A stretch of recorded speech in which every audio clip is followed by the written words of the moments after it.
4th of October, nice early start for us today. Can I ask ICT to please start the live feed?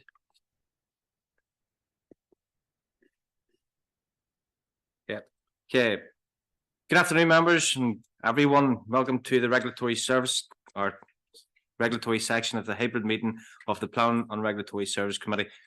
Can I ask everyone to please mute their microphones at all times unless invited to speak by myself? For those of you who are physically in the council chamber, can I please remind you that when speaking into your microphones, you need to wait until you see yourself on the screens so that the live feed can pick up your comments. If you speak before your image is projected, those listening on the live feed or via Zoom will not hear anything that you say.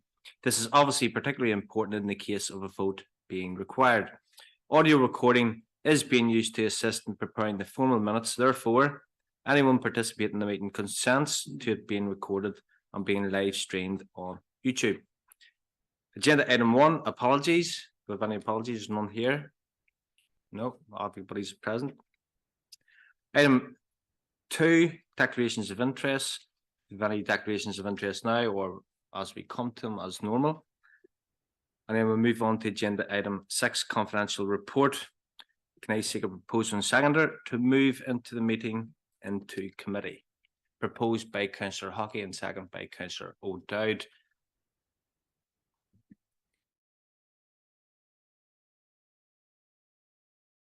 The Local Government Act, we are now moving into confidential session of the council. This means that we'll be turning off the public feed of the meeting. This will be returned when the meeting is restarted. Can I ask a CT officer please turn off the live feed?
I'm going to bring in Helen Stoops for 4.1, Department of Communities response on listing of buildings special architectural and historic interest.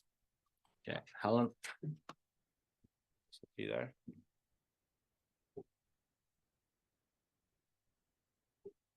Thank you, Chair, and good afternoon, members. At a meeting of this committee on the 7th of June, elected members agreed that a letter should issue to the Department for Communities seeking clarification on the content of the consultation with owners on advance notice of listings and the reason why owners have no right of appeal when the Department wishes to list a building. A copy of DFC's response to Council's queries can be found at Appendix 1.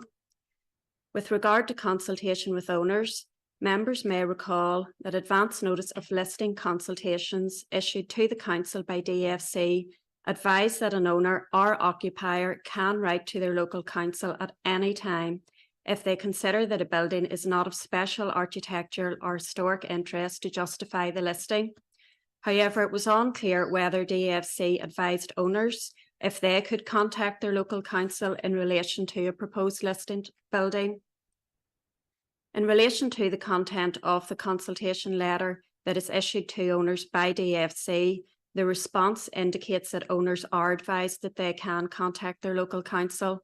In addition, DFC officers advise owners when on site that their local council can be contacted, particularly where there's an objection.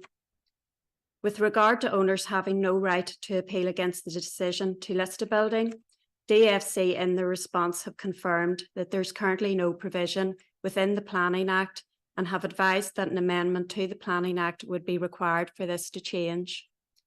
DFC further advised that the right to appeal against a decision to list a building was not identified as an issue during the review of the implementation of the Planning Act undertaken by the Department for Infrastructure back in 2021. Whilst the Department for Infrastructure have published their report on the initial review in January 2022, they have a statutory duty to review the implementation of the Planning Act and publish a report at least once every 5 years. Therefore, officers propose the Council write to the Department for Infrastructure requesting that the legislation is amended at the first available opportunity to afford owners the right of appeal against a decision to list a building. As such, it is recommended that members approve the draft letter to the Department for Infrastructure as outlined at Appendix 2. Thank you, Chair, and I'm happy to take any questions.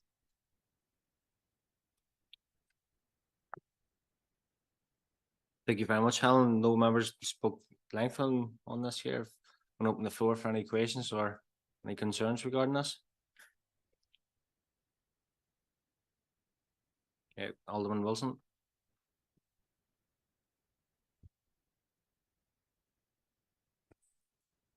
Yeah, thanks, Helen. Just welcome the.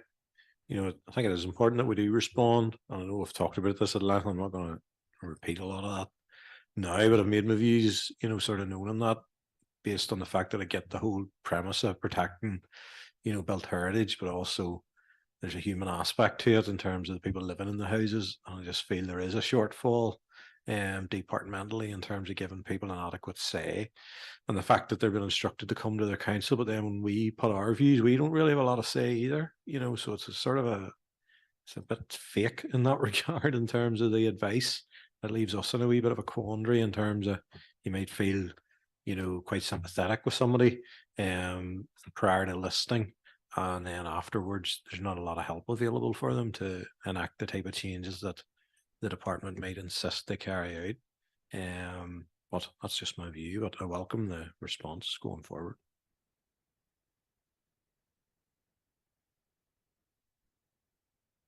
And Councillor Duffy, please.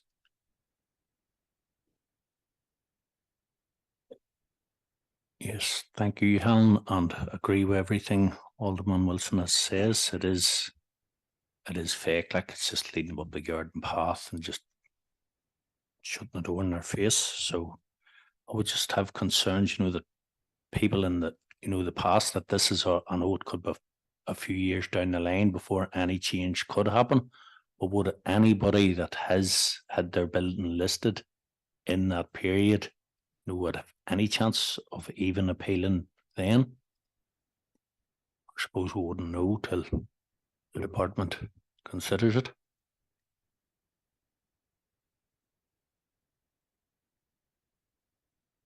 You want to come back in, Helen? Yeah.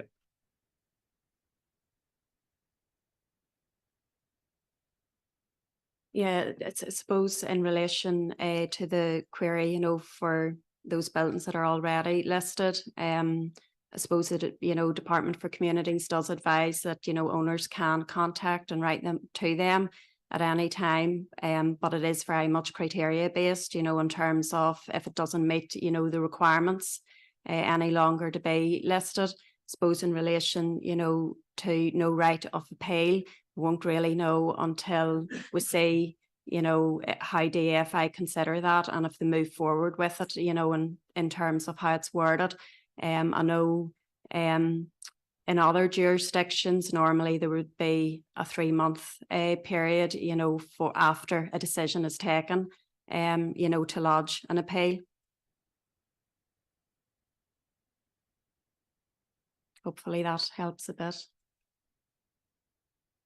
Okay, members, there's a recommendation regarding the letter. Are you content with the letter, or do you want to make it more robust, or you happy enough with what's in it? If you're happy enough, can I get a proposal, Councillor Duffy? Happy enough, Chair. I'll propose. So Proposed by Councillor Duffy, second by Alderman Wilson. We all agreed? Agreed. Thank you very much, members.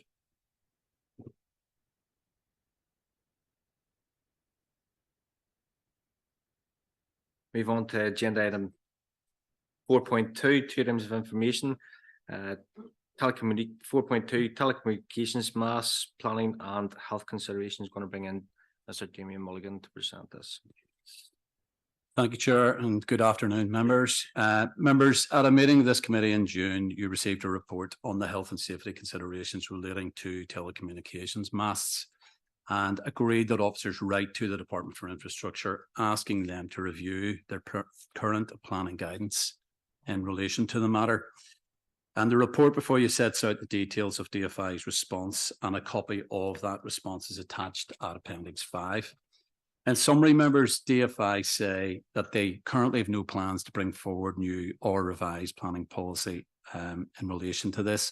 And they also say they have been advised by the Department of Health that the guidelines produced by the International Commission on Non-Ionising Radiation Protection remain an appropriate standard.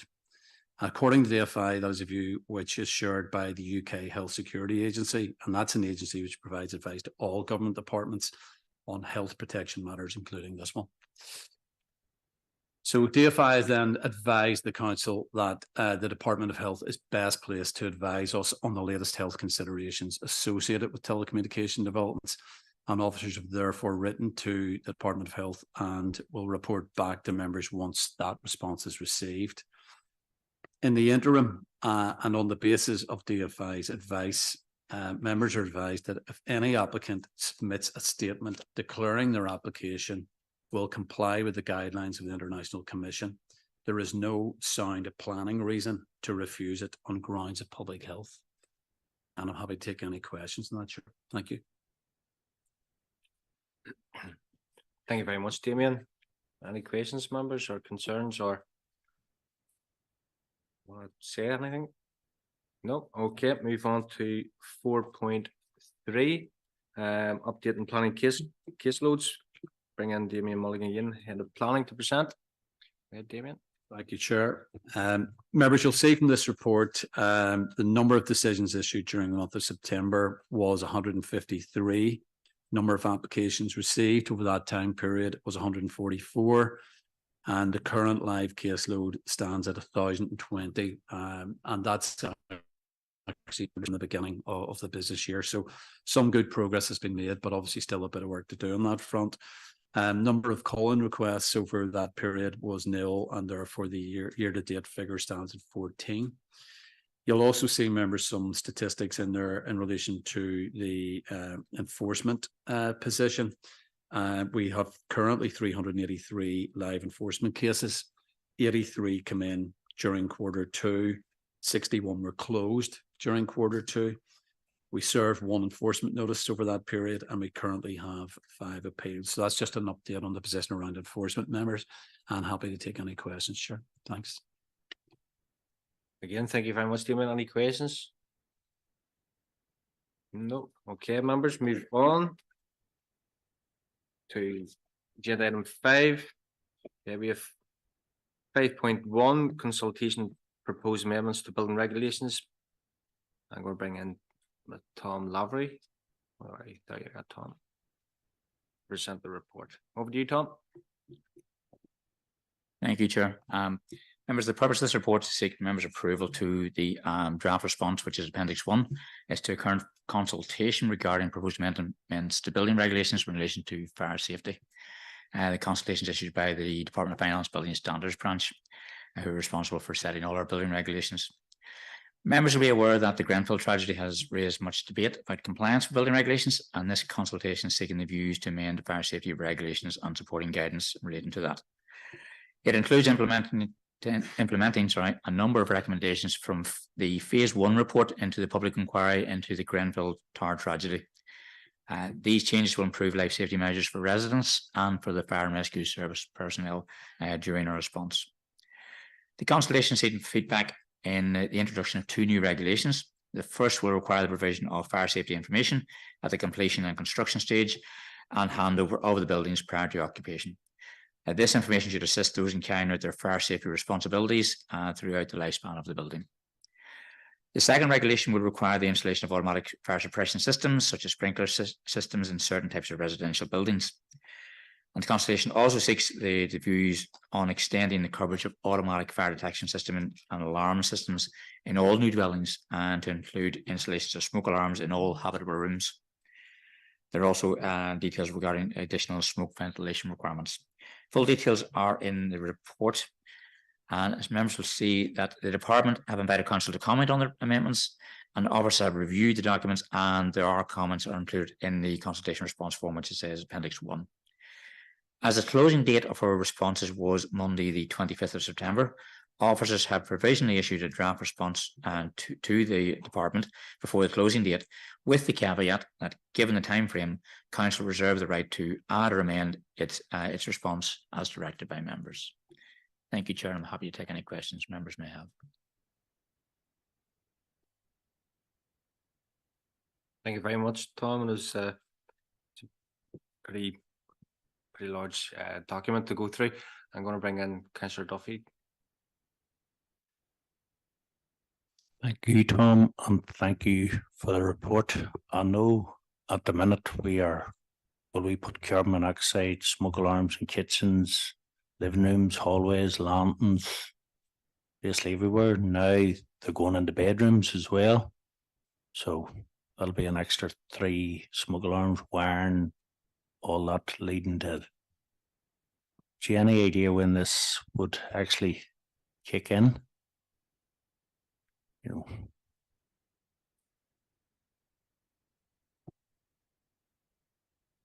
Thank you, Chair, and thank you, Councillor Duffy. Yes, it will extend it into bedrooms, and the rationale behind it is that the reports coming from sources such as the fire brigade would be that more and more fires, everybody's got one of these, and of all the charges and everything else, and more fires are happening in bedrooms. So it's to overcome that scenario that with all the technology that our children, etc., have these days. That's the reason for the expansion. It will follow. It's probably going to be by the time it goes through the whole process of it has to go through a particular government response. It probably will be early next year before it actually comes into place. But that's the target. I believe it's April, as I say, but it will depend on ministerial decisions to bring it forward.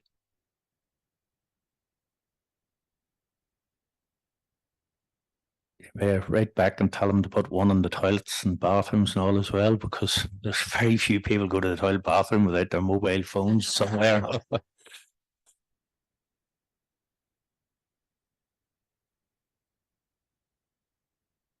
I've got a good response, but not for this film. Yeah, members, this is for an item for decision. Any more comments? Alderman Wilson, please.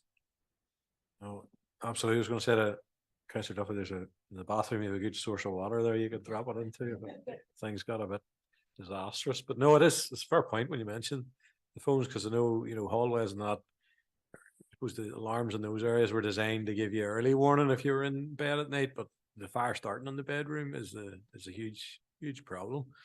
And I seen a report today on one of the news sites about a phone charger that wasn't connected, even sparking off something. So there's huge risks associated with that, obviously, but no, second that proposal. Yeah.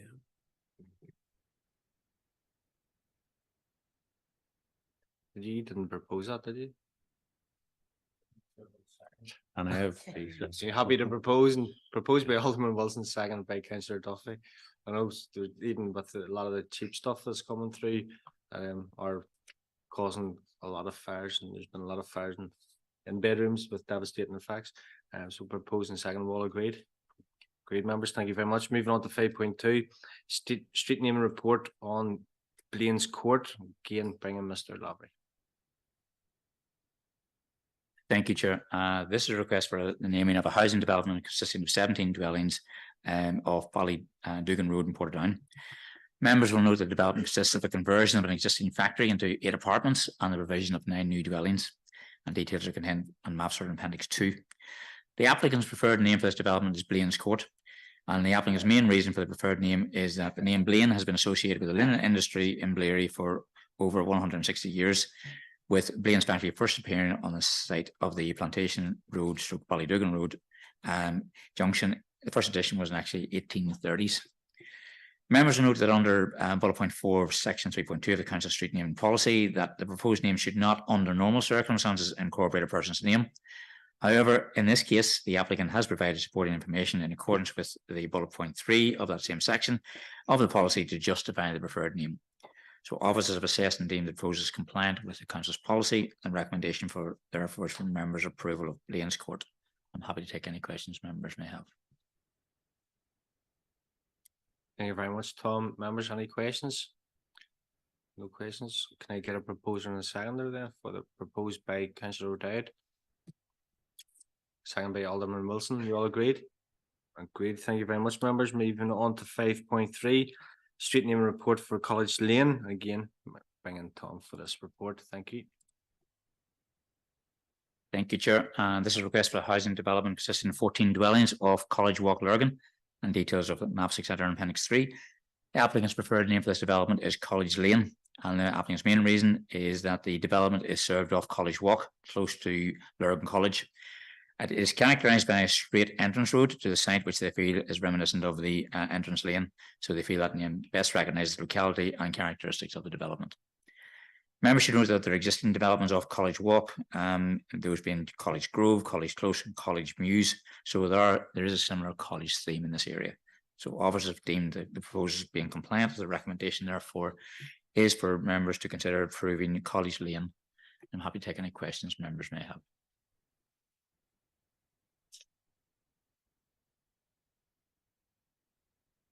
Thank you very much, Tom.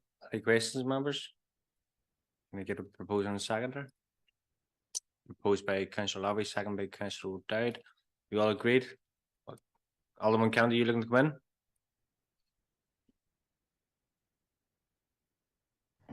I was only going to propose. No problem. Proposed by Councillor O'Dowd and second by Alderman Wilson. Is that right? No, Councillor Lavery, you proposed. Okay, seconded by Councillor O'Dowd. Thank you very much. All agreed? Agreed. Thank you very much, members. Moving on to 5.4, street name report for Rothview Hall. And again, Tom, to present this report. Thank you. Thank you, Chair. This is a request for naming of a housing development consisting of 118 dwellings off the Tully Galley Road in Craigavon. Details are in Appendix 4 and 5. Members will recall that a report was made to the September meeting of this committee to name this development in Beaufort Park, which was rejected by council. And the recommendation was that the applicant be asked to submit names that are in keeping with the location of this development. The applicant has subsequently proposed 3 new names for the development, with the preferred name being Rothview Hall. Their main reason for the preferred name, as noted in their email on Appendix 4, is that the name acknowledges the presence of the historic rath, and that was adjacent to the site dating back to 1900 AD. So officers assessed and deemed that the proposal is compliant with the council's policy. So the recommendation, therefore, to members is to consider approving the name Rathview Hall for this development. Thank you, Chair. I'm happy to take any questions members may have. Thank you very much, Tom. I'm going to bring in Councillor Lavery, please. Thank you.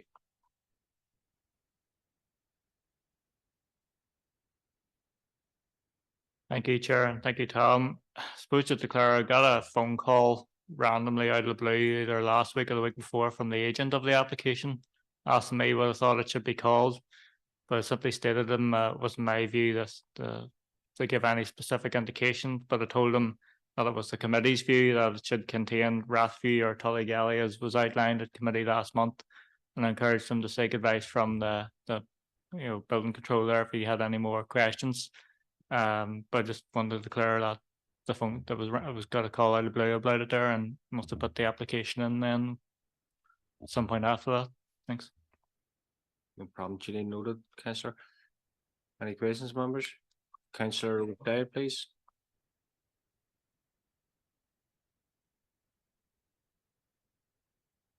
Like Councillor Lavery, I also got a phone call, but I didn't answer. Got a message left, didn't reply. Councillor Duffy, please.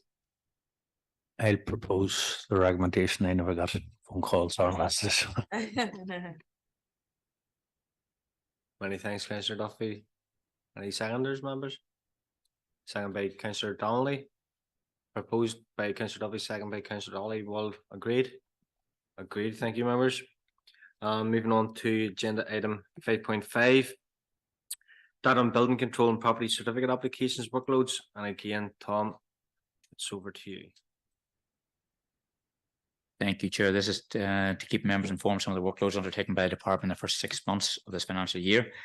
As noted in Appendix 6, in total we've received 1,671 building regulation applications with a notional construction investment value in the area of just under 109 million.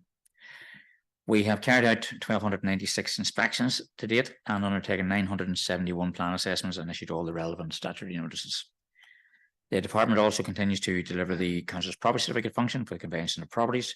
In the last 6 months, we've received and administered 1,632 new applications and issued 1,650 certificates to solicitors and agents relating to property sales in the area. Thank you, Chair, and this for members' information, but happy to take any questions members may have.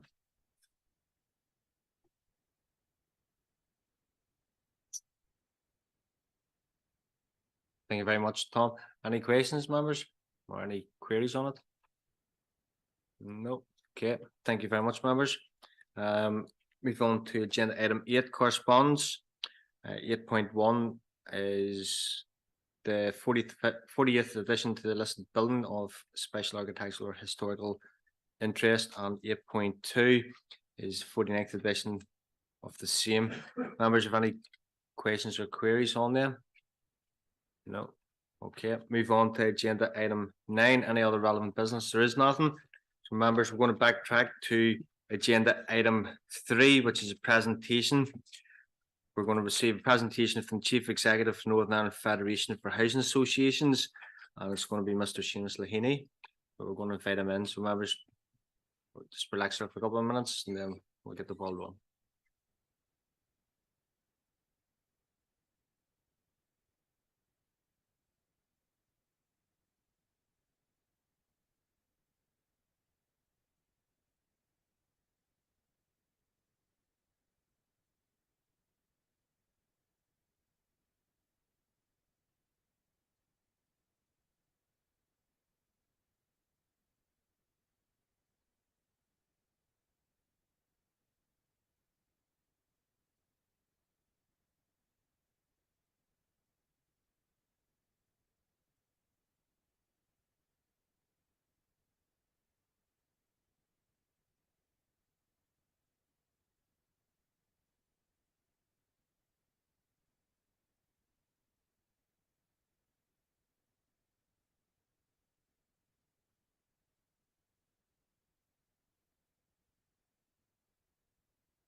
Councillor O'Dowd, do you want to come in? I would just like to.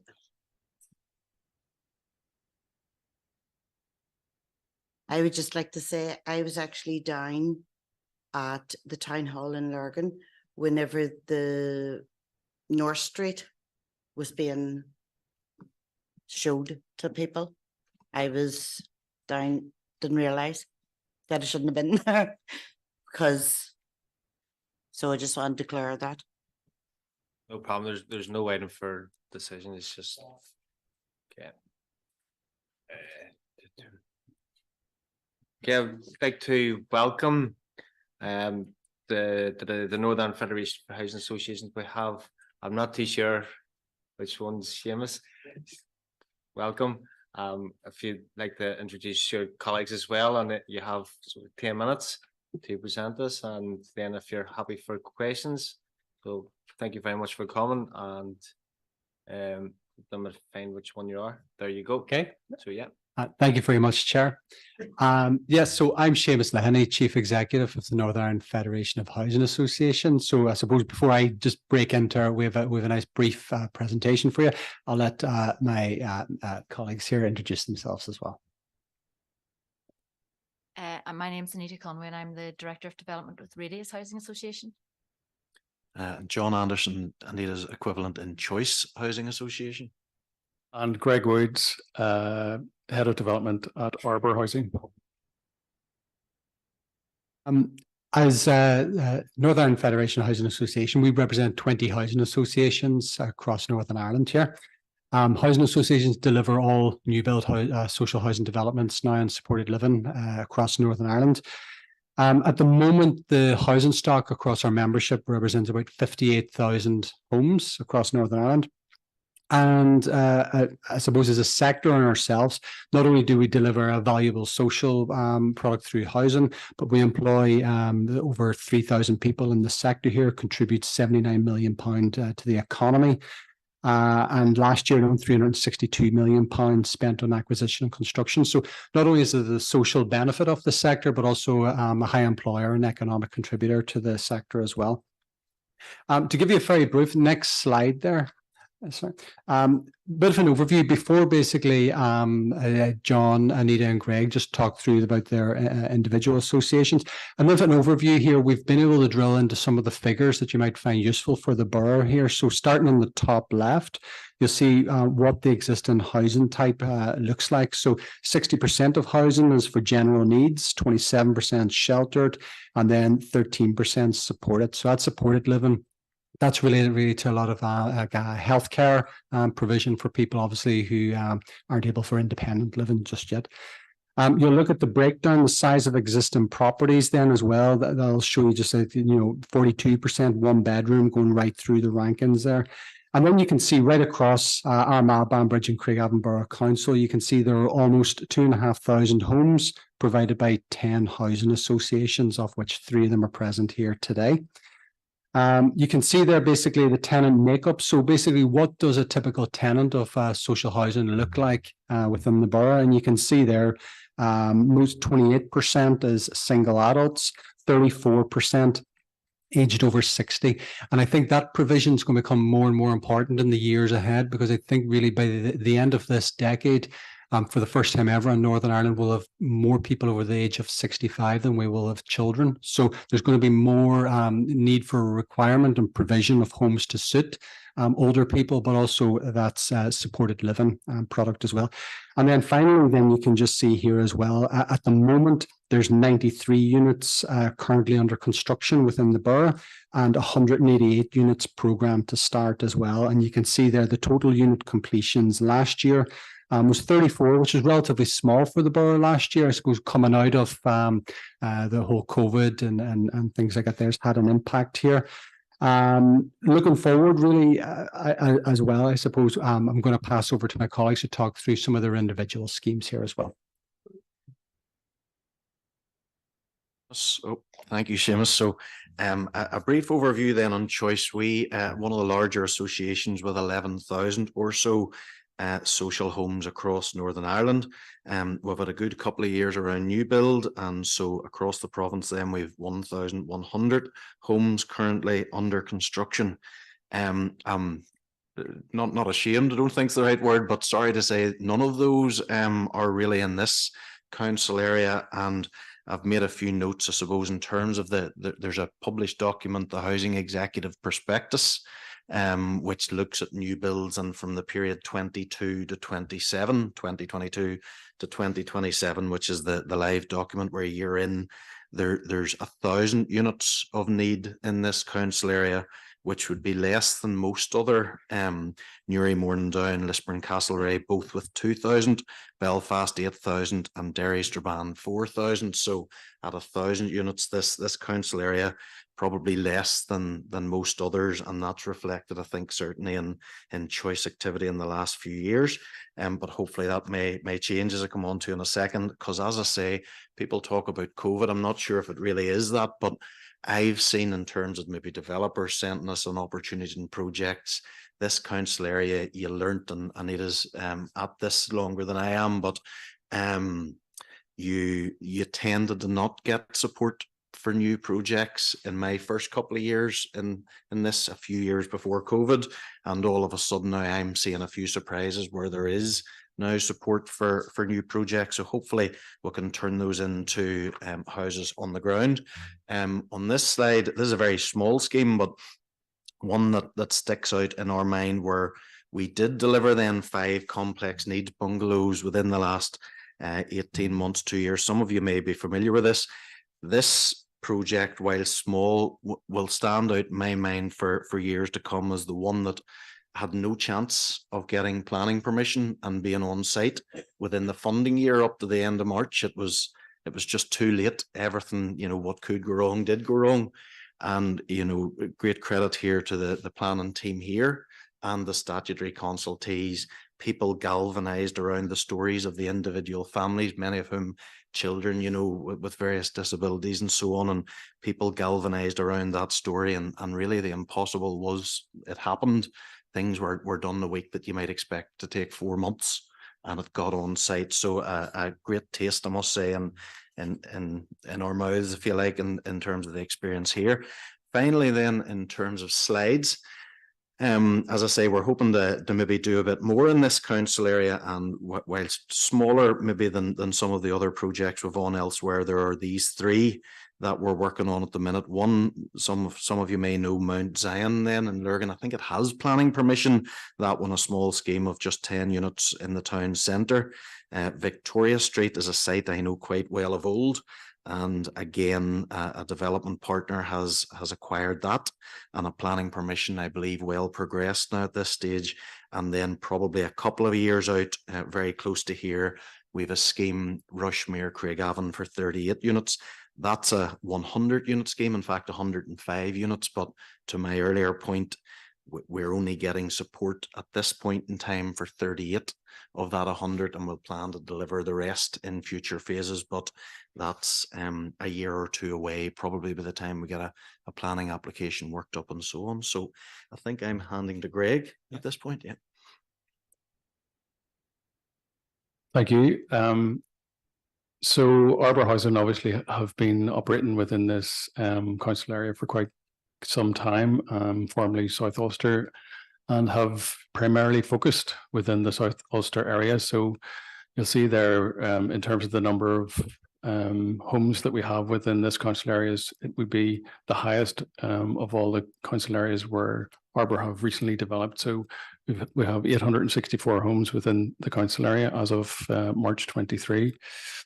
With regard to the homes that are then currently under construction, 43 of those homes are with Armagh Housing. So just under half of the houses under construction within this council area are under construction with Armagh Housing. And those 38 that were completed and handed over last year, 33 of those were homes with Armagh Housing. Next slide, please. And then just moving on to the activity that we have under construction, which I suppose for the size of the organisation that Armagh Housing is is reasonably considerable. So we currently have 37 homes under construction at Peggy's Loaning in Banbridge. We've already taken handover of 13 of those homes and are continuing with the phased handover of the homes within that site. Members may be aware of another planning application for the adjoining lands, which we currently don't have support for, but we continue discussions with our colleagues in the housing executives to see whether we can establish support for a potential phase 2 of this scheme. Then we have a small scheme of 5 homes at Park Nasilla, Craigavon, and we have just started under construction with 21 homes at Ballyorn Manor in Portadown. Next slide, please. And then just looking at the pipeline that Armagh has for this council area. So we have 101 new homes due to commence. Members may be familiar with the site in Banbridge, the former Germinal feed site. And we are hopefully signing a contract for that tomorrow. So works are imminently starting on site within that Banbridge scheme. We are fairly far advanced with a scheme at North Street, Lurgan, with the local developer there, and are hoping to commence construction within the next 4 to 6 weeks within that scheme. We have a number of existing properties that we own within the Lurgan area that we are undertaking some fairly extensive rehab works to both upgrade the accommodation, but also to improve the fabric of those buildings that exist. So there's some properties that would sit within Victoria Street and the surrounding streets that will complete fairly extensive rehab works within there. Next slide, please. And I just wanted to touch upon a very small pilot scheme that we had undertaken within the council area at Fort Street in Banbridge. It was our first scheme where we included the use of air source heat pumps as the heating type for these properties.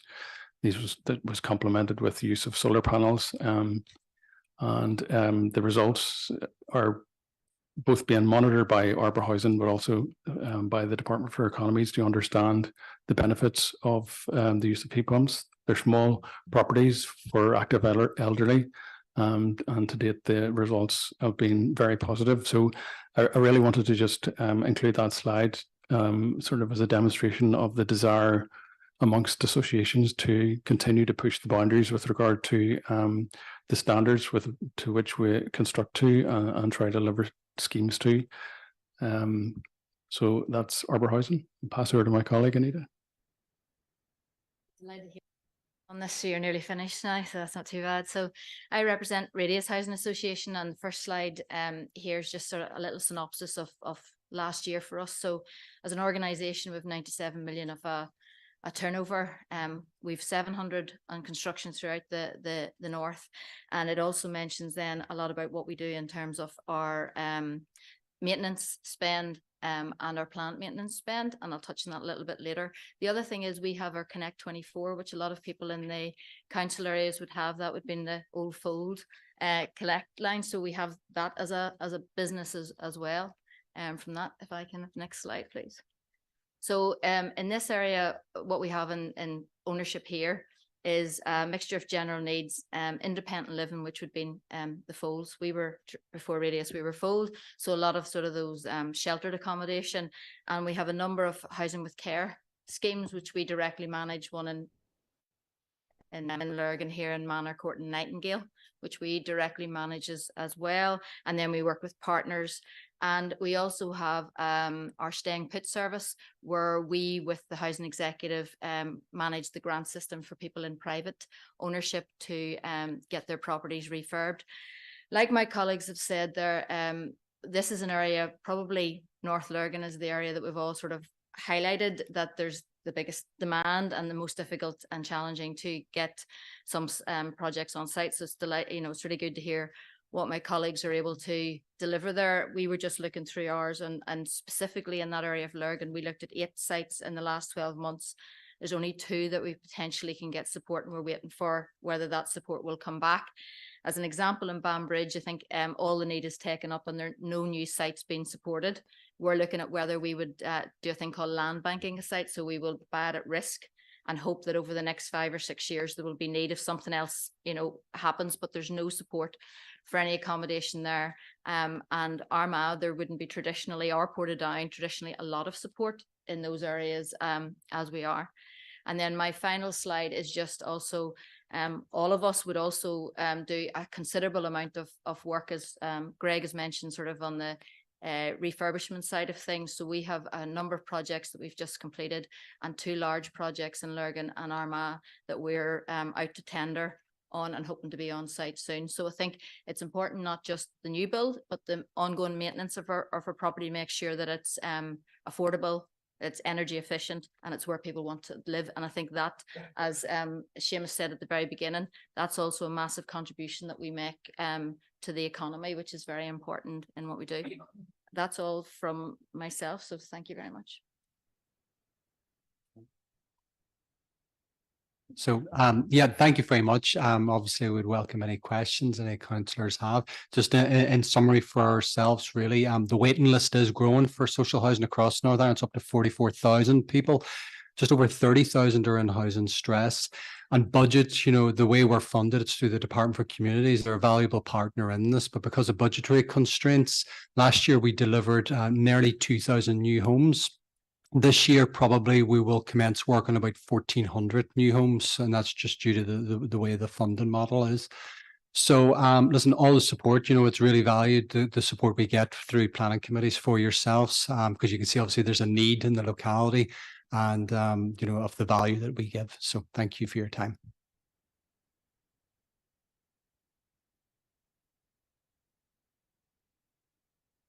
Thank you very much for your time. Thank you very much for the presentation. Just quickly, I heard a couple of you mention about no support. In terms of, can you elaborate sort of what that support means, or the no support, what that means? So the housing executive identify what the need is, given allocations, and they project it. So they will project what the need will be. We do a bidding round every August, all developing housing associations, and they project for a number of years. Once you get to a certain number of projects that are in the programme, then they are unable to support anything further because they have met for that sort of funding round what they can. So for example, where I was talking about Banbridge, for the next 3 years, they're saying if all those projects that are in the programme are delivered, that will meet the requirement that they have for that time. So they can't support at risk any more projects. The issue is sometimes the projects will fall behind, and that's if I buy something sort of to land bank. I'm not hoping that something will come, but I want to be able to bring that forward. So need is dictated to us by the housing executive, and they will then depend on what all of the associations, so they get the overview. We don't know what, we wouldn't have known today before today what each of us were doing in this area.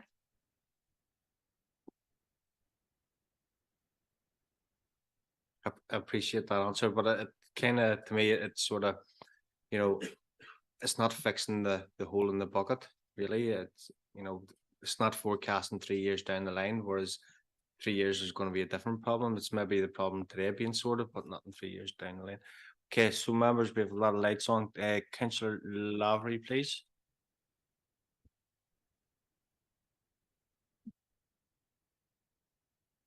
Thank you, Chair, and thank you to Seamus and all the presenters. It's great to see that there are continuing projects ongoing, particularly in the Lurgan area, which I'm one of the representatives for. What has caused a lot of difficulty in past, not just in Lurgan and other areas, is that there's maybe development land there that developers are prepared to develop on, maybe they have plans to develop on, but they only want to develop private housing, won't even consider social housing or even affordable housing in many cases. So we as a council, I suppose, are challenged in what can we do in terms of persuading those private developers to include social housing providers as part of the site. I know there's been talks as part of the local development plan, while we will be able to lay down a condition regarding a certain percentage must be a social affordable housing type and a large outline plan application in an area where there's shown to be housing need.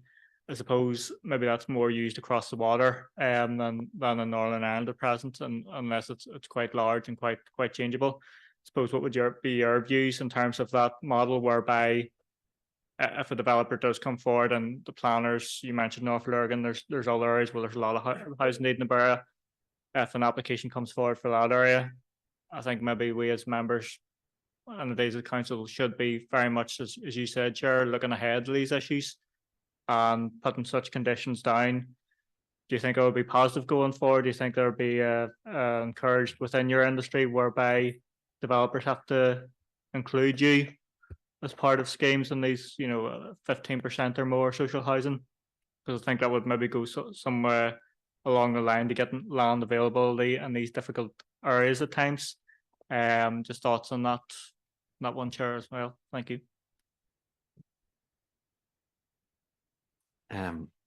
Short answer is yes. I think I could say would be keen. You're right in saying, mainly GB section 106s. They're known as, and like 20% social affordable within schemes over, I think, 20 units is established and embedded in planning policy. But it's here now too. And so the new Belfast local development plan is the same. Lisburn, Castlereagh and Causeway Coast and Glens. We are now seeing these 20% in all those applications coming out. Mixed tenure needs to be managed.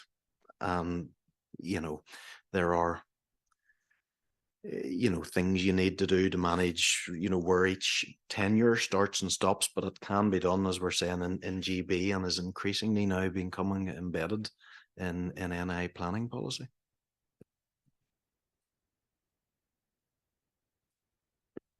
Thank you very much for that. Seamus, do you want to come in there? It's if I just add as well, I suppose the 20% model, is what a lot of councils are looking at, and it's a way about that 20%. It's the terms pepper potting and mixed tenure. So properties all look the same. You can't distinguish between what is a private property, what's a social home, etc. But also the local development plans will have to realise maybe the limitations in some cases under legislation what housing associations can do. So things like intermediate rent. Housing associations cannot offer, for example, a private tenure, which intermediate rent would be. We fully support intermediate rent. We think it's a great idea and everything, but sometimes there is pieces of legislation round about like Article 15, for example, is one thing where we will need changes to legislation for us to fully be able to provide that mix of affordable and intermediate rent as well.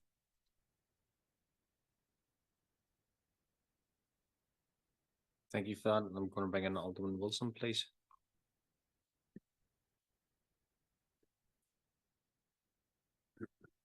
Yeah, it's one for Anita at Radius. I'm just wondering, in terms of a situation we've had encountered, I was just wondering, have you any formal, relationship in terms of information sharing with the PSNI in terms of situations where, there's an involvement of police and the tenant, and how does that information flow in terms of, maybe a potential issue with that tenant where the police have had to get involved, and then there's other residents have concerns about that.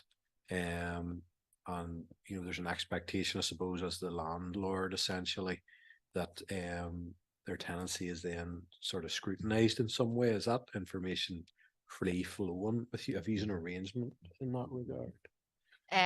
Across the board, GDPR is making it very difficult for actually the PSNI to give us any information. So if there is significant, and this is out of my area now, so this isn't even with what I know from all my colleagues, but what it really is there's an expectation that the PSNI can share that information from the other residents that may live close by.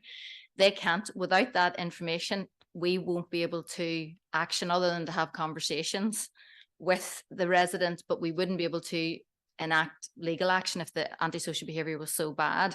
What we do try to do, as all of our colleagues will do, is have introductory tenancy. So when we start a new project, we would try and do that so that we're getting people to sign up to Good Neighbourhood.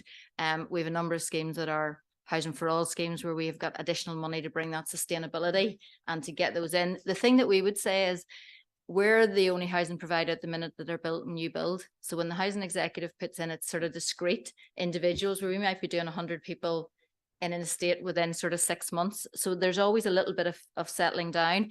But on your direct question there are challenges in terms of GDPR in getting the information that would allow us to maybe take more proactive steps. But I think as an organisation, we take anything very, very seriously, and we try and do everything that we can to eliminate and reduce and keep the communication with our other tenants on any scheme.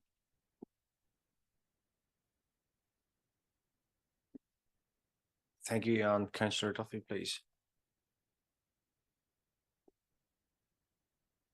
Yes, thank you, and thank you for your report of, I believe, a real good working relationship with housing officers from right across all your organisations, and particularly down in Armagh housing there. You know, you Craigavon Grove and your new bill proposed down Ballyon Manor to sort of help smooth the way with the residents. You know, set up talks and all, so that there'd be no objections or none of serious objections going in.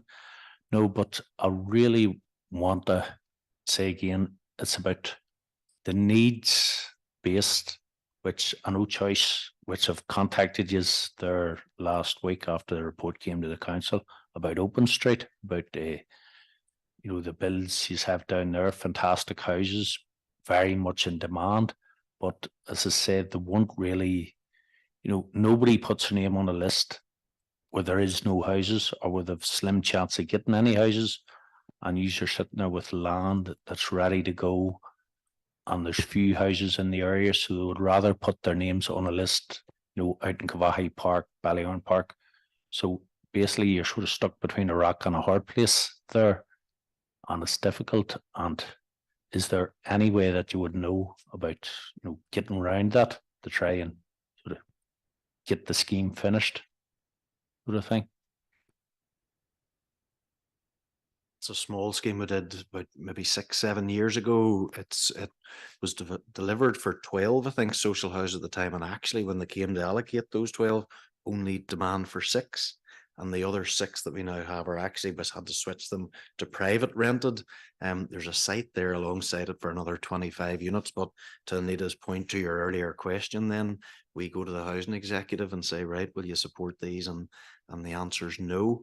The only way around it, to answer your question, is we've seen elsewhere a latent demand test, where people would, the housing executive would write out to people on neighbouring lists and say, right, if this was delivered, would you consider it?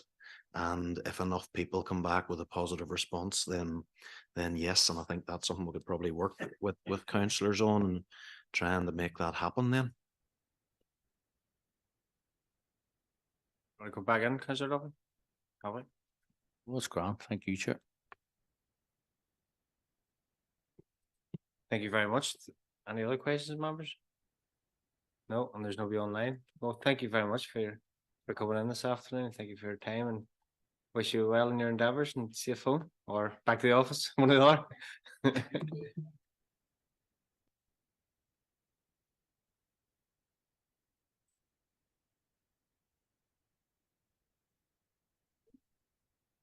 Yeah, members, there will be a short recess up until we start considering the planning applications at 4 o'clock. So maybe about 20 minutes or half an hour sort of.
May I ask ACT please start the live feed? Thank you very much. Okay, Jane, welcome to members of the public. You're very much welcome to our planning committee. Agenda item 7, applications for planning permission to be considered by the committee as per schedule of the planning applications. Good afternoon, everyone, and welcome to the planning section of the hybrid meeting of the Planning Regulatory Services Committee. Can I ask everyone to please mute their microphones at all times unless invited to speak by myself. For those of you who are physically in the council chamber, can I remind you that when speaking into your microphone that you need to wait until you see yourself on the screen so the live feed can pick up your comments. If you speak before the image is projected, those listening on the live feed or via Zoom will not hear anything that you say. This is obviously particularly important in the case of a vote being required. Audio recording is being used to assist in preparing the formal minutes. Therefore, anyone participating in the meeting consents to it being recorded and being live streamed on YouTube. Also, during the course of this meeting, questions may be asked of councillors who are members of the Planning Regulatory Service Committee, of planning officers, applicants for planning permission, objectors, or those speaking on their behalf. In doing so, councillors endeavour to ascertain the information which they feel is necessary to enable them to determine the application. However, members of the public should note that councillors will not reach a conclusion as to whether an application should be approved, refused, or deferred until the debate on the application has concluded. Members will be aware that Appendix 6, application number LA08-2023-17530 has been withdrawn from the schedule. Appendix 7, application number LA08-2022-00250 has been withdrawn, and Appendix 11, application number LA08-2022-03350 has also been withdrawn from the schedule. Okay, move on to Appendix 1, application number LA008-2022-04620 as a rescission of resolution made on the 7th of December 22 by the Planning Regulatory Service Committee. Roisin, Principal Planning Officer, is to present this report, and then we have Declan from the planning experts to make representation. I'm going to bring in Roisin, please, to present the report. Thank you, Roisin. Thank you, Chair. As the Chair set out, on the 7th of December 2022, members resolved to grant planning permission for a domestic dwelling with a garage on a farm adjacent to and immediately south of number 36, the Point Road, Banbridge, under application number LA08-2022-0462. When an application is being presented to the Planning and Regulatory Services Committee for consideration, written notification is sent to all interested parties, either by post or email, 7 days before the committee date. Any request for speaking rights or request to submit a written representation is to be received by Democratic Services 12 noon, 2 working days before the meeting. In this case, no requests for speaking rights were received. However, the day after the December meeting, officers were made aware that an objector and his legal advisor did not receive the letter advising it was being presented to committee until late on the 7th of December. The objector therefore missed his opportunity to address the committee due to the late delivery of the letter, which officers presume was delayed as a result of the Royal Mail postal strike at that time. Planning permission has not yet issued in respect of this application, and in the interest of procedural fairness, officers are of the view that the decision made by the Planning and Regulatory Services Committee on the 7th of December 2022 should be rescinded and the application referred back to members for reconsideration. It is recommended that members rescind the decision of the Planning and Regulatory Services Committee on the 7th of December under application number LA08-2022-0462. Thank you, Chair, and there's no presentation on this one.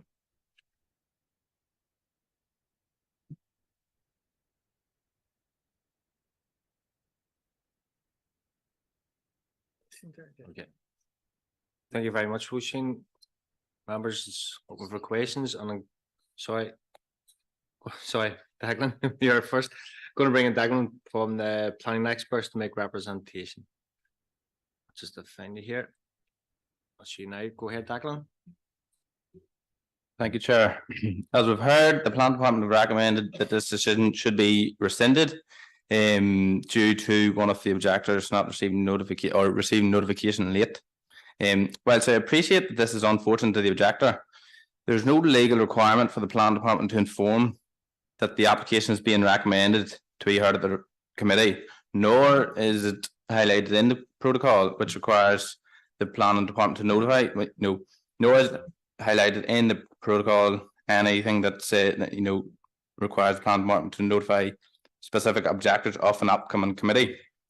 Whilst in the council's statement of community involvement notes that it offers an opportunity for objectors to make a representation at a meeting, there's nothing in it that says the planning department has to specifically invite any one single person, or nor does it say that they're going to make, you know, an effort to email or send a letter out to them. So for that reason, we find that the procedure has been lawfully followed and it has been fair, and that the decision made by the committee in December of 22 was indeed lawful.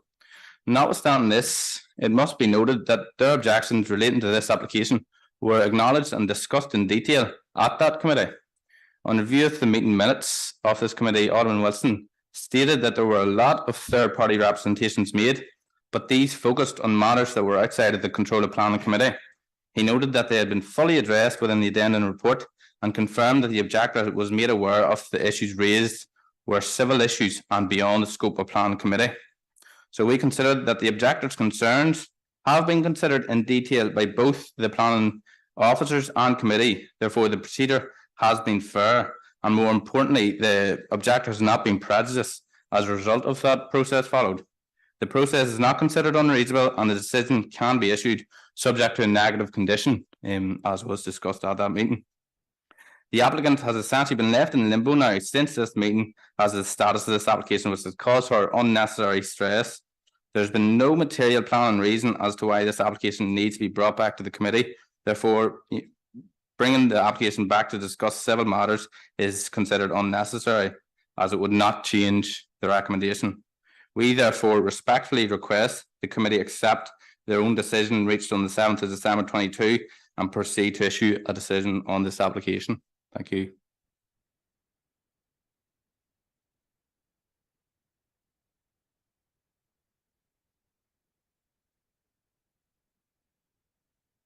Thank you very much, Tagline. Remember, Alderman Kennedy, you want to have questions?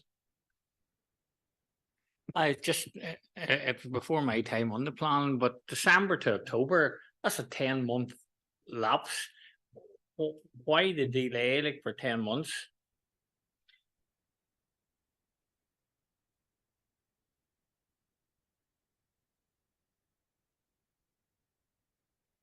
Bring you in here, Roisin. Yeah, thank you, Chair. Yeah, there has been a delay, except there has been a delay, but that's mainly been impacted by the need for officers to consider our legal position on the matter. And in fact, we've gone and sought legal advice from senior counsel, which took a period of time. So that's been the delay. We did try to take it last month, but as you know, there was an issue with it last month that it had to be pulled at the last minute. So that's what's resulted in the delay, unfortunately. Well, so again, there's been no immediate work started on site, had there, like, due to in such a time delay, like the person could have actually started? No. Hang on, nobody else can hear you whenever we have to pull your light on, okay? Yeah. Go ahead, Declan. Sorry, yeah, no, the decision wasn't issued, so no development had commenced.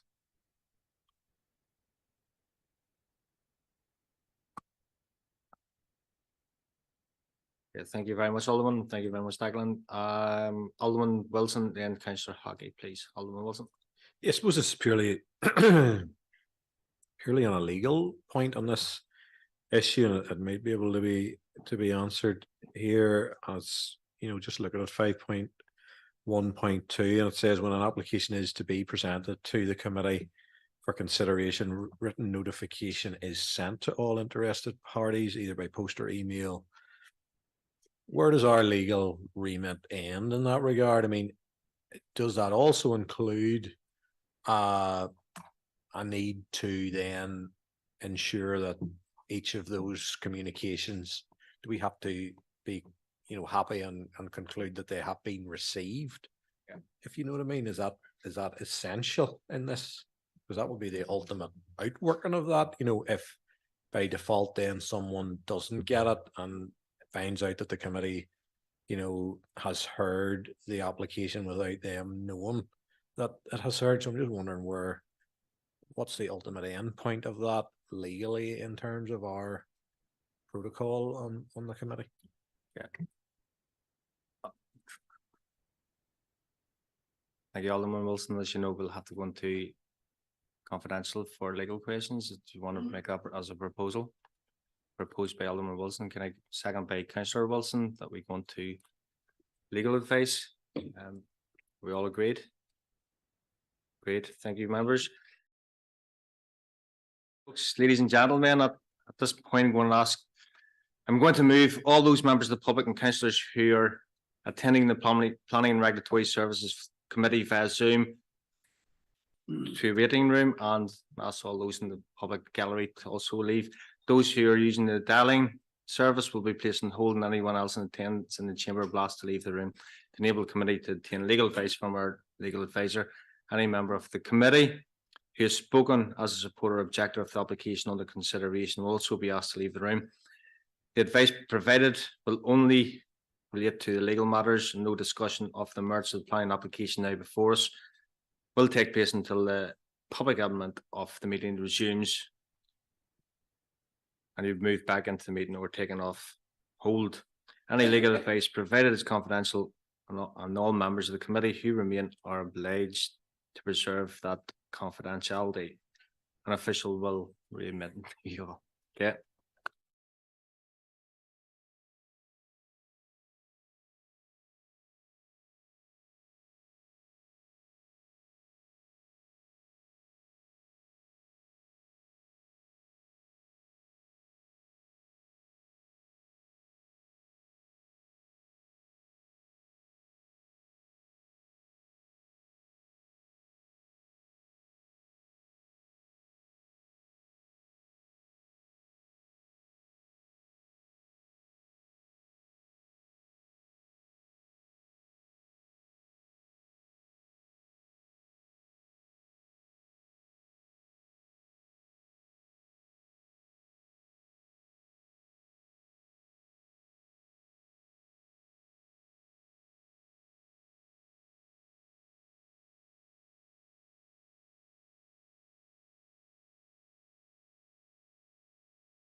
Okay, thank you very much, members of the public. Okay, Councillor Hockey, please, thank you.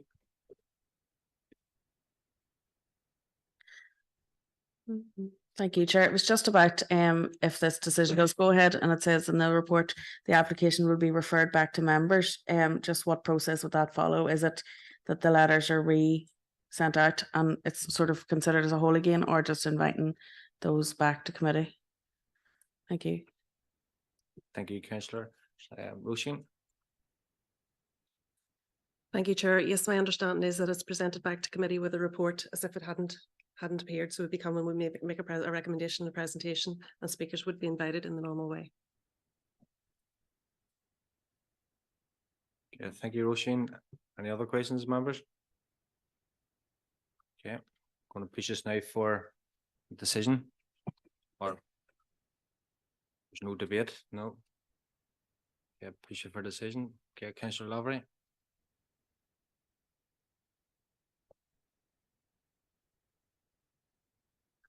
Thank you, Chair. I suppose we're going to have to follow legal advice on this one, so I propose that we accept the officer recommendation to rescind assistance in this instance.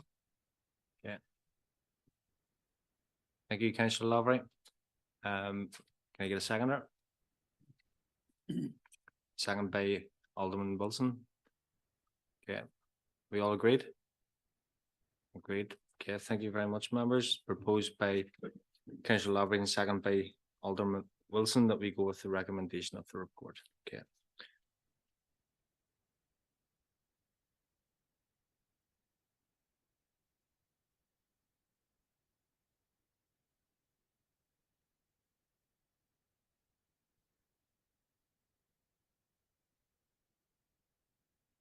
Okay, members, can I take a proposer and seconder to go into legal advice, please?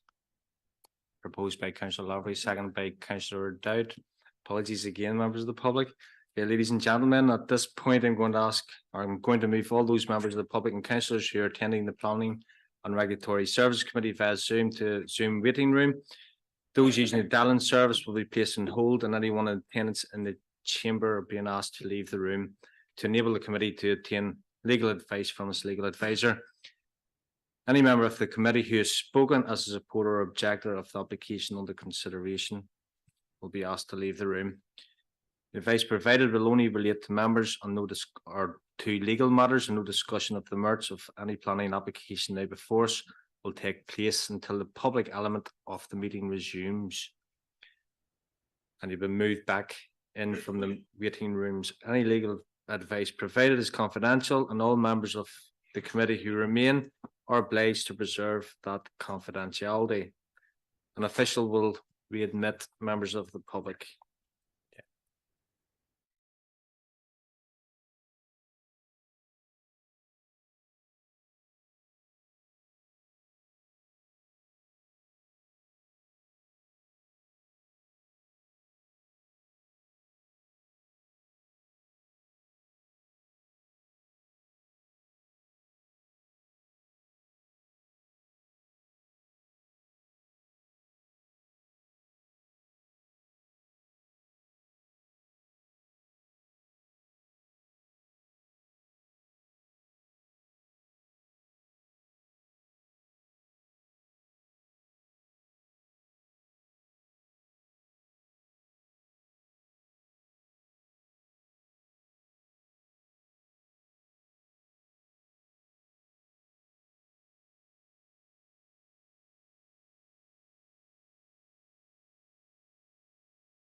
We start live feed. Thank you.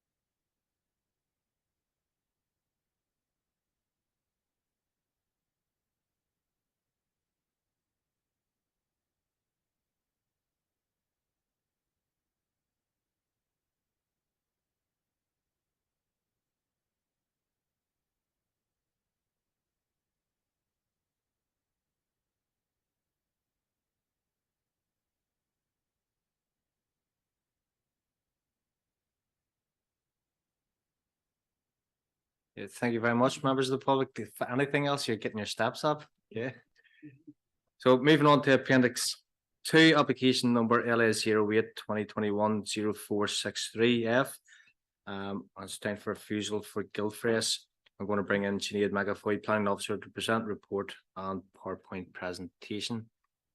Over to you, Sinead. Thank you. Thank you, Chair. At the meeting of the Plan and Regulatory Service Committee held on Wednesday, the 6th of September 2023, it was agreed that application number LA 08-2021-0463F by Gilfresh be deferred to allow the applicant to submit further information to demonstrate overriding reasons why the proposed development is essential and could not be located within the settlement limit. The applicant has submitted further information which has been set out in detail within your addendum report. To summarise, having their workers within the proposed HMO would allow for availability at short notice that demand requires, availability in breakdown situational, minimal commute times and punctuality. The applicant has stated they have exhausted all their accommodations within the settlement limits, but no details of this has been provided to officers. The estimated cost of operating a bus for the staff has been provided, which amounts to approximately 5% of the most recent year and end of profit. This has been submitted to members in a confidential annex, and officers do not dispute those figures.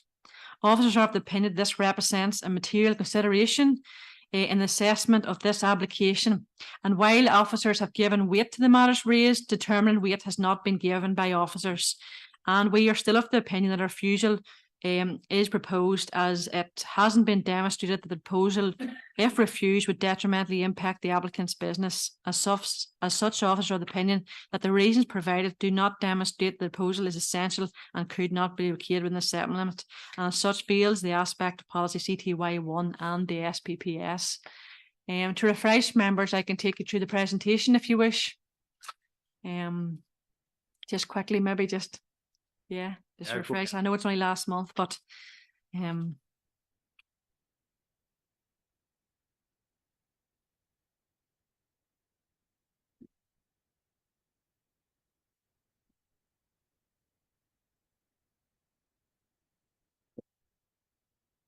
there's a location of the site is to the north of Rich Hill and to the west of Portadown. Next slide, please. And that shows an aerial view of the site up an existing laneway to the dwelling. That development immediately to the rear and side is the Gilfresh business. Next slide, please. And that's a site location plan. Next slide, please. That's the site layout as existing. So there's no alterations to the front elevation or no alteration to any elevation. It's only internally one room is going to be amended to a bedroom instead of an extra living room. Next slide, please. So that's the existing plans. And then the next is the proposed. So you can see no elevation treatments. It's simply one internal room that's being changed. Next slide, please. So that's a view at the front of the dwelling and side of the dwelling house. Next slide, please. That's another view of the front of the dwelling. And that's another view. Those crates at the back are the Gilfresh business. Next slide, please. That's a view from the front of the site looking towards the road. Next slide, please. And that's a view from the road looking up to the access, and DFI roads are content that the access requirements are fine. Next slide, please. Oh, sorry, that's it. Thank you, members.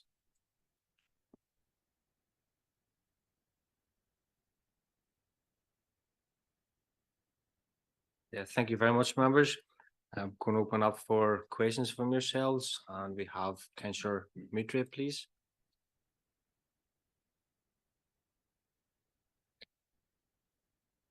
Yes, no, I think from what I considered in the last meeting, I think the what has been submitted has shed, you know, considerable light to us, and I would just like to ask really, you know, is it at what point, you know, do we consider personal safety in all of this? We've had a breakdown of you know, the cost to the business and things like that, but I think you have to consider the rural road network in all of this, and you know, things like inclement weather and working during such unsociable hours. There is considerable evidence here of you know, the costs to the business, but can I just ask whether personal safety has been considered?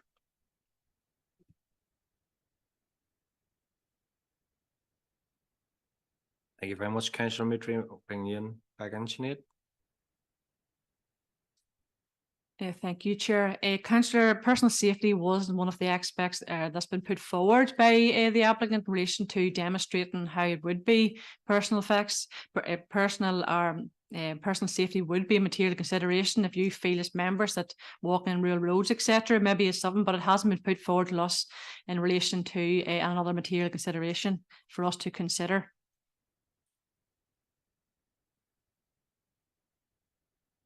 Thank you. Thank you very much, Sinead. Content, Councillor Mitri? Yeah, thank you very much. Any other questions, members? Yeah, no questions. Going to move on to debate.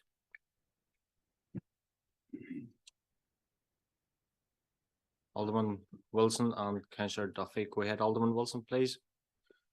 Yeah, it's just around, you know, the report we've received, that additional information, and was in my mind over, you know, a long period of time on this committee, we have, as I've said before, had HMOs before us that have attracted significant levels of objection, and we've debated those at length, and you know, ultimately many of them in my recollection have been approved despite that. And you know, we've had all sorts of arguments about them, you know, within their environs as to, you know, the impact of those. And I want to think about HMOs, and majority of the time they're considered as, you know, sort of high throughput properties where people are maybe coming and going at quite a rate related to maybe different employments that they're undertaking. And I just think with this application, you know, it's very firmly rooted within the confines and the environs of that particular company, and it's serving a very unique purpose in terms of that company's needs and reducing a lot of journey time and a lot. I mean, that's been detailed in that report. I think it's strong evidence, is what I'm saying, and it's compelling, Chairman, in my view, in that regard, because it's a solution to a problem where, to my mind, it hasn't raised too many objections, if any at all. And it's solving quite an important problem. And, you know, in my opinion, you know, that company, it's a dynamic company. We know that it has, you know, it's production based. There's always lots of issues with that type of operation from a machinery perspective, on calls, out of hours, unseasonable hours, unsociable hours. I can see the benefit, you know, of having that facility there for workers, and there's probably, you know, a selection process in terms of who that company would want to have in that property in the event that this committee would approve it. So, you know, there's certainly very compelling evidence from my perspective based on what has happened previously in the committee, and I know we're considering this, but there's some very strong arguments in my mind from previous HMOs that we've considered that maybe haven't gone down that awfully well out in the community in terms of the sheer number of objections that they generated.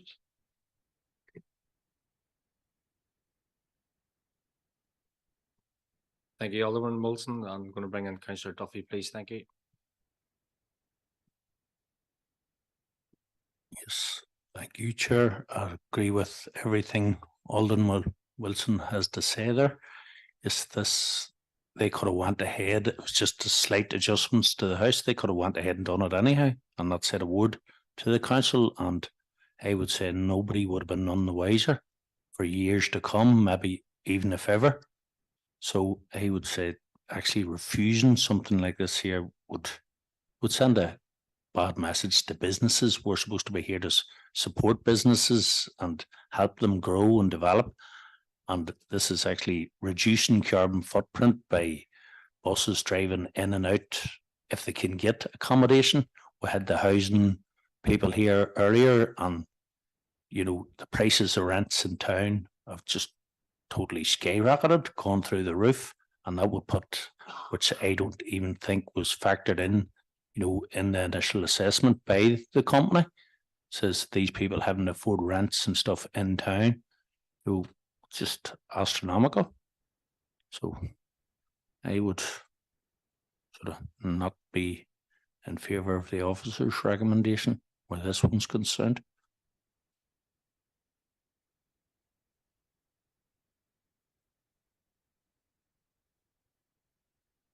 Thank you very much, Councillor Duffy, and Councillor Lavery, please. Thank you.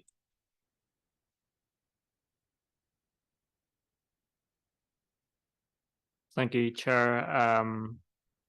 Yeah, along the lines as the previous speaker, sure, I can understand the reasons for the recommendation from officers. However, when you balance all of the various requirements out, and particularly public, the safety of the workers, the quality of life, members know be quite a supportive active travel requirements, but as has been pointed out there by all our members, the bus transport network just isn't there at the minute to be able to adequately supply our rural areas and those businesses in them. It seems to be a balanced proposal that's actually come from the applicant, and it's been taken seriously. It does seem that it would negatively impact the business if it's not there, but these are costs that they're continuing to have to carry at the minute. So there is negativity to the business. I think it's clear for us all to see. But my main concern would be regarding the safety of the workers there. You know, there'll be potentially vulnerable communities and difficulty obtaining housing stock in other localities there. So I'll be of the mind of actually overturning the recommendation of committee and approving this, but it'll be interesting to see if there's any other views on the matter as well. Thank you.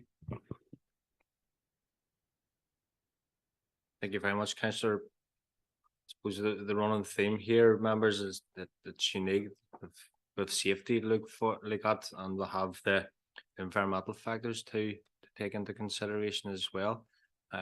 Members, if there's no other speakers, we'll move on to a decision. So can I get a proposal?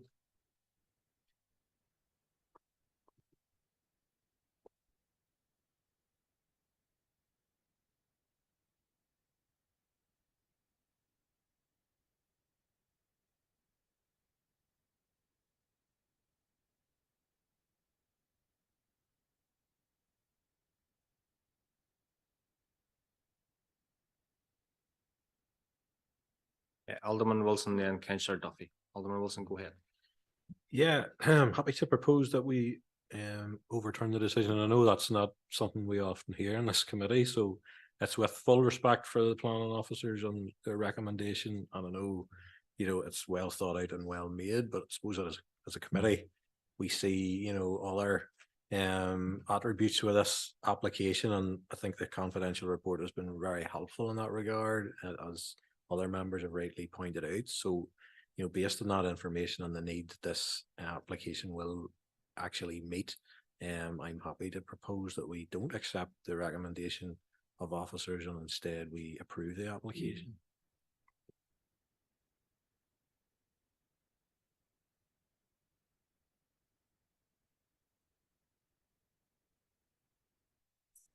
Councillor Duffy, go ahead. Yes, agree with Alderman Wilson. I'll second his proposal. Okay, members, just to sum that up, it's largely on the social or the economic impact of the business, as well as the safety and the environmental impacts of the local area. And it's also to support the businesses to grow in the real economy. Yeah, so we have a proposer and a seconder. We all agreed. Great. Okay, thank you, members. Then move on to Appendix 3. Application number LA 08-2021-1543F. And stand for a refusal. I'm going to bring in Sinead McAvoy, planning manager, to present the report and PowerPoint presentation. Councillor Lavery, go ahead. Thank you, Chair. Just to say, I wasn't at the site visit, so wouldn't be in possession of all the information, so I'll not be taking part in the decision on it there.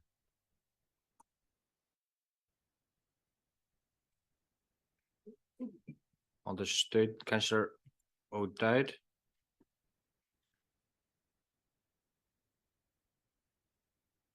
I'm actually the same as Councillor Lavery, so I will excuse myself from this one.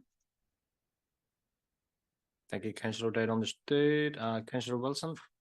Yes, same reasons, Mr. Chairman, I wasn't at the site visit. Thank you. You, Councillor Wilson, Councillor Duffy, then Councillor Mulholland. Same reason. I'll sit here if I can. Yeah. And Councillor Mulholland.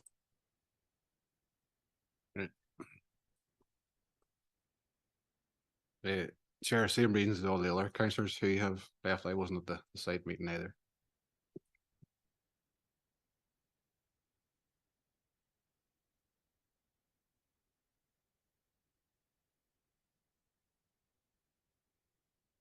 Yes, thank you very much. We have a few of us left anyway. Okay, moving on.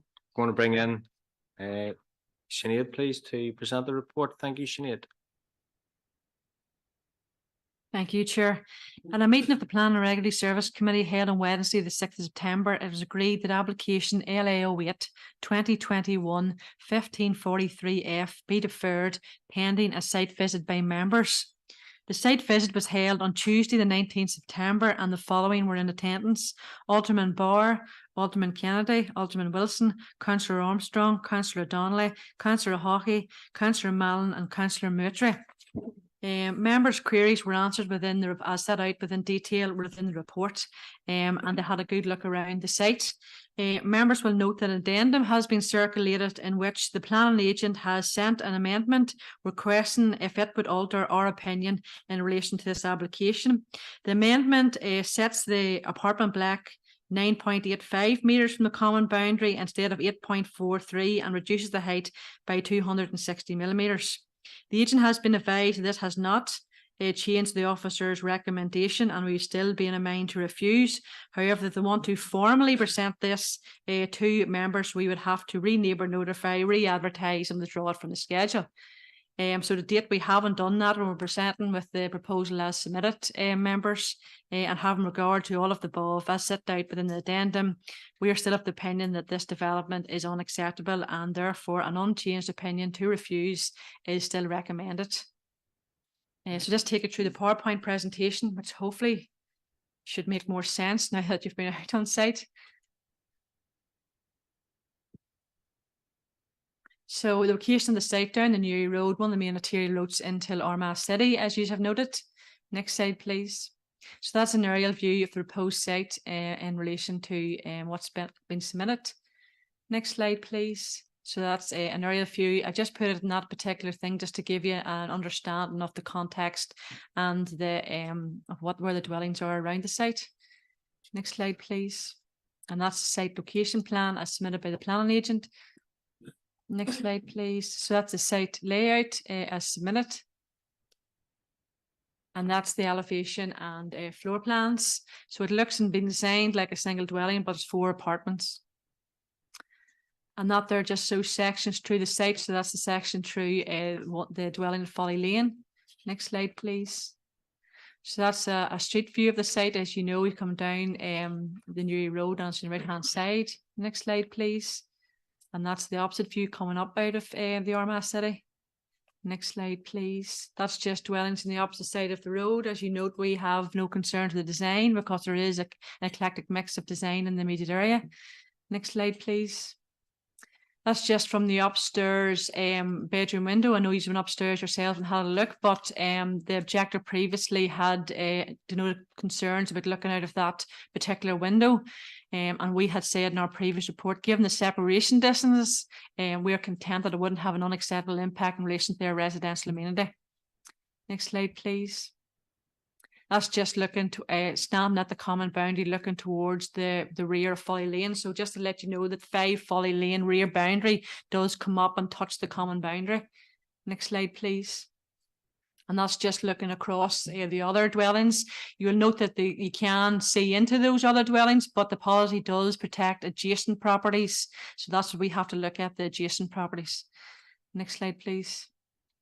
And that's just a look view looking towards the other dwellings in the immediate area, and that's the residential property beside it, in which we actually went in around and had a good look as well. Next slide, please. So that's the slide just looking from the front. You will note that the apartment unit is going to be set further 4.1 meters away rather than at the present time. So those particular windows there, the development will be set further back from it. And that's it. Thank you, members.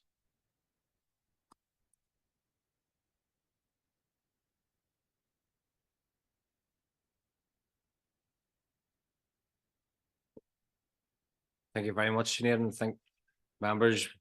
Those who went to the site meeting will be in agreement that the being on site was, made a lot of difference in looking at the pictures on the PowerPoint presentation. So the floor is open, members, for any questions.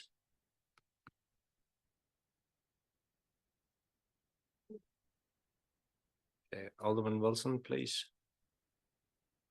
Yeah, thanks, Sinead. I was just wondering if you could confirm, I know there has been that addendum in terms of the appendix. I'm just trying to get the right one up here. And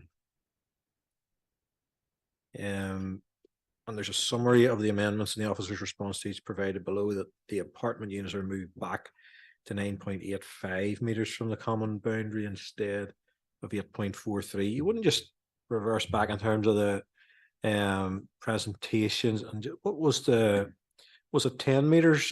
Remind me just what what your concerns were in terms of that, please, and then maybe a couple more questions after that's established again.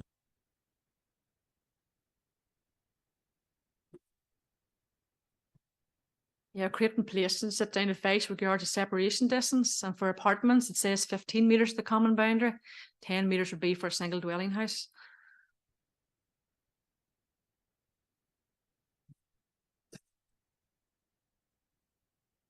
Go ahead, Alderman Wilson. Yeah, and do they stipulate what defines an apartment in terms of the number of individual apartments within that particular building? Does it have a stipulation in terms of the number of them? Because I suppose when people consider apartments, I know a few locally, they would have maybe upwards of 10 to 15 individual units within them, whereas this is much lower than that. Obviously, I'm just wondering, is there a ratio or some type of benchmark? And I note also, they advise in that regard. So what ultimate weight is given to the fact that it is advice, or is it protocol and regulation? If you could just distinguish between those two for me too.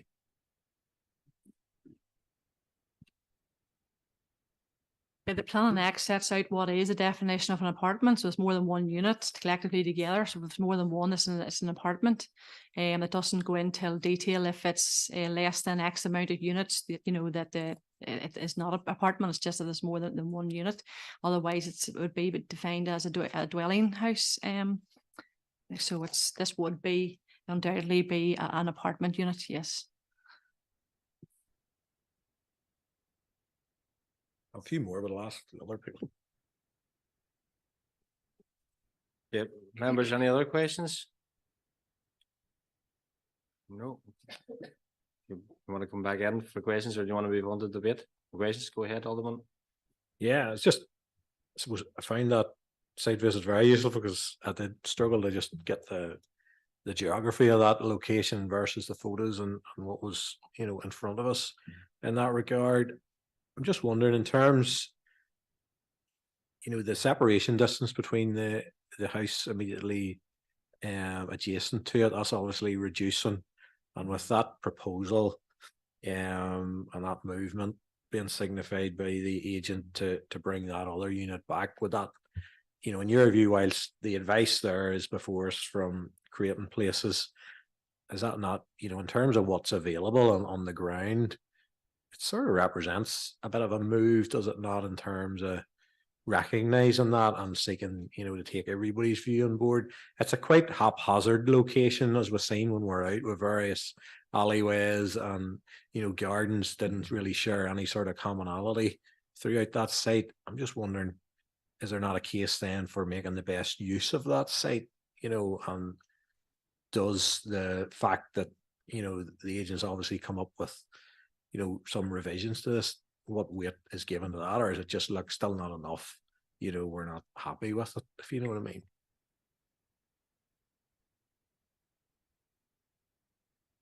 Yeah, yes, I understand where you're coming from, Milson, and no doubt the planning agent has tried his best to work within the constraints of the site, noting that he has to have at least X amount of car parking in Kirtleys to the front.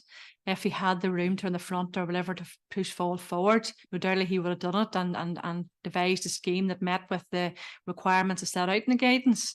And there are some sites that just can't be developed for a certain type of purpose. We would say this particular site can't be developed for the purpose that they're looking for due to the constraints of the site. And yes, we have looked at those adjacent properties that are set out along it. They are dwelling houses, they are 8.93, but they don't even touch a common boundary. There is a right of way to the back of them, and they have been there for some time. You know, they have been planning, surely they have been there from pre-planning, you know, in addition to the extensions, alterations on it, there is no evidence or planning of when that was done. So we would say that this particular site is so constrained that it doesn't allow for 4 apartments on it, because it is just too tight.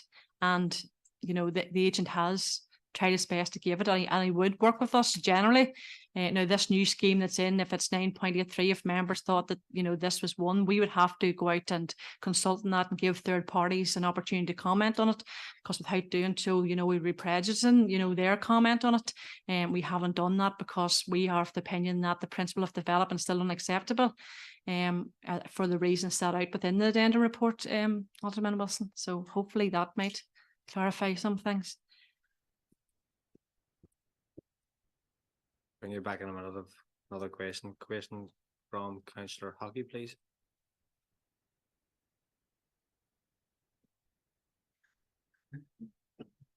Thank you, Chair, for letting me in. It was just 2 quick ones. Sinead, you had mentioned that the definition of an apartment, I suppose, is more than 1 unit. So then if the agent had changed these plans, say they wanted to have 2 apartments on this site, it wouldn't actually make a difference on the 15-metre guideline that is there. And then just a quick one on the proposed purpose of this, just for clarity for myself. This is going to be a purely residential development, and if, you know, because these sort of developments usually lend themselves to short-term leases like Airbnb, just because of the location that it's in within the city. Would this then, if it was to be used as a short-term lease, would that require another planning application? Thank you.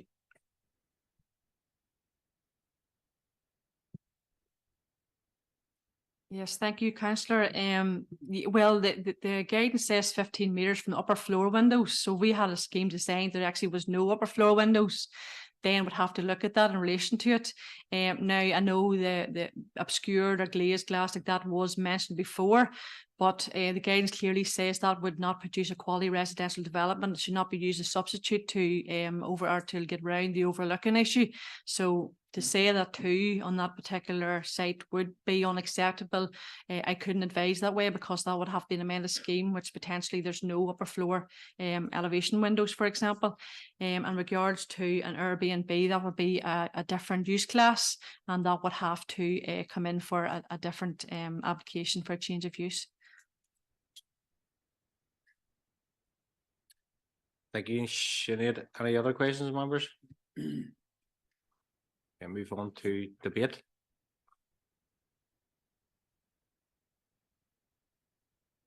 Alderman Wilson, go ahead. Yeah, pardon me.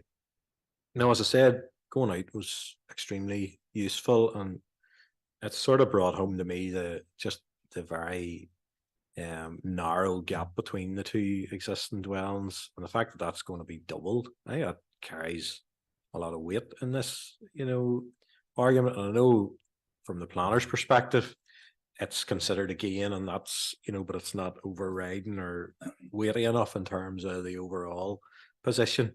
But, given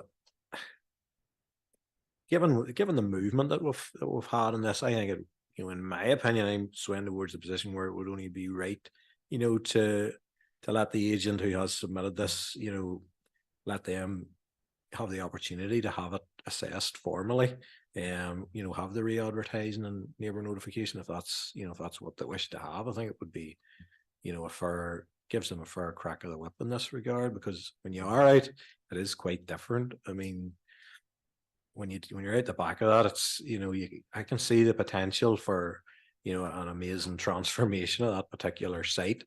And you also, on the other side, you have a massive garage structure also, so you're talking about, developing this location that will push it further one way and bring it slightly further back, as a positive or an attempt to have a positive resolution, to try and please everybody, which is very difficult in planning, as we know. But that's kind of my view, that,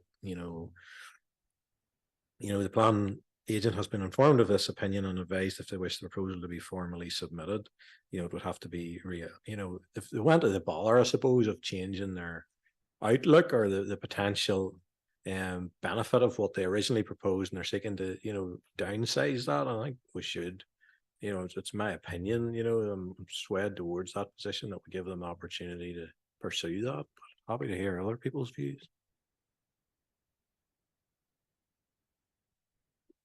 Yeah, thank you, Alderman Wilson. Any other views, members? Alderman Kennedy, go ahead. Thank you, Chair. Just reiterating what Alderman Wilson said there, like this, when you're out on site, it did make it look a lot different. There's a lot of vegetation at the back, which is really blocking the view coming in from the folly, which helped that end of it, and you've the shade. So it's really only the adjacent properties if you're standing looking at it on the left hand side. And I think the agents are trying to work with you to try to get a resolution. And I think what Alderman Wilson said would be, if he is making that a proposal, I'm happy to second it.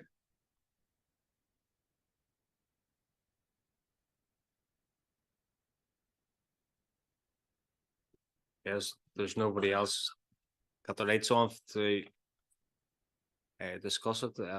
Going to move on to decision item. Yeah, decision time. Going to bring in Councillor Hoggy. Is it for decision or for debate? Decision. Go ahead, Councillor Hoggy.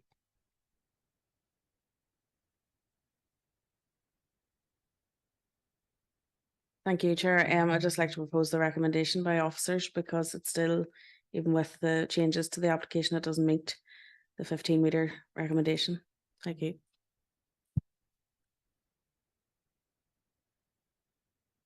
And Councillor Donnelly, please. Second that, please.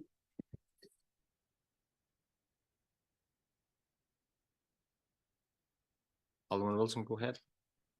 Yeah, I suppose kind of proposal just that we, allow the agent to formally submit those revisions. And based on my experiences out on site, I feel it would only be right that, we allow that to have due process and due procedure in terms of having those changes formally handled by our planning staff, and reserve the right then after that process to make my mind up following that as well. So that would be my proposal.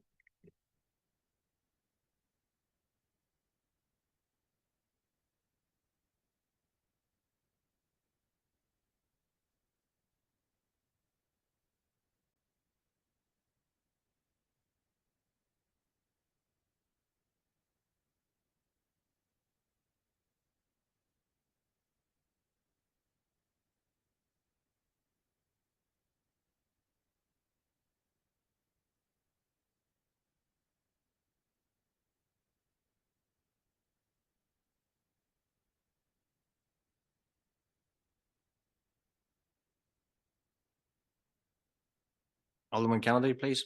I'm happy to second Councillor Alderman Wilson's proposal. Yeah, members, we have a proposal from Councillor Hockey and second by Councillor Donnelly. And that we recommend, or we go through the officer's recommendation. Are we all agreed? No, okay, so obviously we'll go for a vote on that. Yeah, we'll open up the votes for that, so just to clarify, there's Councillor Hockey, Councillor Donnelly, Councillor Moutry, Alderman Wilson, Councillor Mallon online, Alderman Kennedy and myself can only vote. Not right, you're not voting, Joanna. Okay, so with 2 seconds to get this page out.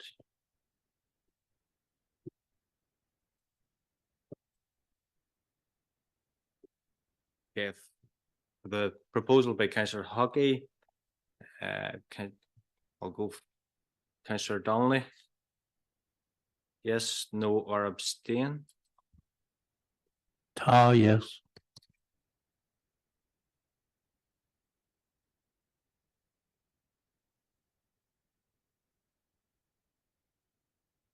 Councillor Hockey, Yes.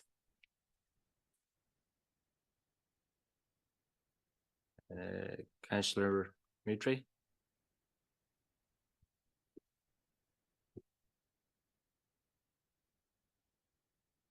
So I'll come back to you. Councillor Mallon, sorry, online.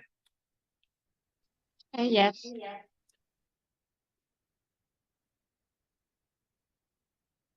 Councillor Moutry,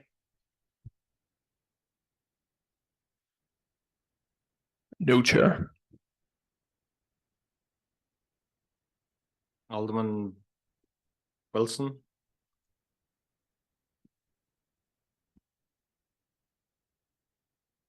No, Chair.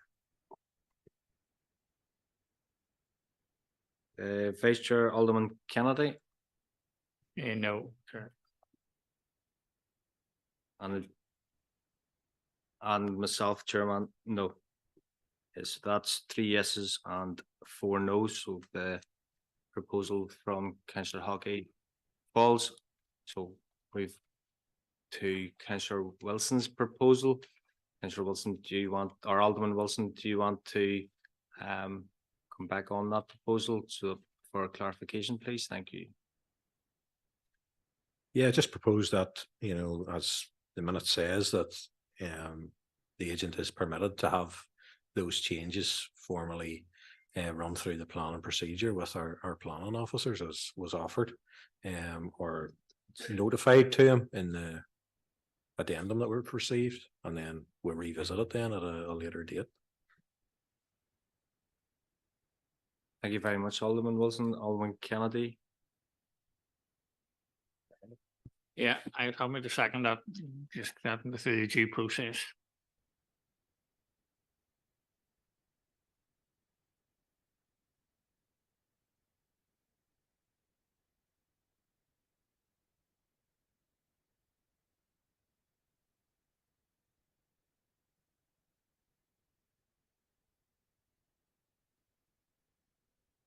Yeah, Alderman Wilson is really to the further information which is within your proposal. Okay, so move on to the.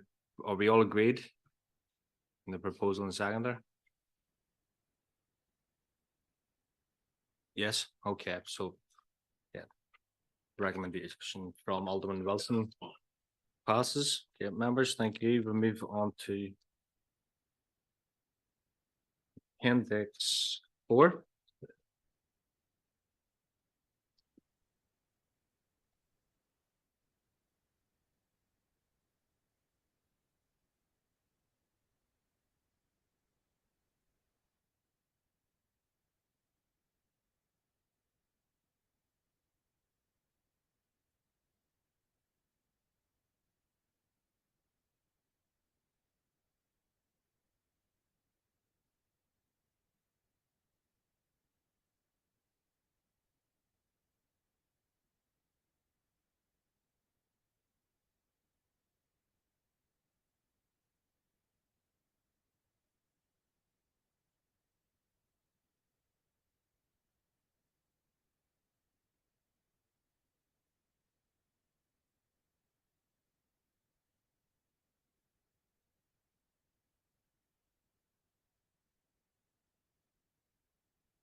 Okay, members, move on to Appendix 4, application number LS 08 2020 1133F.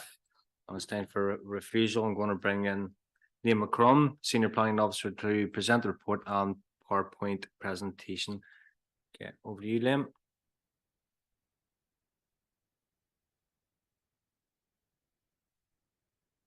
Thank you, Chair. This application is for the erection of 5 residential units, 3 detached and 2 semi-detached on lands at Kelly Road, Ballerony. Members are advised that the principal development is acceptable, subject to normal planning and environmental criteria on this site being met. Members are also advised that residential development has previously been approved on this site under an application back in 2008. However, the works on site were not carried out in accordance with the pre-commencement conditions attached to that approval, and therefore said approval has expired and does not represent a fallback position for the applicant. In terms of the design, layout and amenity, the relevant policy context for consideration of the application is provided by PPS 7, its addendum, creating places in DCAN 8, with also the plan and history being a material consideration.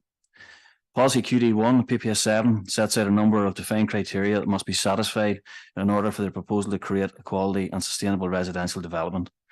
Officers are satisfied that all of the criteria, with the exception of criteria H of QD1 of PPS 7, have been satisfied for the reasons set out in detail in the body of the report that has been circulated.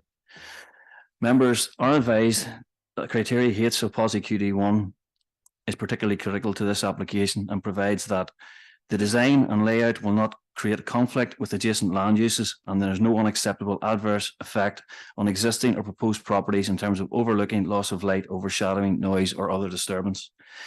In terms of impacts of the proposed development on existing properties, officers have considered the proposal in terms of space standards, separation distance, and a review that the proposed development does not adversely impact on the existing amenity of existing residents, and therefore satisfies this aspect of the policy test. In considering the impact of the existing farm buildings on the proposed development, members are advised that all of the proposed dwellings are located within 75 metres of the farm buildings at Lacken House. The Environmental Health Office has advised that based on the existing use of the farm buildings, there would be no adverse impact. However, the response was caveated by the statement that the Planning Department would need to consider the potential scope for these buildings to be used for other agricultural purposes at a later stage, which may give rise to significant adverse impacts on amenity due to noise, odour and pests. Members are advised that the agricultural building immediately to the rear of the proposed dwelling at Site 1 is 12 metres away and was used for domestic storage items at the time of site inspection. The building has a solid floor. It measures 170 square metres, which officers consider to be large enough to house livestock if dry bedding was used, and in turn could be cleaned out by the farmer on a regular basis. Officers have looked at DERA guidelines for space requirements for growing and finishing stock cattle with solid floor shed. For younger cattle with a weight of 200 kg, 3 square metres of floor space is required per animal, which would allow for 56 cattle being housed in this shed. For maturing cattle with a weight of 500 kg, 5.58 square metres of floor space is required per animal, which would allow for 29 cattle being housed in the shed. For older cattle with a weight of 700 kg, 7.75 square metres of floor space is required per animal, which would allow for 21 cattle to be housed in this shed. Whilst the owners of Lacken House are not currently commercial farmers, they or subsequent landowner could begin to operate the farm business at this location and use the building to house livestock, or could rent the shed out to a farmer to house livestock at these rates. Officers consider, with any of the applicable numbers of cattle as set out above being housed in the shed, that this would give rise to significant adverse impacts on the immunity of any potential residents of the housing development by reason of noise, odours and pests, given the proximity. Therefore, officers are of the opinion that on balance the application fails policy or criteria H of QD1. Officers are satisfied that no other plan policy concerns in respect of this aspect of the development, particularly archaeology and built heritage. There are no concerns. Access and traffic, we have no concerns, and flooding and drainage have no concerns as set out in the report. All third-party representations have been considered in detail in the body of the report, and refusal is recommended for the reasons stated. I'll just take you through the PowerPoint presentation.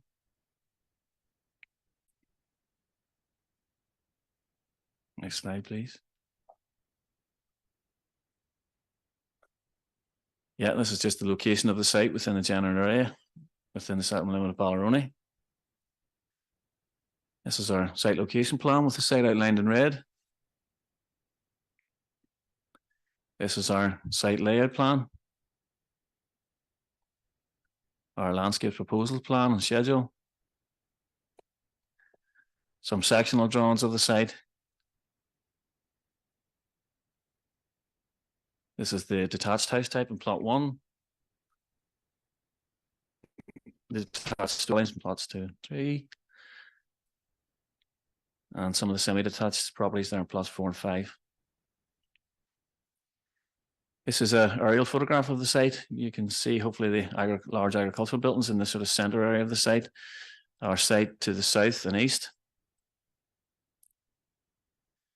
So this is a view of the site looking towards Kelly Hill Road from the south. Our site is just, you can see in the foreground the large agricultural building. The site is to the right of that. This is a view of the site from Kelly Hill Road looking back towards our site. You can see in the foreground some of the agricultural buildings that are immediately adjacent to the site. This is the view of our barn building. The large agricultural building is actually located to the rear of that, but that building there has been used previously for the housing of livestock. This is just a view of the site from the Banbridge Road. You can see the site into the left. And again, looking back from the Banbridge Road, you can just see in the background the sort of rooftops of the agricultural buildings, with the site would be just before those. Again, within the site, looking back towards the agricultural buildings that bound some of the plots. Again, that's another view, just looking back towards the agricultural shed and Kelly House. And again, a view from the site with the agricultural building in the foreground. And again, just more views of our agricultural buildings towards Lacken House and its outbuildings. And that's just a view from the site towards the garden at the back of Lacken House. And a view towards Kelly Hill Road, and you can see the station house there in the foreground. And again, that's probably the best view we have of the actual large barn on the left-hand side of the site, and the smaller, or the large agricultural building on the left-hand side of the site, and the smaller barn to the right. This is a view of the inside of the large agricultural shed, and you can see the concrete flooring. And this is a typical inside of some of the stone barns that are immediately adjacent to it, where you can see the previous use there for the housing of small-scale livestock. And that's just a view from the back hard standing area of what was the previous agricultural yard of Lacken House, looking towards the agricultural field, which is in part the application site. Thank you.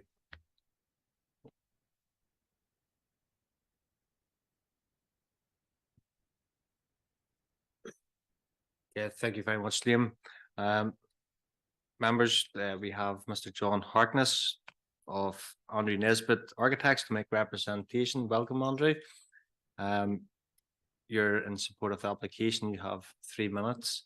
Whenever you start speaking, then obviously the timer will commence. Okay, so it's over to yourself, sir. Okay, thank you, Chair. First of all, I would say that planners owned this land and subsequently approved the land for 17 houses, and the work has commenced on site. The foundations have been put in for one of the houses. I'd also state that this application was lodged in early 2020, and we have been through all the hoops with all the statutory bodies over and over again. The proposal has been refined and adjusted, and to great cost of the applicant, and we felt we were really shaping up for an approval.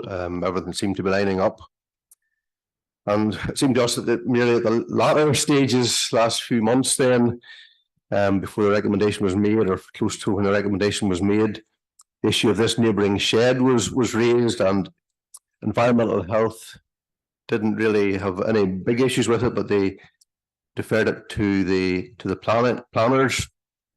And the shed is no longer owned by farmers, and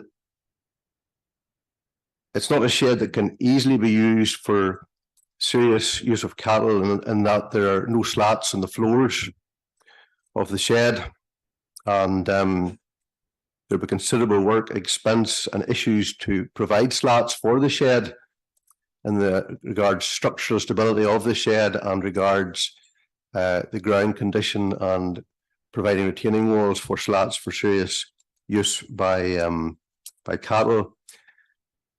We'd also point out this shed has no direct access to fields, and the Lacking House yard, no direct access to fields.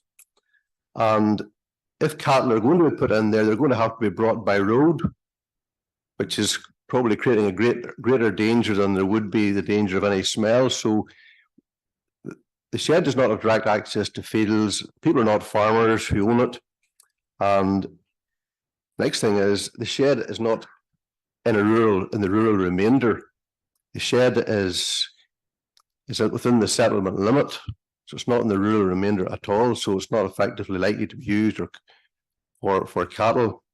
Now, I would just draw your attention to item 6.90 of the SPPS, where they're saying that really this would be refused if it was likely that the shed would be used. It's not likely, and if it was likely, the planners were duty bound under procedural fairness to explore methods of mitigation in that circumstance. That did not happen, but we believe it's not likely.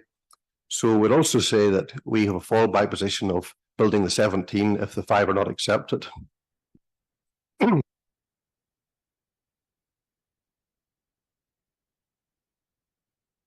Thank you very much, Mr. Harkness. Yeah. Okay, members. Over to yourselves for questions. Councillor Lavery, go ahead.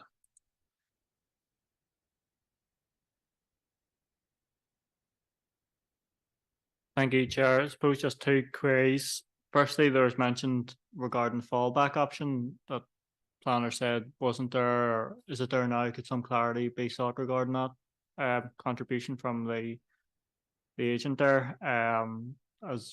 Is this fallback option possible, or is it gone now? Will enforcement action be taken regarding those 17? Just some clarity on that. And then just what was said there about uses of the shed.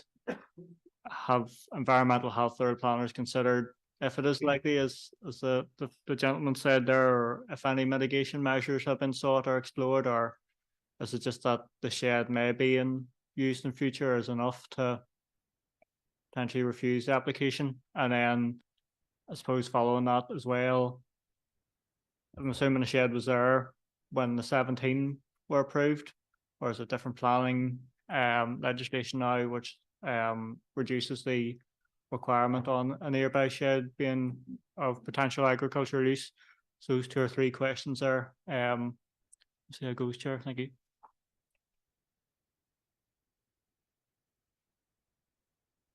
Yeah, hopefully you remember if then we'll come back to them. Go ahead, Liam.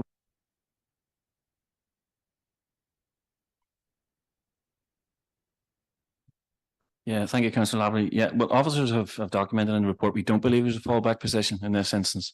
There were pre-commencements attached to the approval that was granted into the 2008 approval with regard to archaeological conditions, that there was digs and things to be carried out prior to any commencement of works on site. That didn't take place, and reports were to be submitted to officers. We never received any of those. So any works carried out was in breach of those pre-commencement conditions. So there wouldn't be a fallback position as far as we're concerned. The second one would be Paul will take, but the third one there, in terms of the context of the approval, I suppose it's important to note here, and I hope it came across in the report, the previous owner of the farmyard and Lacking House was the applicant in the previous approval.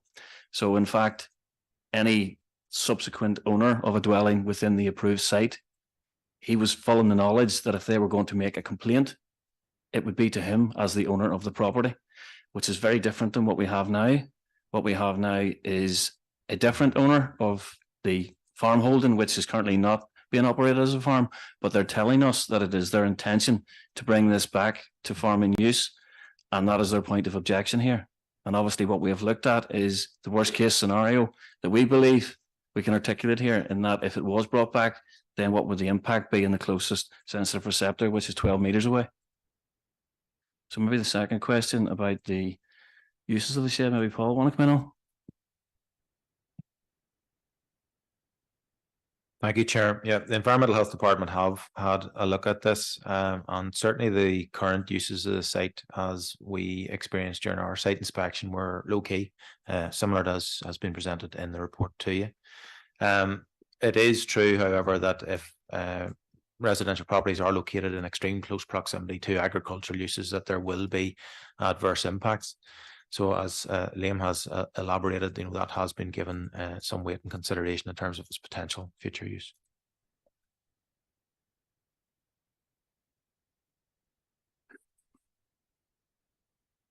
That answer your questions, Councillor Lavery? Yeah. Councillor Wilson and Councillor Duffy, please. Thank you, Chair. Just sort of probably on vaguely on the same point.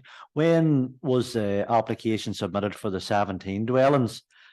And just surely part of the reasoning behind the rejection of the application was that this was a detrimental effect on any residents who possibly live in them dwellings. But sure, regardless of who owns the shed at the time of any application, whether it's the owner or the applicant, it would still have a detrimental effect. Going by your report, it would still have a detrimental effect on anybody living there. So, to sort of just get my head around why that wasn't considered in the application for 17 properties, it would still have a detrimental effect regardless of who owned them or who owned that shed.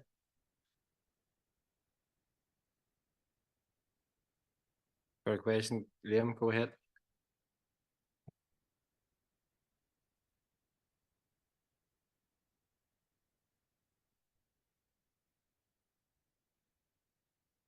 Yeah, that application was a 2008 application. I suppose things have probably moved on quite a bit since that approval was granted. But yes, the point is still there that you make, that look, it would have been considered at that point in time. Obviously, we've had a fair number of cases through various appeals and different committees that we've had here, which our position has evolved. That was a DOE decision back in 2008. It was set in a different sort of context, in that yes, the noise source, the odor source were still there, but the complainant and the owner, the complainants would have been making the complaint to the owner. So the owner of the site, in the context of getting his approval, would have been full in the knowledge that what he was doing by commencing that development and building those houses was probably creating a problem for himself as the owner of the farm, which, if you understand, is different than what we have now, in that the owner of the farm is the complainant and the owners of the potential houses on the site are not, they're different. Maybe that's not coming across the way I wanted to.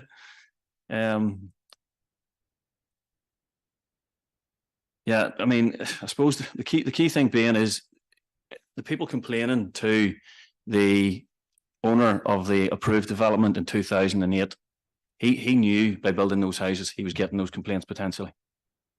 Whereas now the owner is the owner of the site. He doesn't control the noise source. The people who own the noise source, who are the farmers, if they get those complaints, they're probably prohibited from ever utilising that business as a farm. And that's what we have to safeguard, because that is an existing farm. This is a proposed use we're bringing to the site. There's an existing farm, albeit it's not operating at that at the moment, but it can operate as an existing farm without any benefit of any plan permission. And that's what we're basically safeguarding.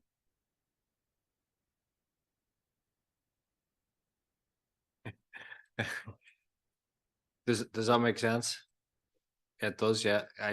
Does anybody want further clarification on it? So it's just really sort of the original applicant owned the shed, and now he doesn't own the shed, so somebody else will be taking that complaint. Okay, Councillor Duffy. Yes, I would actually like to ask the applicant, would they have been missold this land then on the pretense that they have planning permission? You know, even though it was 17 houses back then, and now all of a sudden they might have possibly have none. And on the back, I remember a planning application here before where somebody had to have a license for an agricultural shed to state what was in it. And these owners of this shed at the minute, not actually being registered farmers, do we have to accept it? You know, they're not down as registered farmers, so is it just hearsay? It's just somebody come along next week and go, oh, I might do this with this land, I might do that with that land. You know, it's like that sort of ladder thing earlier, you know, you're leaving this plan committee open for all sorts of backle. And just one last thing, it just says called in by a plan committee member, an elected member. Does it have to be named? I thought they had to name the member who called it in.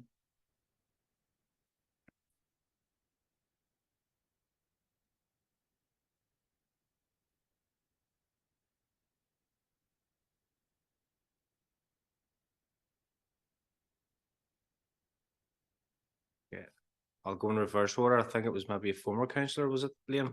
Go ahead.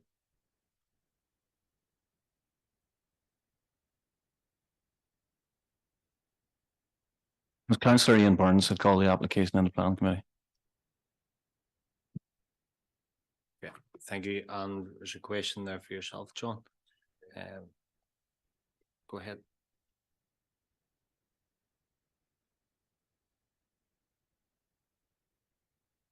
Thank you.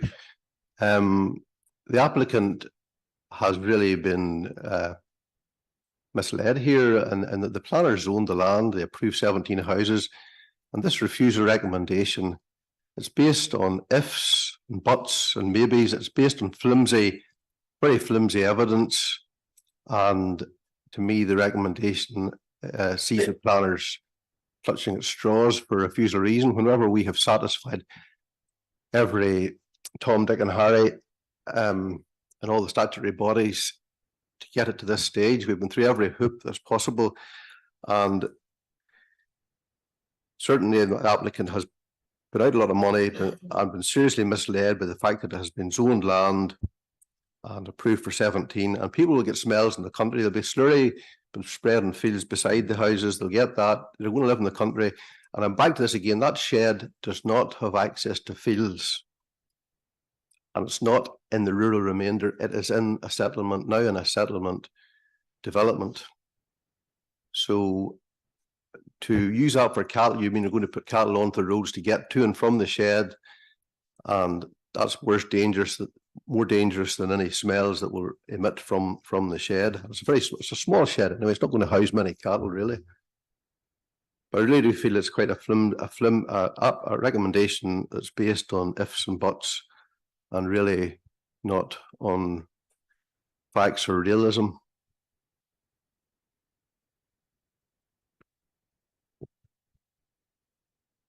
Want to bring in Damien here? Thanks, Chair. And I just want to reinforce a couple of points that Liam has already made. Members, look, I suppose one point to highlight here is that the applicant owned the agricultural building when he got planning permission previously. Now, that planning permission, there were two permissions actually were granted by the DOE. Now, firstly, you have to question, was that the correct decision at the time by the DOE? In spite of the fact that the applicant owned the building, as one of the members had already raised, that would have been an issue anyway. You would have been living in close proximity to it. So was that the correct decision to grant planning permission back then by DOE? Secondly, the applicant has now sold that building, and the new owner of the building has set out their intentions to potentially occupy it for agricultural use. So I have to disagree with the points that have been made by the speaker. Look, those are the facts of the matter. And hopefully that has sort of cleared up just the history of what has happened at the site, the material change in circumstances at the site. All of this plays into the officer's consideration and recommendation. So hopefully that helps to sort of set the picture clear, members.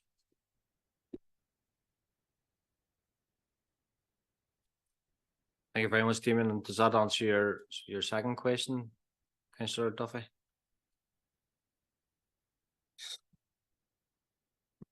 does.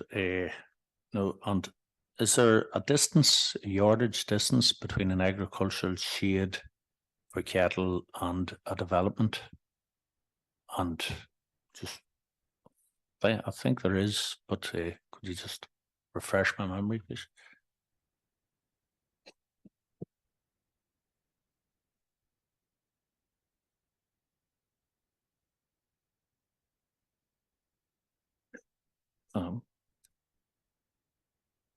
No, there's no specific distance. There's a agricultural permitted development for 75 meters.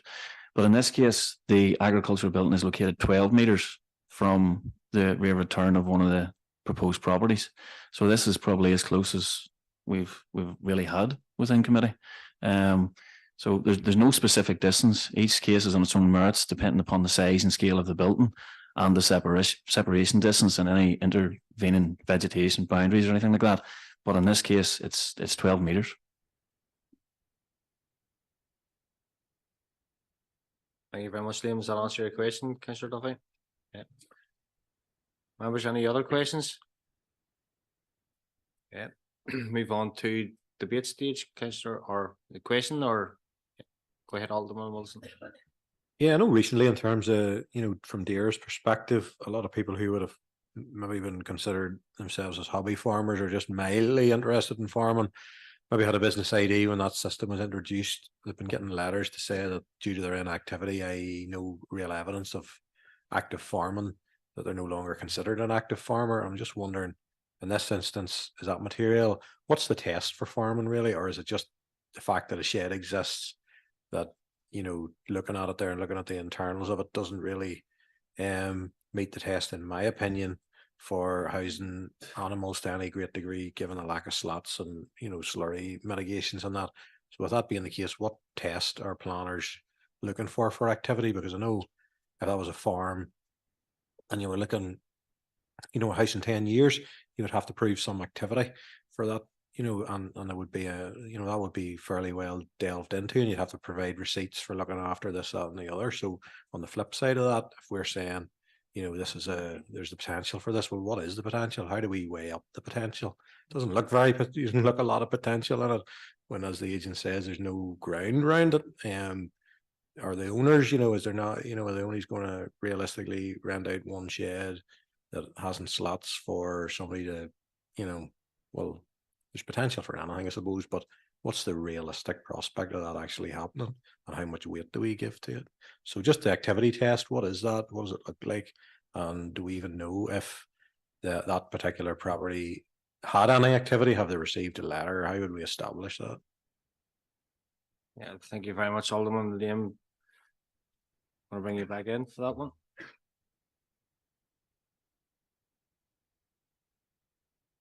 Yeah, Alderman Wilson, there's no activity test in terms of this application site. In fact, the speaker's quite right. There is no active farming ongoing at the moment.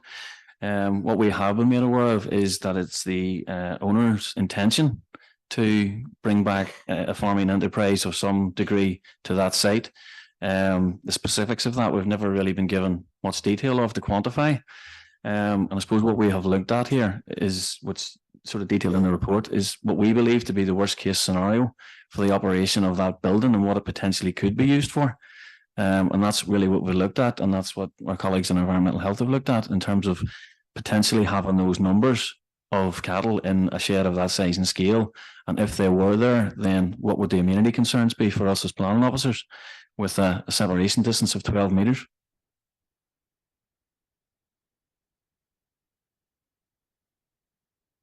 Thank you, Liam, for clarifying that. Does that answer your question, Alderman?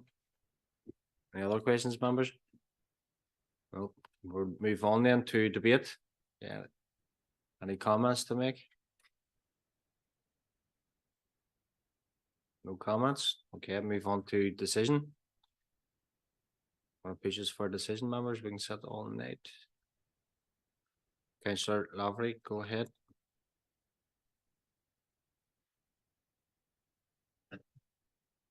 Thank you, Chair.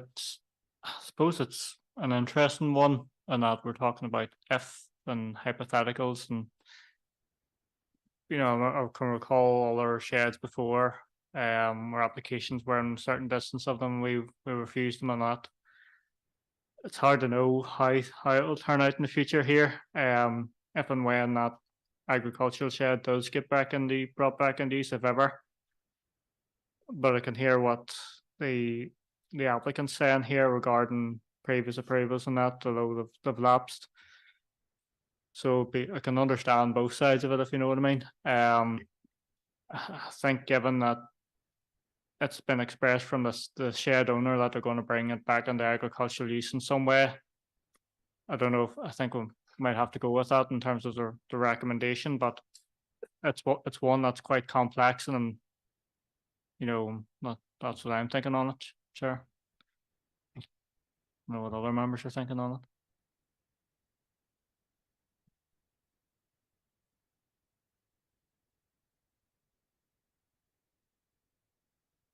Yeah, thank you for that, Councillor. I thought we were going for a proposal. Alderman Wilson, please. Yeah, it's just because Councillor Lavery's rightly pointed out sort of the hypothetical nature of this. Just to further, I suppose, explore that, I know I'm drifting back into a question, but hypothetically then, should the owner of the shed decide to enter into, for instance, beef cattle, is that a material change of use of that original shed's sort of use, if you know, are they changing the use of it because they would need slots? Presumably that would need a planning application and you know, nitrates and emissions and all associated with that. How does that sit within a development zone, if it's within a development zone at the minute? What's the knock-on impact of that? How does, you know, if an application comes in or if it's required, how does that sit, you know, in the future in terms of establishing a different use for that shed than is currently the case?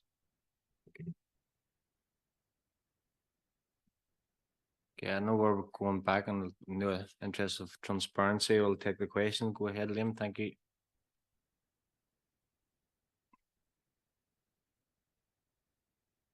Wilson, what we probably looked at was the worst case scenario for the shed as the existing use. We didn't look at, you know, if slots were required or if a planning application required, because obviously that's a separate consideration. What we've looked at were figures that we thought of a type of agricultural activity that could be carried out at the shed without any necessity for any planning application to come before us. Now, there may be dairy standards and stuff and things that particular type of farming would need, but it wouldn't require a planning application that would be before us for consideration. So what we have looked at is like what type of agriculture could potentially be carried out within that building, worst case scenario, and applied the standards that from that, really, I suppose, if that helps. Yeah.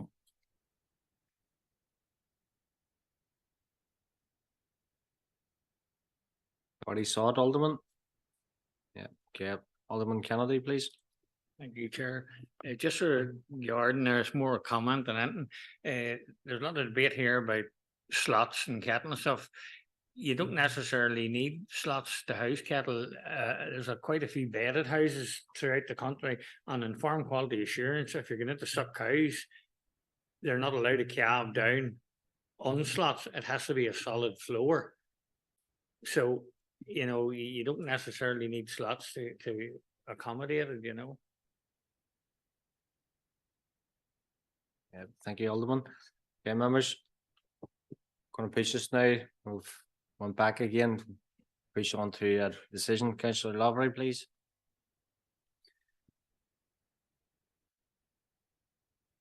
Thank you, Chair. Yeah, I suppose we do have to move the decision on this. I don't know if there's not naturally a good outcome in either case or a right decision. Maybe it's one that will be appealed further. But given that there may be significant, and it will be quite significant residential impact should this agricultural shed come back into agricultural use has been sort of outlined. I think today we're going to have to accept the recommendation to be refused the application. So that's what I'll be proposing, that we accept the recommendation to refuse. But we'll be interested if it is appealed to PSC just to see what the outcome would be regarding potential future uses rather than just considering use at the minute. I think it will be an interesting test case, but I think we're going to have to go with the officer's recommendation on this one today. Thank you.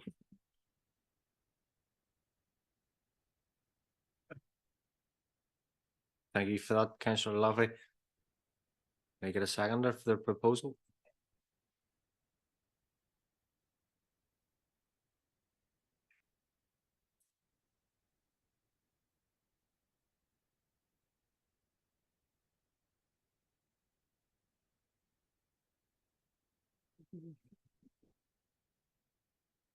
And seconded by Alderman Wilson. Okay. Okay. Proposed by that we accept the officer's recommendation, seconded by Alderman Wilson, and we all agreed. Agreed. Okay. Thank you very much, members.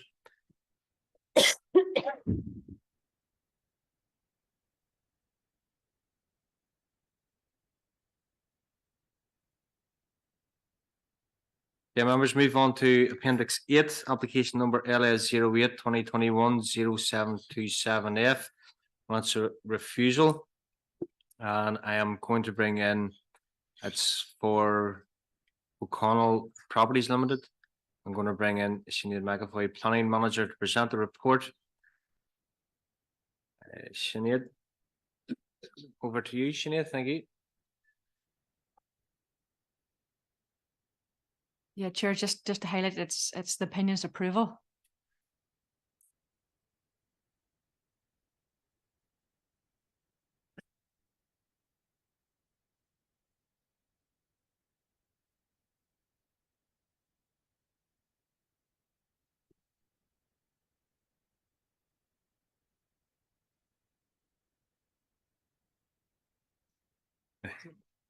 Yeah. Thank you for that, Sinead. Yeah, it's time for an approval. Sorry for if there's anybody panicking there in the background. Yeah. Yeah. Over to you, Sinead. Thank you.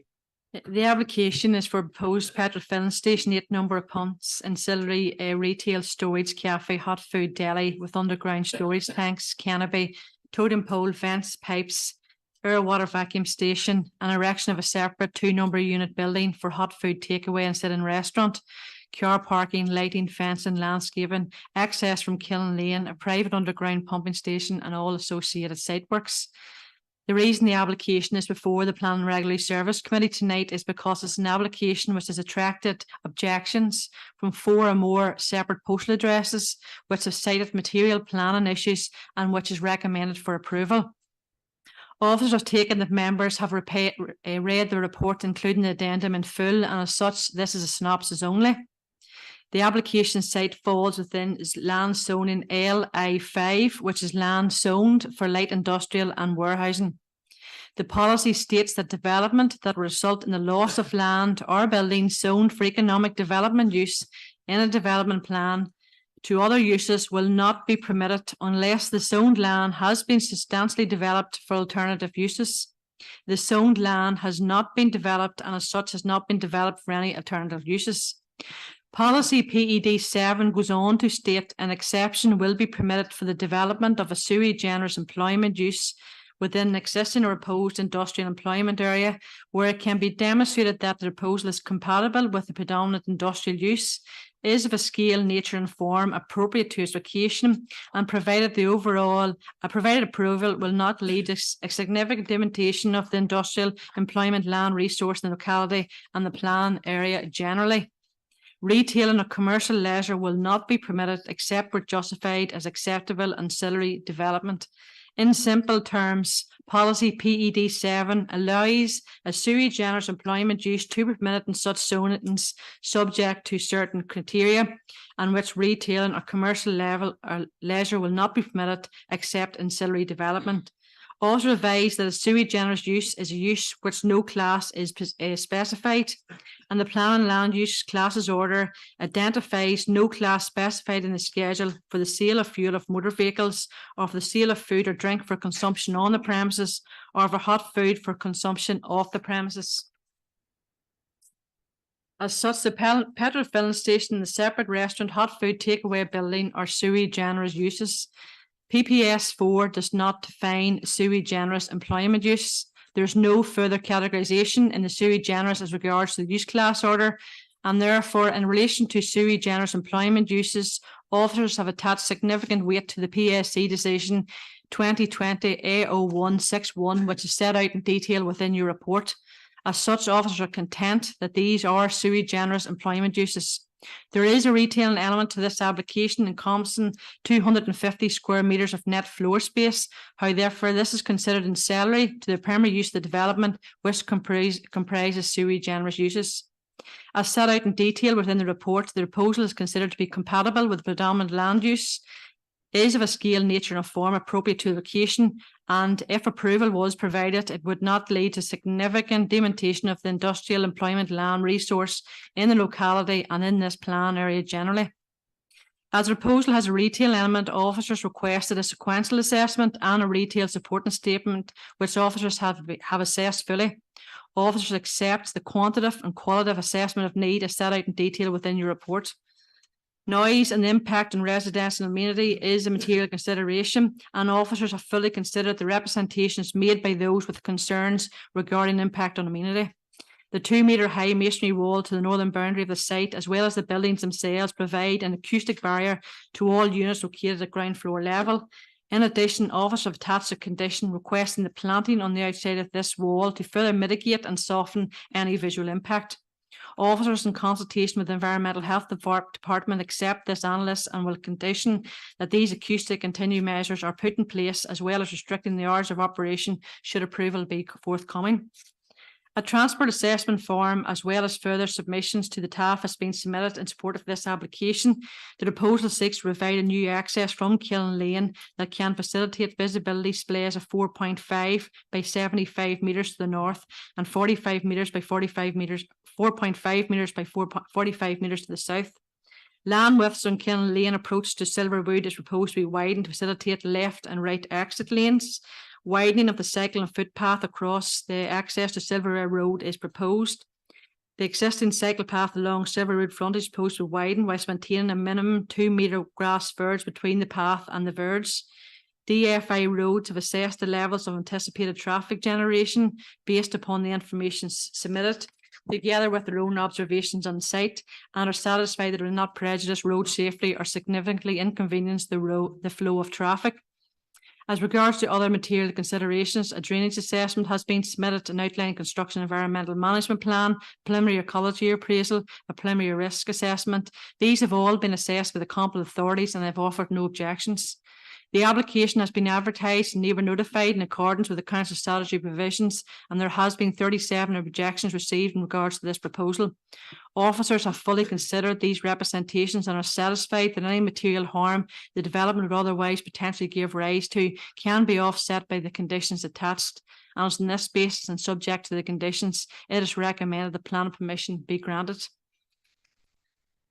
Take me through the PowerPoint presentation, members.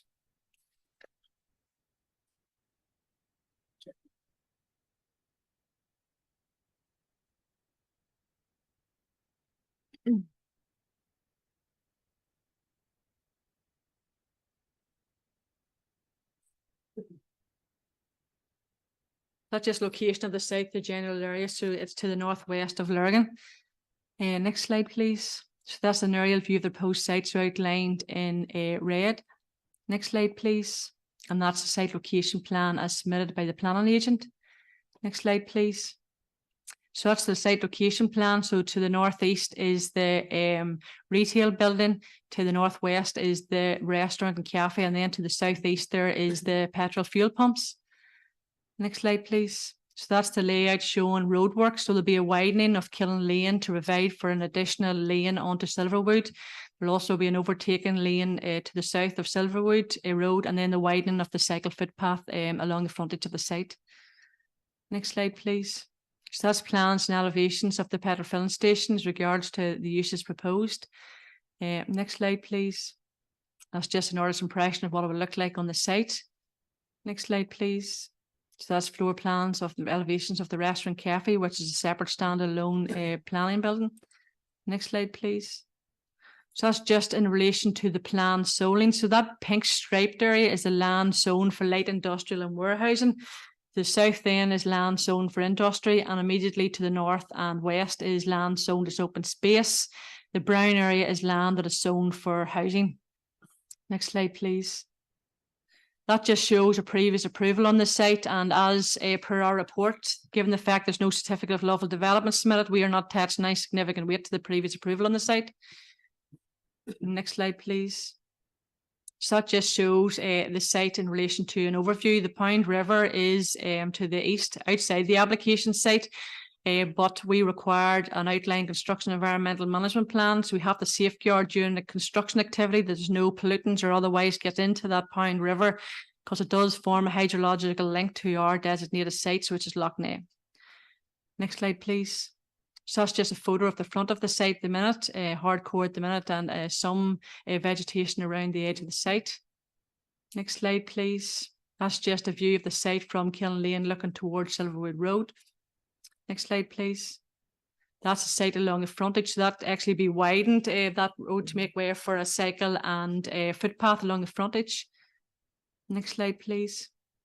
That's just coming out, as if you're coming out of Kiln Lane, the junction there on the Silverwood Road at the present time. So there'll be an extra lane there coming out onto Silverwood Road to allow vehiclers to turn left. Next slide, please. That's just looking to the north. So that bit of area will be changed into to allow people to overtake on the left-hand side, so that there wouldn't be stoppings for people turning right. Next slide, please. That's it. Thank you, members.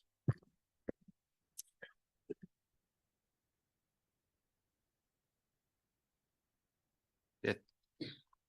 Thank you very much, Sinead. I'm going to bring in Councillor Lavery.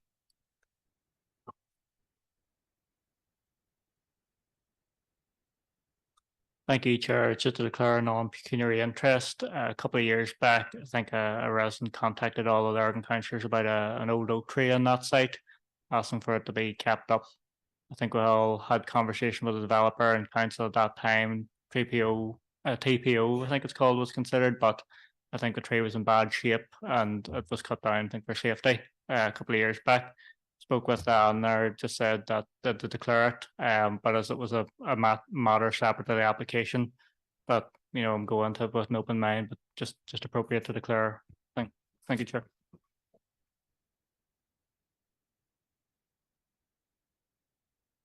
Julie Norwood, Councillor Lavery, thank you very much. Members, we have Colin O'Callaghan of O'Callaghan Planning and Chris Mitchell to make representation in objection to the application. We have also Michael Graham as the agent, but we'll bring in Colin and Chris first of all. Colin, Chris, you have 3 minutes. So whenever you guys start, the clock will start. Okay. Thank you, councillors. The applicant seeks planning permission for retail development on zoned industrial land. This is specifically ruled out under PPS 4, among other policies. Under the SPPS, the guiding principle is that development that accords with the development plan should be approved, and development that conflicts with the development plan should be refused. As this proposal conflicts with the area plan, permission should be refused. Officers feel this proposal sidesteps PPS 4's rule preventing the loss of industrial land to retail use, because they do not consider selling fuel and convenience goods to be a retail operation. We disagree strongly. The applicant feels his proposal is a sui generis employment use. However, there's little employment generated in 8 fuel dispensing pumps. The majority of activity taking place in this site is sales. The applicant provided a retail study to back up this proposal, begging the question, why did the council not recognise the PPS 4 specifically rules out retail use on zoned industrial land? We feel officers have been unduly influenced by an appeal precedent set out on behalf of the applicant. The appeal in question is not actually binding here, however. It's in a different area. It was assessed against a different area plan zoning, but most importantly, it didn't involve a sui generis retail development. If this application is to be approved on the basis of an appeal decision we consider irrelevant, it will be subject to legal challenge. In simple terms, PPS 4 allows a sui generis employment use to be permitted on industrial zonings. Sui generis employment uses are not defined anywhere, but we feel it'd be irrational in the extreme to treat a sui generis retail use as being the same as a sui generis employment use, just because neither fall into any use class and just because retail jobs will be created. Whether this is a retail use must be a matter of fact and degree. Irrespective of a filling station not falling into any class of use, it is a sales business, and PPS 4 specifically protects zoned industrial land from sales uses. Proposal is out and out retail in its entirety. The said sui generis employment use is wrong and misrepresenting the policy. You couldn't move your microphone. Sorry. I'll give you an extra 10 seconds. The proposal is out and out retail in its entirety. To say it is sui generis employment use is wrong and misrepresenting the policy. It is so irrational there would be clear grounds for judicial review. Secondly, the planning officer is applying the wrong test, saying that it isn't compatible with the local development plan, with the legal test being that it must be in accordance with the local development plan. To approve the planning permission would be a breach of Article 45 of the Planning Act 2011, which would be a further unlawful decision and subject to challenge by judicial review. I remind the council that they are the custodians of the public purse, and to grant such a planning permission, which would be such a vulnerable decision and which could lead to lengthy litigation and significant public expense to the ratepayer, which could run into tens if not hundreds of thousands of pounds, with several parties being involved. I would also want to just address the issues with the road service. The DFI only focused on the Killen Road, Silverwood Road as an access point, when in fact there was already traffic calming measures put in place for vehicles to exit at the Killen Road. Okay, I'll give you an extra 10 seconds there. So thank you very much for that. And I'm going to bring in Mr. Michael Graham to make representation as the agent. Okay, so same applies to you whenever you see the clock on. You can go when your own time and the clock will start. Okay, thank you very much, Michael. Chair, members of the committee, thank you for affording us the opportunity to address you. I'm Michael Graham, Chartered Town Planner with Tetra Tech, agent for this application on behalf of O'Connell Properties, accompanied by Mr. Jeffrey Sargent, the McCrainer architect to my right. We're very pleased the Council's Planning Department has recommended approval and would like to thank Council's planning officers for progressing this application to a positive recommendation. The proposed development seeks a petrol filling station, 8 pumps, including ancillary retail storage, cafe, hot food deli, with underground storage tanks, canopy, totem pole, vent pipes, air water vacuum station, a separate 2-unit building for hot food takeaway and sit-in restaurant, car parking, lighting, fencing, landscaping, access from Killen Lane, private pumping station and all associated site works. The site is located within the settlement development limit.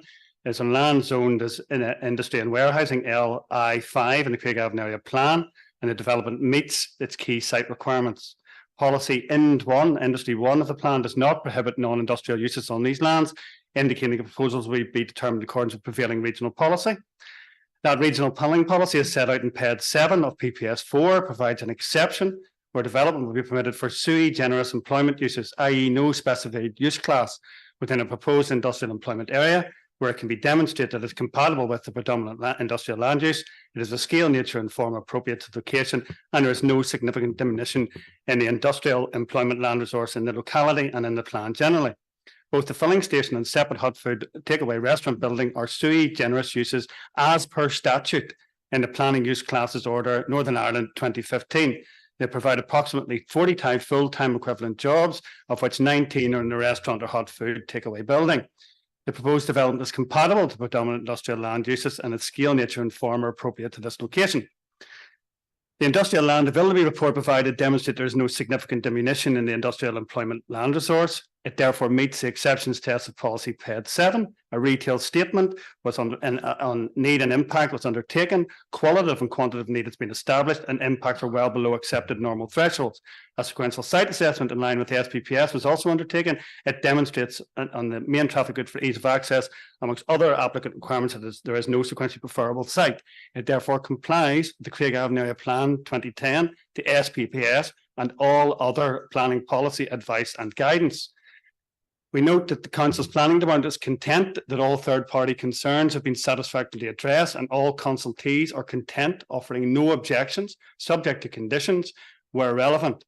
To conclude, the scheme provides a highly sustainable approach to the development of these lands, and take the opportunity to thank the Planning Committee for their time this evening, and we trust that the elected members agree with their Council Planning Department that the planning permission ought to be granted, and myself and Jeffrey would be more than welcome to answer any questions.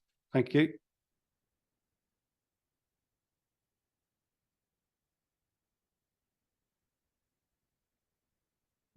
Many thanks. Do we have Paul McCrainer here as well? No. Okay, so members, we have Jeffrey Sargent, who's here for speaking rates for clarification purposes only. We also have David Sherrod from DFA Roads and Aloysius Lochran from DFA Roads for clarification purposes. Okay, so members, over to yourselves. Want to start the ball rolling for any questions? Councillor Duffy, please. Thank you. Yes, you said you expressed there was a need for this along that road, but surely there's 2 other garages already on that road. So where would you get the feedback that there was a need? And also it mentions in there that some people didn't receive letters, of notification. Were they outside the distance and didn't get them? Okay, so one's for yourself about the need. Yeah. Yep. Thank you, Chair. We've provided a detailed assessment need both in qualitative and quantitative terms, Chair and elected member. We've looked at, even though it's not required, the assessment of need has to be proportionate to the scheme that is proposed. But we've gone and done a full need assessment and then gone further and done a retail impact assessment as well. And obviously planning policy, and there's a like competes with like, filling stations compete with filling stations, and therefore, and they're not policy protected.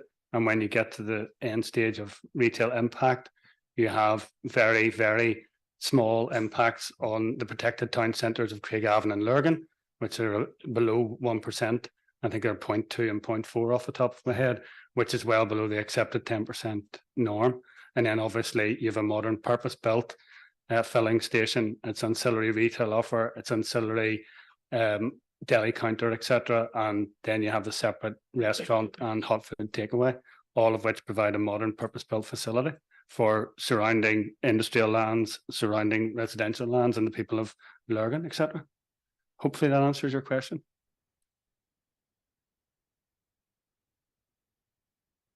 Thank you, Michael. And does that answer your first part of your question? Okay, and Sinead, can you come in for the second part, please? Yes, thank you, Chair. Councillor, yes, all neighbour notification has been carried out in accordance with the Council's statutory requests. I think those came the last time that the paper was going to go to planning committee. They said they didn't get any notification of it, but we only would notify those people who actually put in a third party representation to it. So we had actually covered it. So we're content that we have made our legal requirements in regards to notification. Yes.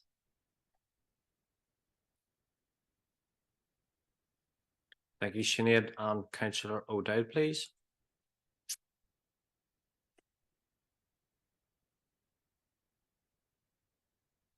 Thanks, Chair.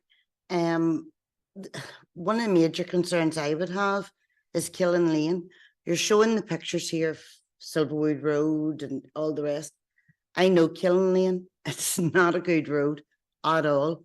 There's already traffic measures there, so lorries and that can't go up it, which they still do.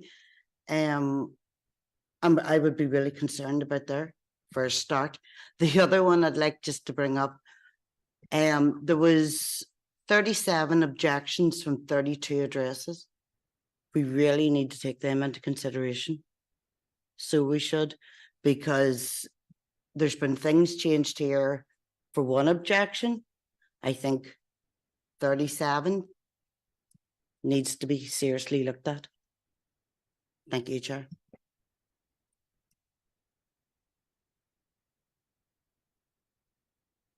Yeah, thank you very much, Councillor. I suppose bring in DFA roads. Do you have any concerns? I think that's you there. Go ahead. Thank you, Chair. In response on Kiln Lane is a public road. We have installed traffic calming. The traffic calming is actually to slow vehicles rather than to stop vehicles. Obviously, there is a potential there for a rat run before this application.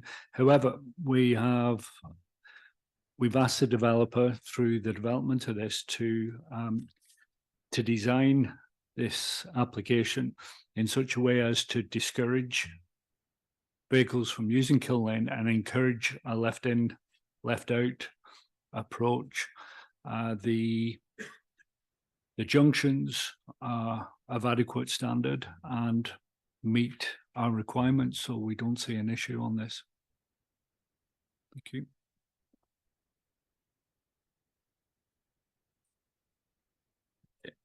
If there'll have to be a question from the members for you. Councillor O'Dea, I'm going to allow you back in, and then Councillor Duffy.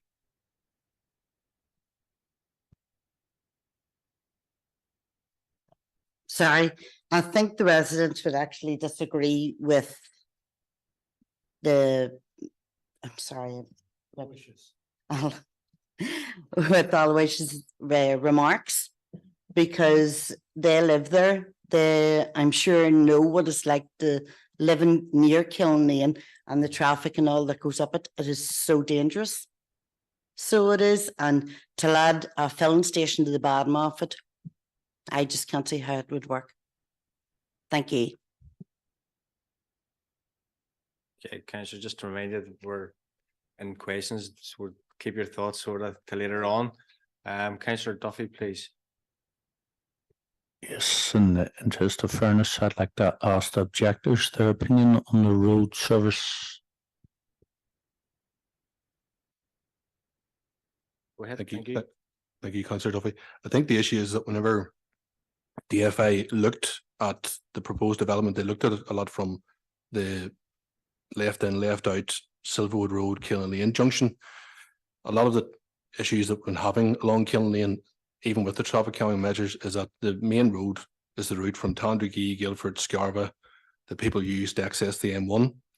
And in order to effectively beat the traffic lights, they cut down Kilnane to come out further down at the junction with Killen Road. Now, if anyone, I would imagine, is going in that direction and going into the proposed filling station, whenever they come out, they're not going to turn left and sit and wait at the junction and go down with the traffic lights. They're going to turn right and go past all residential houses, which is predominantly young families and young children playing in the street.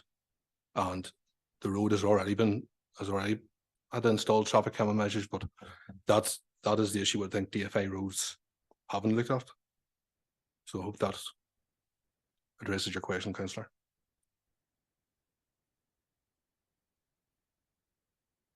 Thank you very much. I'll bring you back, Councillor Duffy, please. Thank you.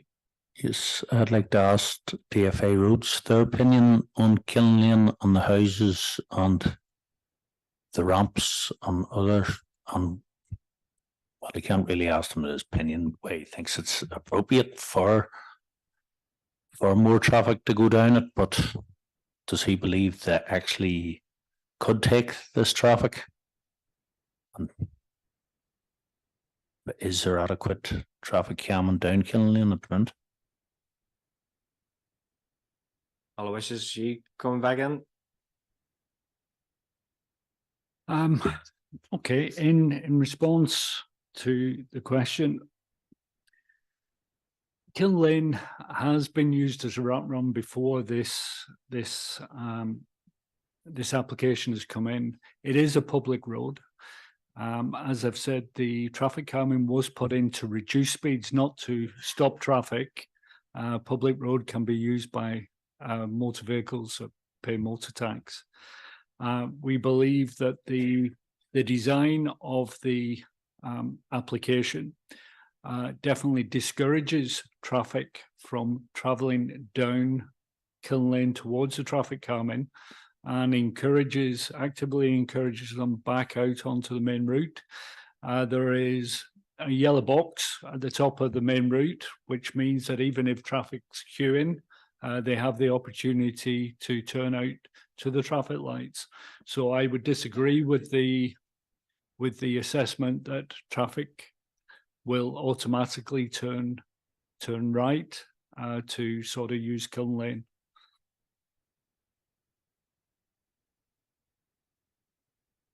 Yeah, thank you very much. Councillor Lavery, please. Thank you.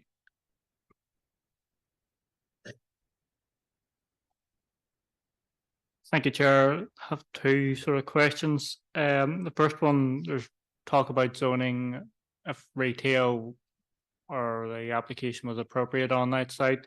I think PPS4 was mentioned, so if some clarity from officers could be given as to why they feel that it merits when it's alleged by objectors and so on that retail is not allowed. If some clarity can be given with that. And then just, I think it was a point Michael made about, you know, the retail impact assessment and that they didn't, suppose, consider other petrol stations in the area in terms of groups or businesses that they have to take into account. Did officers sort of take that into account if, you know, they're saying there's too many petrol stations or not enough petrol stations for an area?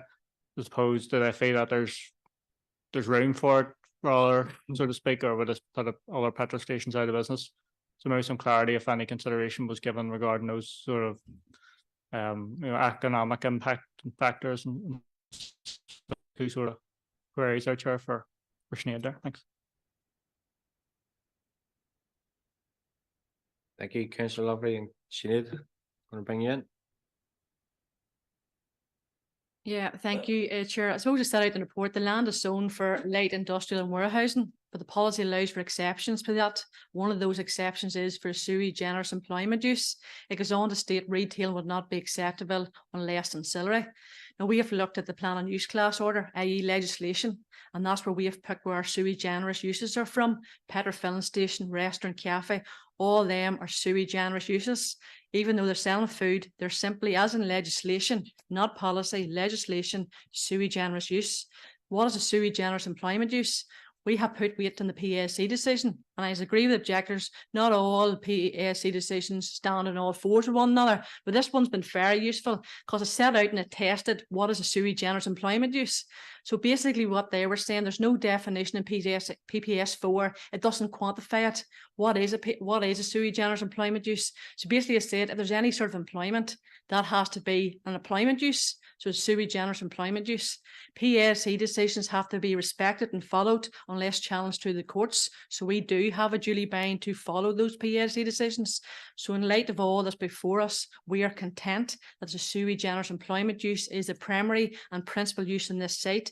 It has retail, i.e. there's a shop associated with it, but that's ancillary to the overall use in this site. So therefore, it meets with exception, it meets with the land use zoning, and it meets with the development plan.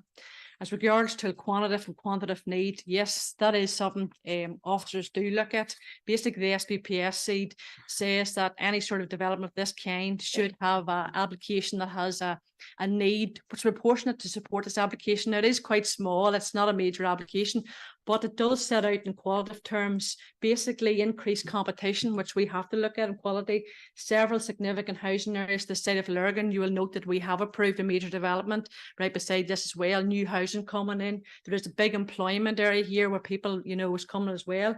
In relation to quantitative terms, and this hasn't been challenged by anyone, in basic figures, it demonstrates that in the year 2024, 1.2% of this development's turnover can be captured. So in very basic qualitative terms, this sets out that there is a need for additional retail in this, and actually it would support a need for up to 1,917 square metres of retail floor space. There is room for that there in qualitative terms alone for additional retail floor space in this particular area. So we do look at that now. Petrol filling stations, because they're outside town centres, aren't protected by policy. Basically, you know, we don't, town centres, we protect it and I'm making sure we do on the SPPS. But we have looked at this, is there a need for this development in this location? And we have looked at those and we've interrogated those figures and we can't dispute them.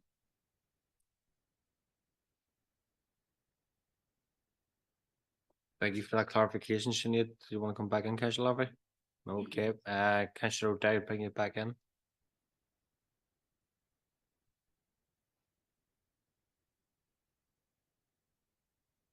Thank you, Chair. I know some people are not going to like me here tonight. Otherwise, just I'm getting back to you. The road, the Silverwood Road, we know it's a busy road. It's extremely busy. Has any of your officials been on that road school times? To know what it's like? I know I have. To know what it's like. You can sit on traffic there for 20 minutes, half an hour to get a few hundred meters up the road. Surely that garage is going to impact that. Thank you for your question. At peak times, the majority of our roads are busy, but it mustn't prevent us from continuing to develop our towns and cities. If we stop development on roads that led to busy places, Belfast would have to stop. So I would say, yes, we have been on the road. We have done our traffic statistics. Vehicles on Silver Road and Kiln Road are averaging around 1,200 vehicles per day. At peak times, obviously, the majority will be there, but we feel that it's a good class of a road. There are good mitigation measures in place, and we don't feel this will have a significant impact or detrimental impact on that.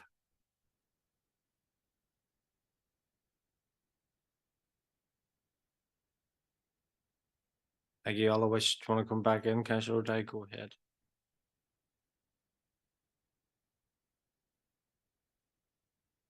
Right. And again, I'm quite sure a lot of the residents will disagree with you, because a lot of the parents that travel to and from, and I know you're saying peak times, but peak times can run.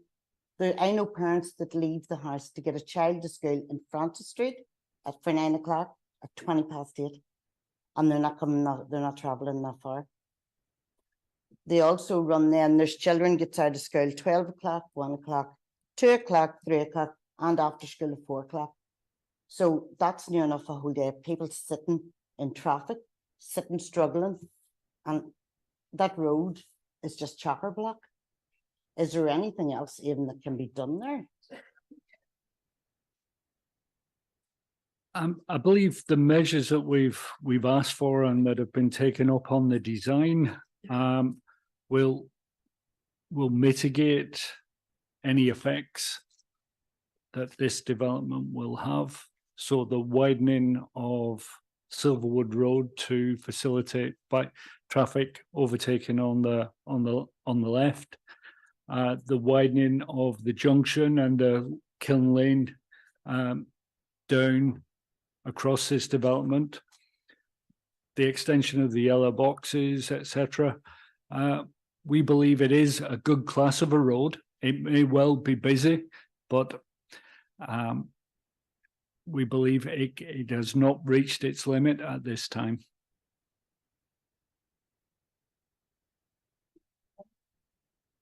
Yes, Councillor O'Dea, go ahead.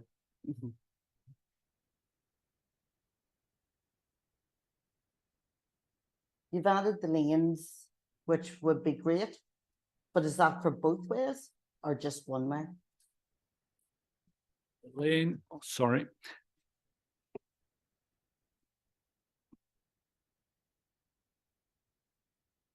The extra lane coming out of Kiln Lane is to facilitate the left-hand turn.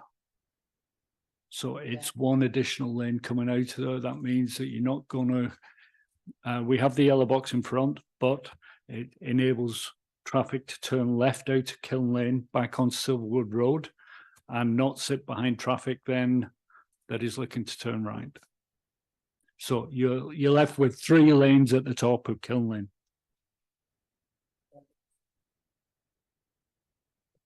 Okay, thank you very much. Any other questions, members?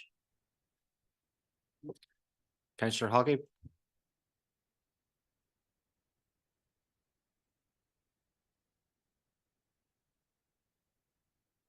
Yeah, just a quick one. I understand that road is 50 mile an hour. Just, I wonder, is there consideration being given to reducing that to 30? Just if this does, if this is approved, will be a more built up area. Thank you. Is that the Kiln Road or the Silverwood Road? But can you clarify, Councillor Halkey, please? Silverwood. Otherwise, just go ahead. In response, yes, B2 Silverwood Road is 50 mile an hour, Kiln Lane is 30 and Kiln Road is 40. We have no plans at the minute to reduce the speed on Silverwood Road.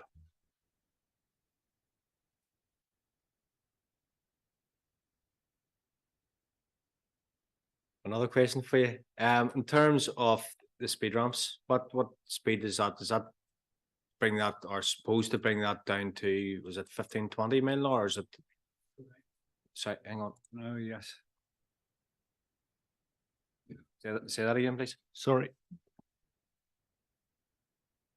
Yes, the speed ramps are designed to take the traffic down below 30 to 20. Thank you very much, Aloysius. And Councillor Lavery, please.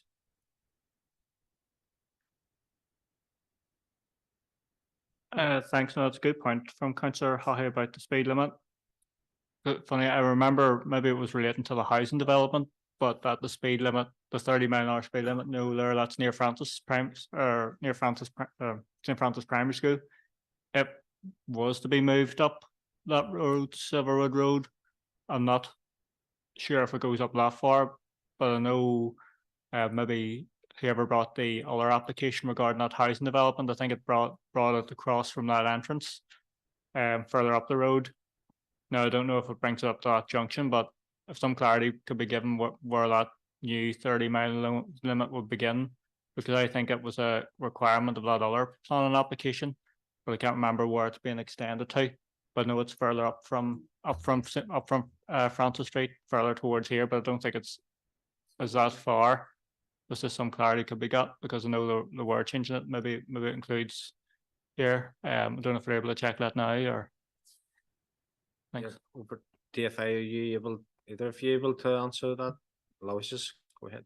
I don't have a specific answer for that. What I can say is speed limits actually follow developments rather than preempt them. So it would be assessed after development rather than before it.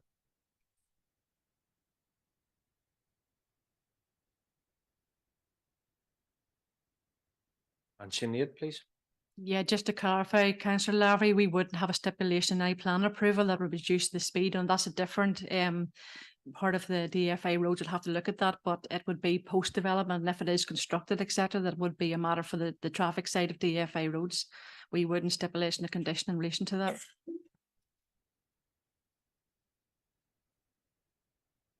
Thank you for clarifying that, Jude. Any other questions, members? Yep, members, over to debate now. To hear your thoughts. Right. Again, I have to go with the question from the floor to yourselves. Councillor O'Day, go ahead. I'd like to know what these gentlemen think.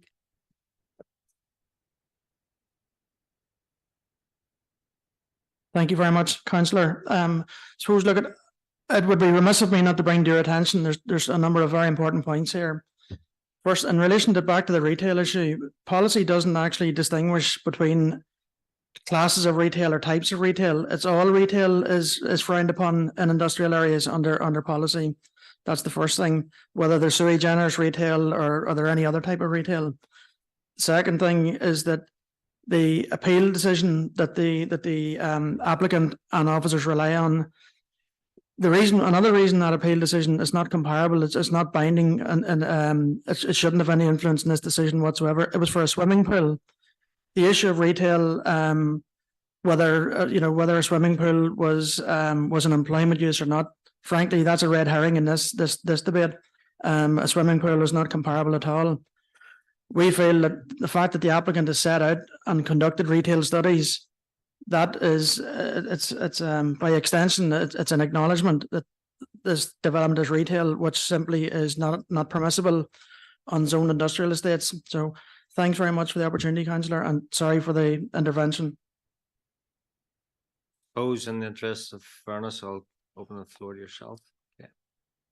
Thank you, Chair. We've already heard a debate on the retail issue. The retailing is ancillary. This is a sui generis employment. In terms of the retail need and impact that has been assessed, that is why that information was put in and requested by the council. We've proved our point on that in terms of retail impact and need. In terms of the appeal decision, the case offer, Sinead, is very clear in that you have to have regard to the Planning Appeals Commission, etc. That appeal decision hasn't been challenged in the courts and does help to set. No planning appeal is completely on all fours, but it's very, very clear that both the overall scheme is a sui generis employment use. The retailing is ancillary, and that retailing has been appropriately assessed. It meets the policy exceptions, and it's very clear you can have a sui generis employment use. You cannot have a sui generis retail use, because sui generis and retail are distinguished in statute by the Planning Use Classes Order, Northern Ireland 2015. This meets legislation, it meets the policy test, it meets the area plan, and we say to members that the case officer and Council's Planning Department have got it correct. They've assessed it, they've assessed the policy, they've assessed the legislation, and all of that is before you. And really, we go around in circles and we keep debating it, but hopefully that answers the question. Thank you. And Sinead, do you want to come in there, please?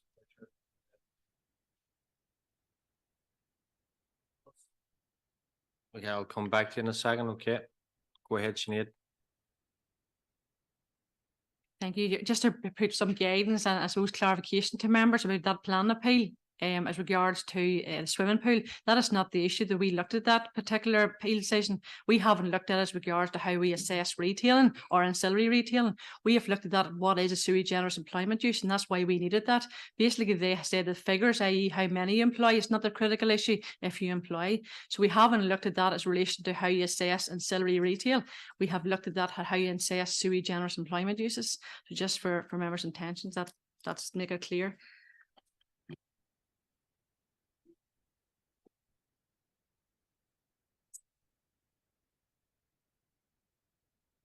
And Chris, is it? Yes, thank you.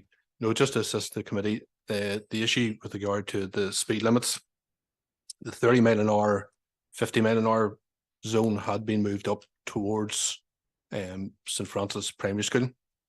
So there's a 50 mile an hour right the way down through Silverwood Road. Killen Lane remains a 30 miles an hour zone, albeit there's the traffic calming measures. The other point I just want to raise as well is just on Councillor Duffy's point was that this issue about need. There's a filling station at Francis Street. There's a filling station on Silverwood Road. The filling station on Francis Street services the local community within the Francis Street area for people to have access. The filling station, which is less than 500 yards on Silverwood Road, services all the traffic that are accessing the M1 and the local area. There is no need for a further filling station in this area whatsoever. The government's commitment to climate change, which should be very much in the minds of the committee here as well, to grant a further petrol station in the Silverwood Lurgan area would fly in the face of the council's commitments to climate change, to try and reach net zero across the jurisdiction. And if nothing else further. Yep, members, over to yourselves. And we're moving into debate. I'm not taking any more questions. Okay, so we'll listen to your thoughts. Yeah. No, okay. Move into a recommendation. I get a proposal.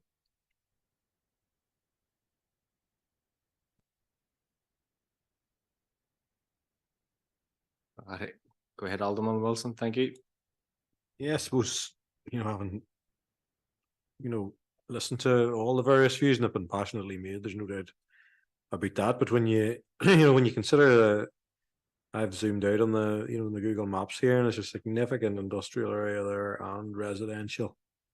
And, I can't see why, if a filling station in that location would be important. And it kind of reminds me of the one, approved recently, a few years back, just at near opposite the South Lakes, just over this direction here, and the need it's meeting as well. So I suppose I get the points made. There is you could say there's a proliferation, or you could say things are meeting a need, and planners have sought to outline their view on that based on the policy as it stands. And on that basis, I'm content with what I've listened to, and all the views that have been expressed from the roads end of things.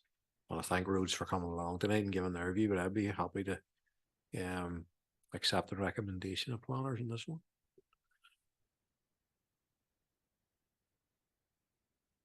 Thank you very much. Thank you very much, Alderman Wilson. Okay, we have a proposer. We have a seconder. All right, second.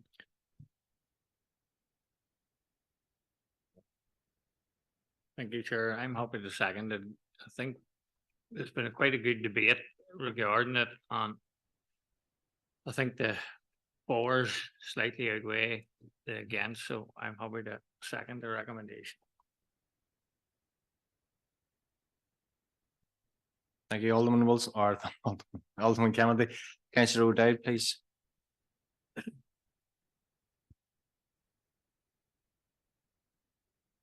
Thank you, Chair. I'd like to put another proposal in. Like, and it's not in favour of Alderman Wilson's. Councillor, we have a proposal. We'll take that proposal, and if that falls, then we'll move to, obviously, the floor will be open then for another proposal. Yeah. Yeah.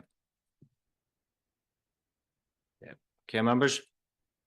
We have a proposal by Alderman Wilson, second by Alderman Kennedy.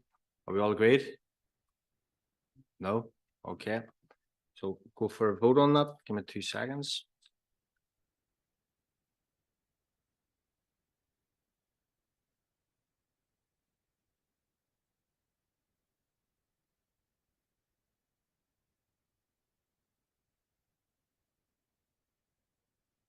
Yeah, members. Councillor Armstrong, you online? No. Okay, it's yes, no, or abstain. Councillor Donnelly, yes, no, or abstain.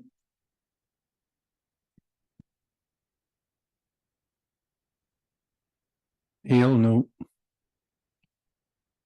Thank you. Councillor Duffy, yes, no, or abstain. No, Chair. Councillor Hockey, yes, no, or abstain.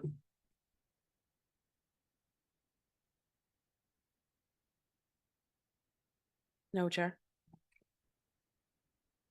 Councillor Lavery, yes, no, or abstain.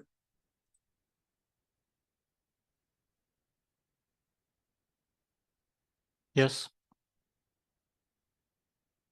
Thank you. Councillor Mullen. No. Councillor McGowan, no. Councillor Mitri, yes, no, or abstain. Yes, Chair. Councillor Mulholland, yes, no, or abstain.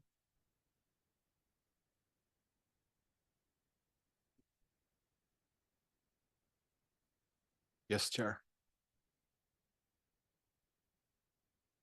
Councillor Dowd, yes, no, or abstain.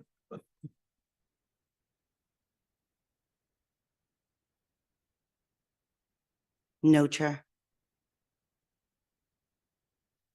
Alderman Wilson, yes, no, or abstain.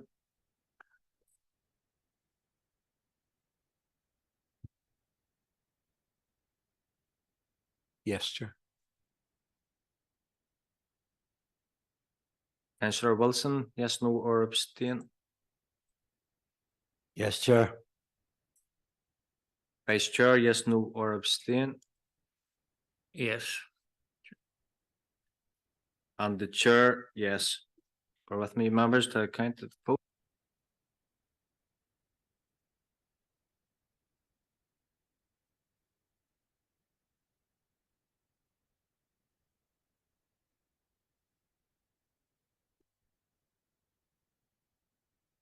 Yeah, members, yes, for the proposal for the recommendation of the officers.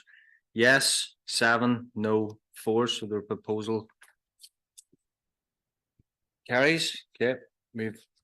Members, we're going to a short break. Okay, we've been here from 2 o'clock, so let's go for a break. Okay, thank you.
Trudy Chapman, Senior Planning Officer, is to present report and PowerPoint presentation.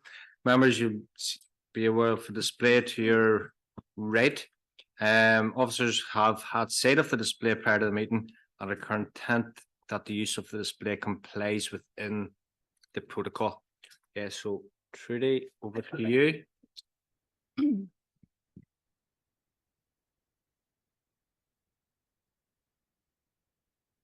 Thank you, Chair.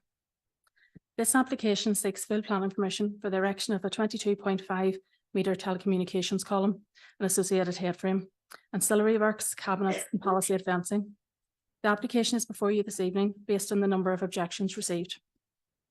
Members will note that an addendum has been circulated prior to the meeting that suggested a further condition, which reads, "The telecommunications mast and fencing hereby approved shall be unpainted and remain in its galvanised state unless written permission is granted by the council." The application site itself is located on the edge of the settlement of Laurelville, Mullavilly, and is within the grounds of Rapid International, which is an engineering works manufacturing plant for the construction sector, along with diesel and gas power generators and lightweight truck mixers. To the rear of the Rapid site is an existing wind turbine. This turbine measures 46.6 metres to hub height and 66.1 metres to the blade tip. To date, 2 petitions with a total of 7 signatures and 3 postal addresses and 18 letters from 15 addresses, which includes 2 anonymous letters, have been received in relation to the proposal. The main point of objection and officers' consideration of these have been detailed in the report circulated. However, the main concerns raised relate to visual impact and potential impact to health. As detailed in the report, the nearest residential properties to the application site are 7 Rose Park, approximately 140 metres east of the site, 6 Church View, approximately 150 metres southeast, and 67 Whitesides Hill, which is 250 metres to the west. In terms of health impacts, the proposal was accompanied by an ICNIRP declaration of conformity. Regional guidance advises that where applications for the development of telecommunications equipment are accompanied by this declaration, it should not be necessary for the planning authority to consider health concerns any further. In terms of the visual impact, officers are of the opinion that the mast is to be sensitively sited on lower land than the Mullavilly Road and adjacent to the existing Rapid International buildings, which will provide screening when viewed from the east and a backdrop when viewed from the west. Officers are of the opinion that the proposal meets the policy requirements of Policy Tel 1 and the corresponding sections of the SPPS and recommend that members grant planning permission subject to the conditions set out in the report. And then I'll take you through the presentation, please.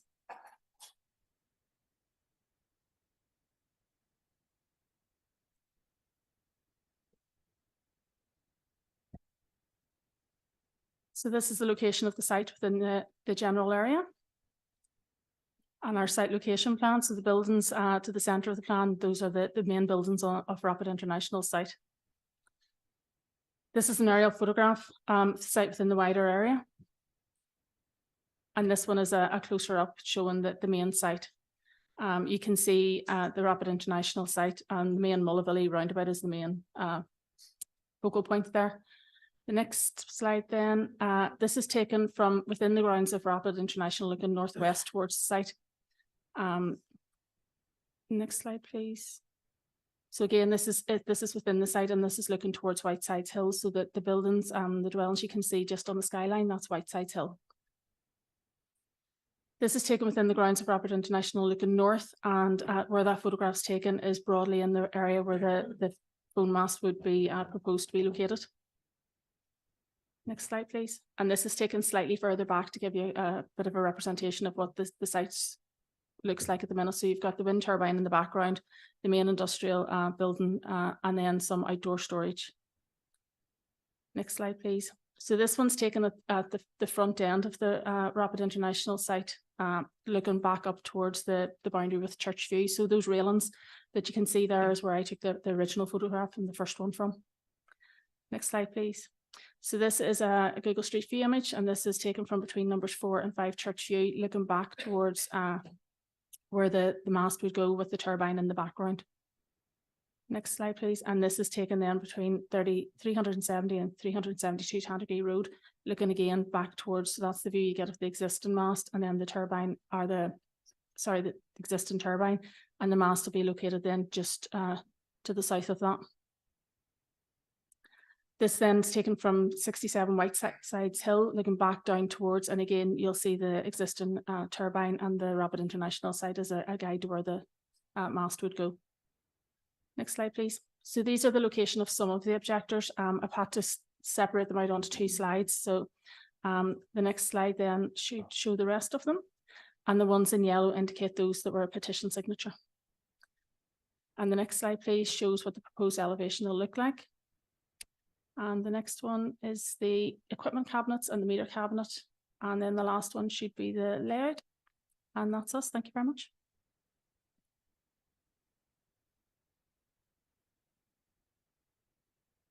Thank you very much, Trudy. Members, we have our Lord Mayor Alderman Tinsley to make representation objection to the application. Madam Lord Mayor, you have 5 minutes. We've also Jamie MacDonald to make representation and objection to the application. Jimmy, you have 3 minutes. And Les Ross of Les Ross Planning to make representation in support of the application. And Les here. You online? Okay, Les, you have 3 minutes. So, Madam Lord Mayor, you have 5 minutes. Bring you in whenever you start. The clock will start. Okay.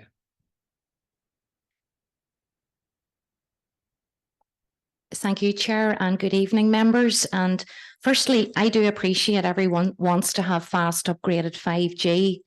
However, members, you would note that there is currently quite a number of public consultations across the ABC area, and each constituent has been contacted and has a reoccurring theme that they are extremely concerned about the health and safety implications of these masks. Members, you will be aware that when an applicant for a planning application for a 5G mask puts an application forward, they need to include a health and safety certificate, which actually, Trudy, you alluded to what the proper terminology of it was. Now, back in March 2023, I requested a letter to be sent to this governing body who produces this certificate, requesting assurances that the information contained within this certificate is relevant and up to date.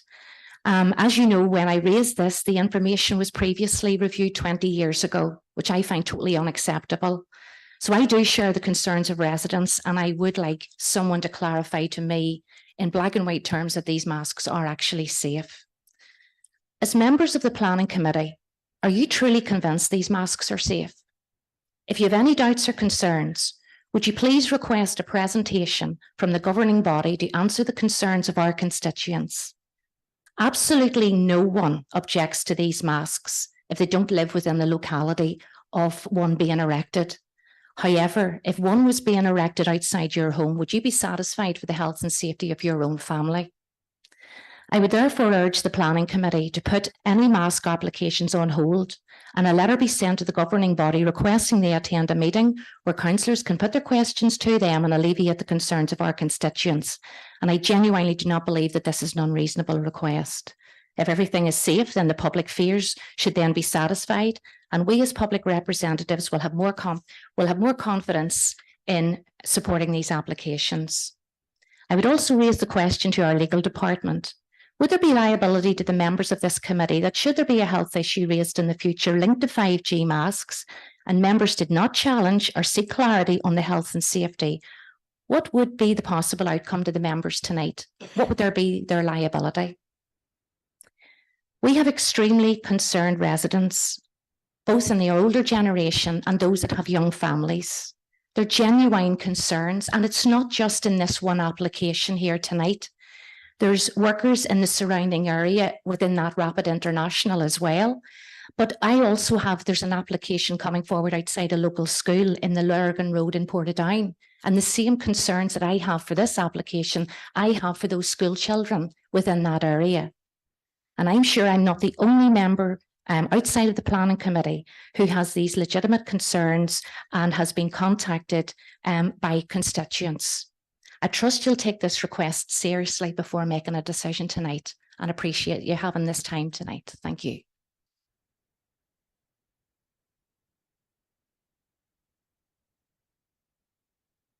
Thank you very much, Alderman Tinsley. And going to bring in Jimmy MacDonald. You have 3 minutes. Okay, in the same process. Whenever you see 3 minutes coming up there, whenever you start, the clock will start. Okay. So. Ask for 30 seconds of the time that the Lord Mayor didn't use, just in case with nerves and stuff I spill over. Sorry, the protocol doesn't allow it, but members can ask you questions down the line, so yeah.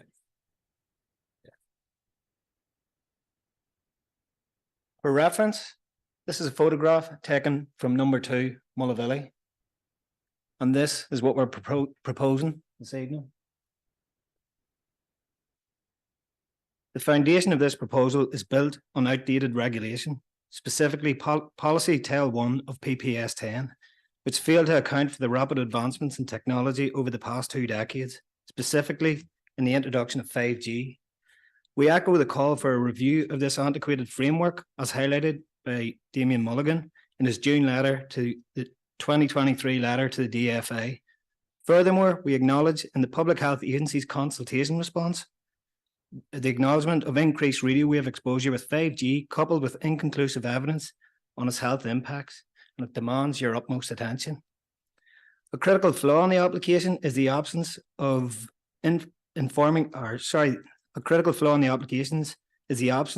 information regarding the access point. This is not a mere technicality, but a fundamental error, rendering any potential approval unsafe for judicial review. The inclusion of the access point within the red line is imperative for a comprehensive assessment under PPS 3. Without it, how can you be sure which access the applicant will use, and how will this be enforced without seeing it on a plan? Our community has already borne the brunt of this council's past decisions.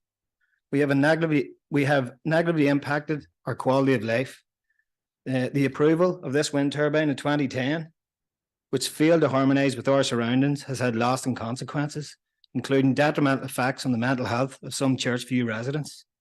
We now face a proposal for this 22.5 metre mast on the same site, which threatens to exacerbate an already problematic situation. We strongly believe that, similar to the wind turbine, this mast will not blend seamlessly with our natural landscape, further compromising the visual appeal of our cherished area. We raise grave concerns about the cumulative impact of the wind turbine and proposed mast, particularly in terms of potential distractions to motorists along the Mullavilly Road. This road serves our Mullavilly Primary School, underscoring the vital importance of maintaining driver attention to the safety of our children. Contrary to the case officer's report, these views are unobstructed to the south of this proposal. Serious doubts surround the site selection process. Can this council confirm it has investigated whether other sites were in fact unsuitable, and if not, we urge the council to thoroughly investigate whether other more suitable sites were overlooked. It's important to note that this proposal received 2 petitions and 18 objections with no letters of support. In conclusion, we earnestly request a refusal of this application, or at the very least, a deferral pending a site visit to Churchview. An alternative site negotiated with due considerations for the residents should be explored before any decisions are made. Thank you for your time.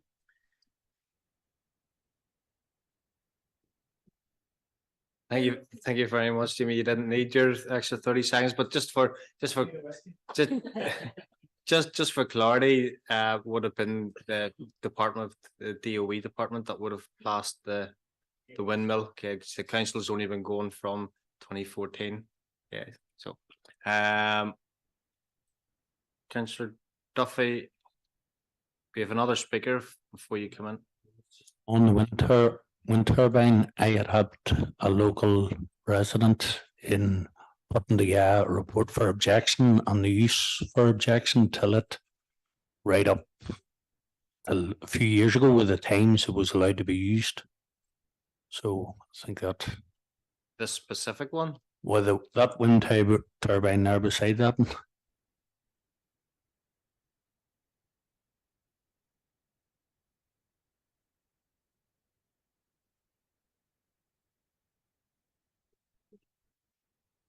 Are you declaring a conflict of interest? To be in the safe side.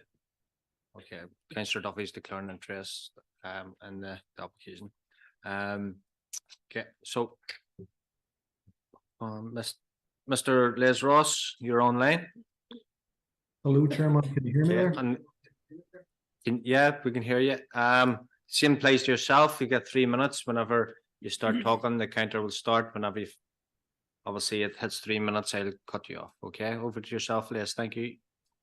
Thank you very much, Chairman. I haven't got notes with me to speak to. I principally came to answer the questions for the members, but I think it's just worth mentioning that we're working on a lot of planning applications for telecoms masts around Northern Ireland at the moment. There is a demand for the service, and there's a need then for more masts to keep up with demand. And especially as we roll out the 4G and 5G networks, you actually need a more dense network of cells to keep up with demand for that service. So it's all about public need, public demand, and that's well documented in that evidence or the information submitted with the planning application.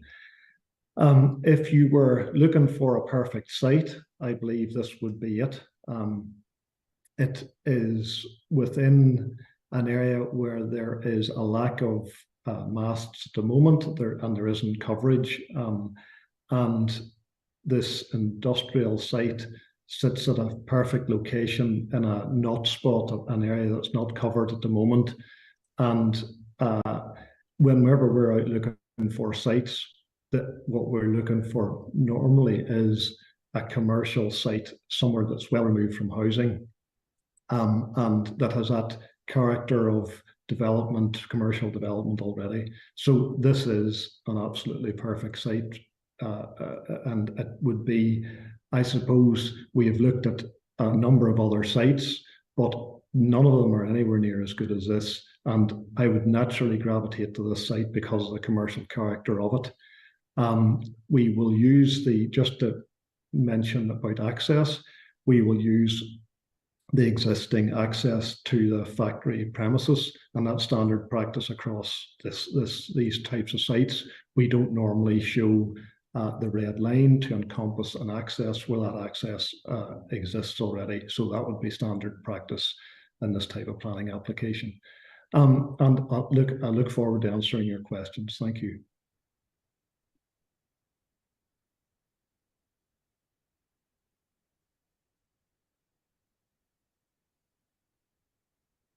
Many thanks, Les. Okay, so members, floor is open for questions. Yeah. Councillor Mulholland, please. Yes, I'd just like to ask the gentleman there just spoke. For 5G, is the radio wave signal strength greater for 5G, or is the mast more just to be used to boost the signal, as in what you would use a repeater for? That's great, thanks. Over to you, Les. Yeah, thank you, Chairman. Thank you, Councillor. Yeah, 5G and 4G. Well, I'll just explain that very briefly. Stop me if I'm boring you too much. So the wavelength of the signal gets shorter as the technology has improved. So the 3G's wavelength was a longer wavelength than 4G, and then 5G shorter again. And those signals from 4G and from 5G travel less distance than the old 3G signal. So that is one of the reasons you need this densification of the masts to basically allow the signal to carry far enough to cover the households and cover the area that needs to be covered. But the other reason for the densification is not just this issue about wavelength, it's also the fact that so many more of us are using our mobile phones for so many more tasks. So there's a lot of streaming goes on. We're not just making voice calls and sending texts anymore like we were doing maybe 15 years ago.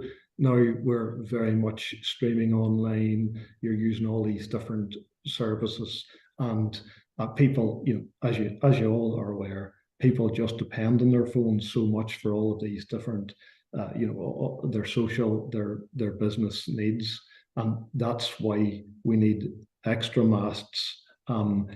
It's a big investment, Councillor, to put in a new mast, and the reason it's being done is because central government is pushing the companies to serve these rural areas. And so they are being required to build more masts to serve us people in these sort of rural communities where we have been neglected, I suppose, to a certain degree down the years and in terms of all sorts of services. But the government is requiring these masts to be built, and there's a programme of rollout going on at the moment. Now, where the local communities, basically, where there is, where councils are basically turning down masts, which is very uncommon, I have to say. The phone companies have basically done what they've said. They've gone and tried to build a mast, and they've tried to invest in that community and build a new mast. Where they're being rejected, it's very uncommon. Then that investment is going elsewhere, councillor. So I suppose I would encourage you to think about the need and the desire within society for good phone signal and how that helps the community.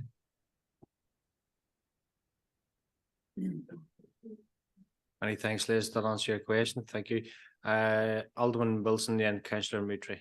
Alderman Wilson, go ahead.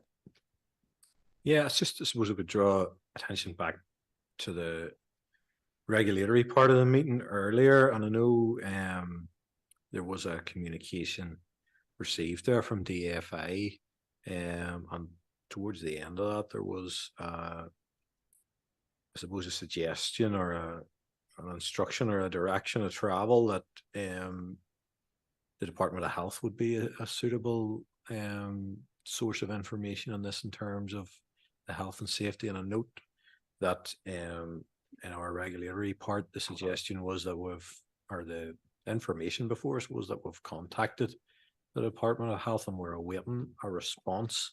I'm just wondering, is that slightly cart before horse, suppose this towards Damien, or in terms of the decision that's before us, because it's so live and so up to date in that regard?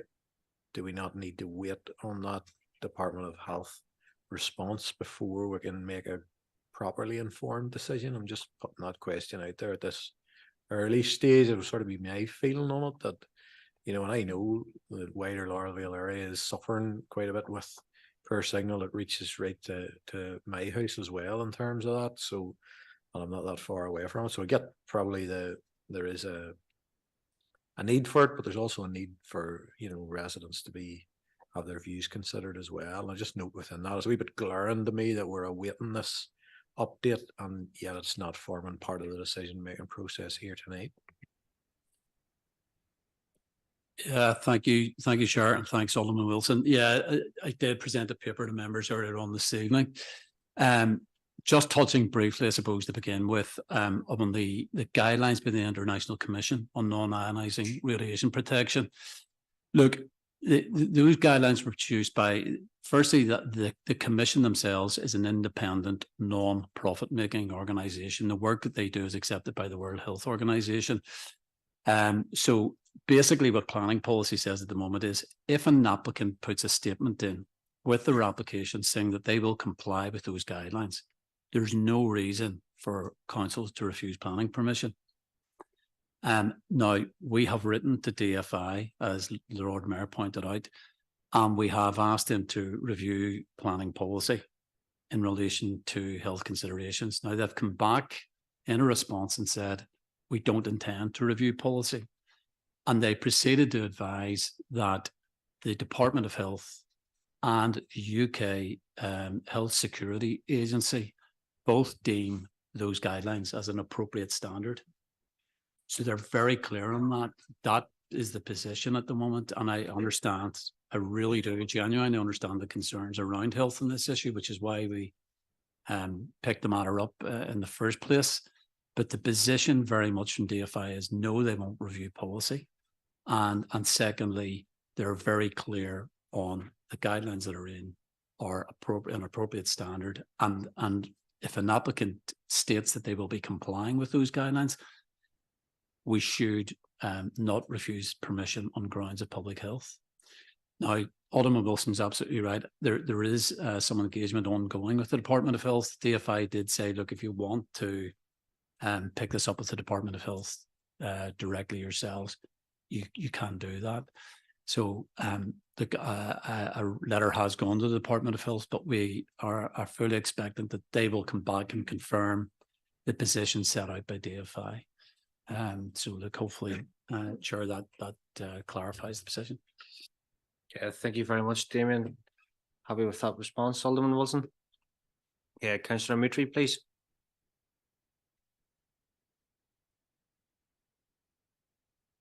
Thank you, Chair. And I suppose my question is just to the relevant officer. And it relates really just to gaining a deeper understanding, I suppose, of visual amenity and what that exactly encompasses. I know this is obviously a hot topic at the minute. These telecommunications columns are creeping up everywhere. And I suppose in this section, it concludes that this particular mast will not result in any unacceptable adverse impact on visual amenity. And I just want to ask, how do we determine exactly what that is? Is that based purely on the fact that there is a nearby wind turbine, or is that based on how far this mast would be to a development or a settlement? Thank you. Thank you very much, Councillor Mitri. Trudy, you coming in for that? Thank you.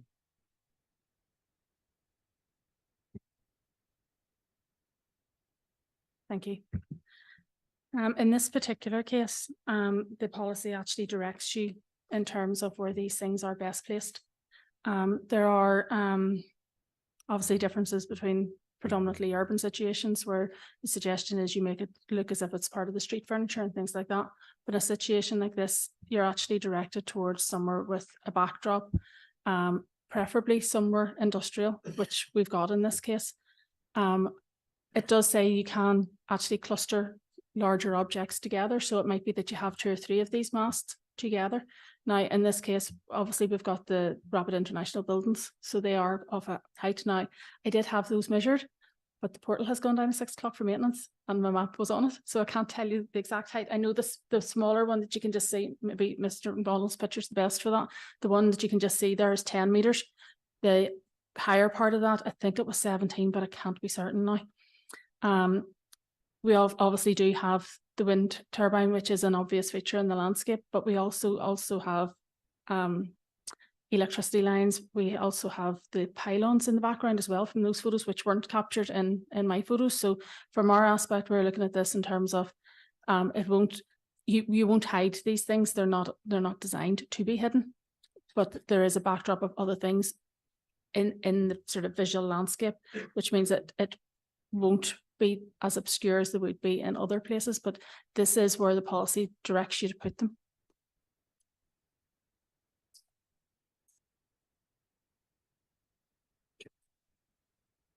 Thank you very much, Trudy. Happy enough. Okay, members, any other questions?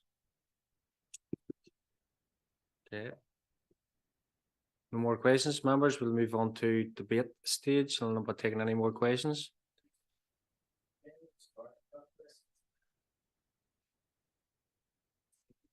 It's up to the members to ask the questions. They ask the question of Les. Okay, members, we're on to the debate stage. Councillor Mulholland. Yeah, I'd just like to ask one question. I'd like to know what the main concerns of the local residents are in the area if this was to go ahead. I'll allow this question, but there'll be no more questions. We've had that part. Okay. Thank you very much, Councillor. Our main concern is the impact on visual amenity, residential and visual amenity, especially the cumulative impact with the both of these on the buildings in the background together on the front of the Mullavilly Road. Now, you're not seeing it from this picture or any of the pictures that the council shown. There's a row of houses along the front here, and this is a residential area with this industrial bit just slapped onto the end of it. I'd like to just highlight one of our concerns, and it was on the case officer's report, which this was based for approval on. It states that from the south side, the existing its visual amenities shielded along the south side by the existing dwelling road. Now that's factually incorrect. There's only a portion of it shielded by these dwellings, and the dwellings in question are actually the dwellings of most of the objectors, which I find strange that that was used as a positive. Most of the Mullavilly Road is farmland, open fields with unobstructed views to this. As I stated, that road is that road serves Mullavilly Primary School, and our kids are on that day and night. Drivers' attention is paramount in that road, and we argue that this is distracting. That would be our main argument. Sorry. Yeah, the health. Yes, we talked at length for the health. Implications of 5G technology. That comes second. But this distracting the drivers along Mullavilly Road and our kids' safety is paramount. And it's just we're concerned that it was left out of the case officer's report, and you're going to base your decision on this report. So thank you for your question, and that's our concerns. Okay, thank you very much. Okay, members. Moving on, no more lights. Okay. Debate stage. Alderman Wilson. I'll wait. No. Okay. Anyone for debate? Any comments? No. Okay, we'll move on to proposal.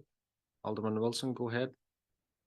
Yeah, I'll not waste too much time. I know the area quite well, but I'm appreciative of the fact that others may not be so familiar with it. So it is quite unique in terms of this large industrial unit and wind turbine quite close to a residential area. And I'm not sure there's a replication of that, to my mind, within the borough, and the extent that you can see it in Mullavilly. So on that basis, I probably would be keen to propose a site visit, and also based on that deferral, that we give appropriate time for that Department of Health response to come back, purely from my own perspective, that I'm making a decision based on all the information that is available, and also cognizant of the fact that signal is a huge problem in the village. So I'm cognizant of both issues, but we have significant concerns raised here tonight, and I would like them fully explored before I would make a final decision. So that will be my proposal.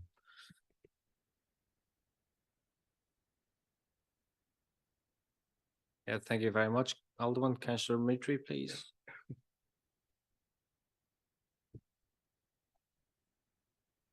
Thank you, Chair. I would be minded to second the proposal by Alderman Wilson to go for a site visit. I think it would be useful to see for ourselves the amenity of the area before making any final judgment. Thank you.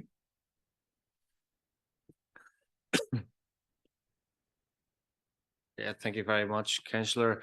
Okay, members, we have a proposal by Alderman Wilson that we go for a site visit and also wait on response from the department, and it's been seconded by Councillor Mitri. Are we all agreed? Agreed. Okay. Thank you very much, members.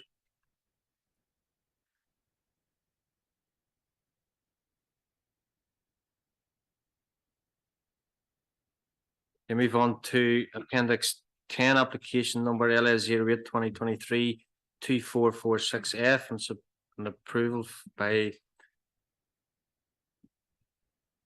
for council. Okay. I need to make a declaration of interest in this one, so I'm going to pass this on to the deputy.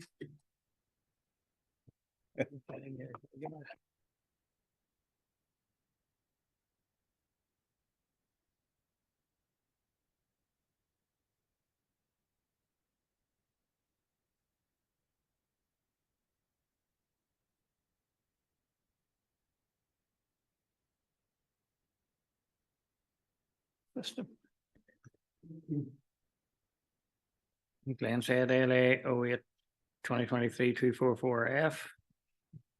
Armagh City, Banbridge and Craigavon Council. Hand over to Sinead.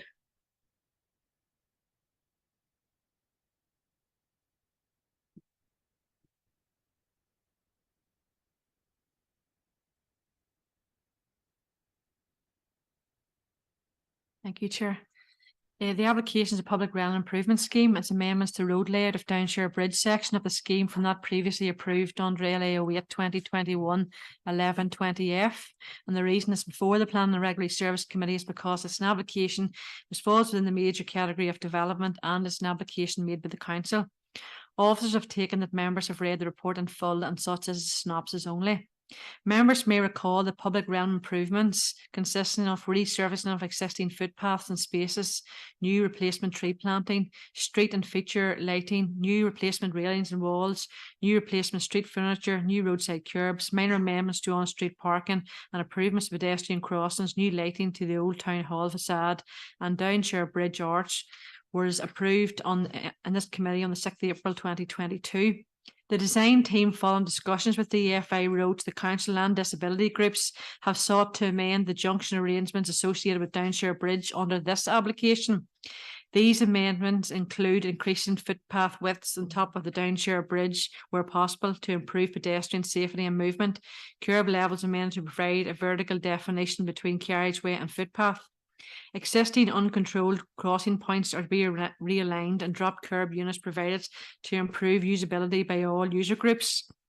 The existing pedestrian crossing located at Scarver Street is to be relocated closer to the Downshire Bridge, Scarver Street Junction, with a new pedestrian crossing to be located at the Downshire Bridge with French Street Junction to facilitate pedestrian movement.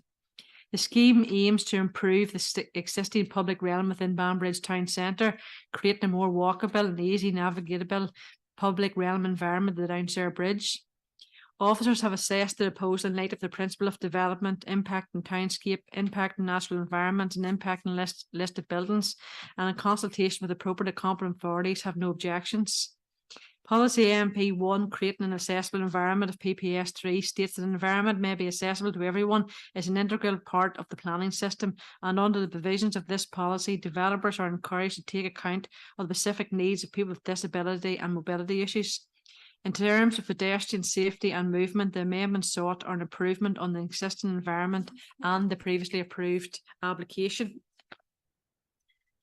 Officers have attached a condition number 10, and it's proposed to slightly amend the wording of that to read: a road safety audit shall be carried out on behalf of the council in accordance with DMRB GG 119. It will be a matter for council to facilitate any improvements deemed necessary through the safety audit in consultation with DFI Roads, and the reason is to provide quality ensures the proposal has considered road safety requirements. Having regard to the above, and after undertaking a policy assessment and plan and balancing exercise, officers are of the opinion that proposed development complies with the SPPS and all other relevant planning policies. On this basis and subject to conditions attached within your report, it is recommended the plan of permission be granted. Taking you through the PowerPoint presentation.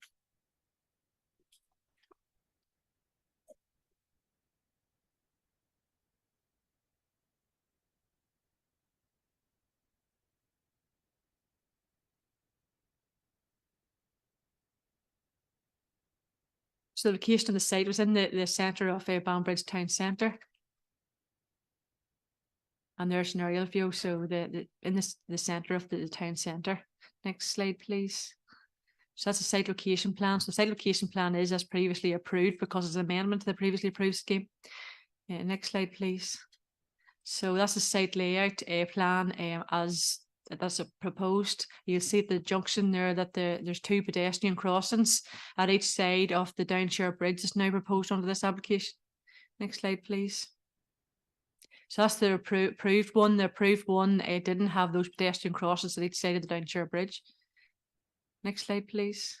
So that just shows an aerial view of the top one is as approved, and the second one below is what's proposed under this one. So it's supposed to improve the pedestrian flow around Downshire Bridge. Next slide, please. So that's an aerial view of the Downshire Bridge looking down onto it at the current site. You see where the existing pedestrian crossings are. Next slide, please. And that's just a photo coming from the Refrain Street there coming up. So there's going to be a pedestrian at the top of that road. The existing one is the existing pedestrian crossing that's going to be moved closer to the Downshire Bridge at the Scarver Street on the opposite end. Next slide, please. That just shows us on up the Craigavon Street Plaza is approved. Those traffic lights are in there. It's not part of this application and wasn't part of the previously approved application. Next slide, please. That just shows artist's impression of what the plaza as approved was, just down from the existing pedestrian crossing. And that just shows Church Square and Railway Street as approved. Next slide, please. And that's it. Thank you, members.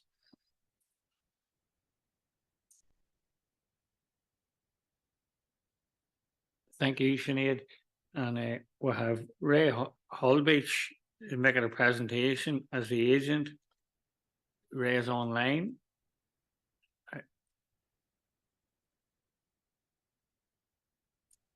Hello.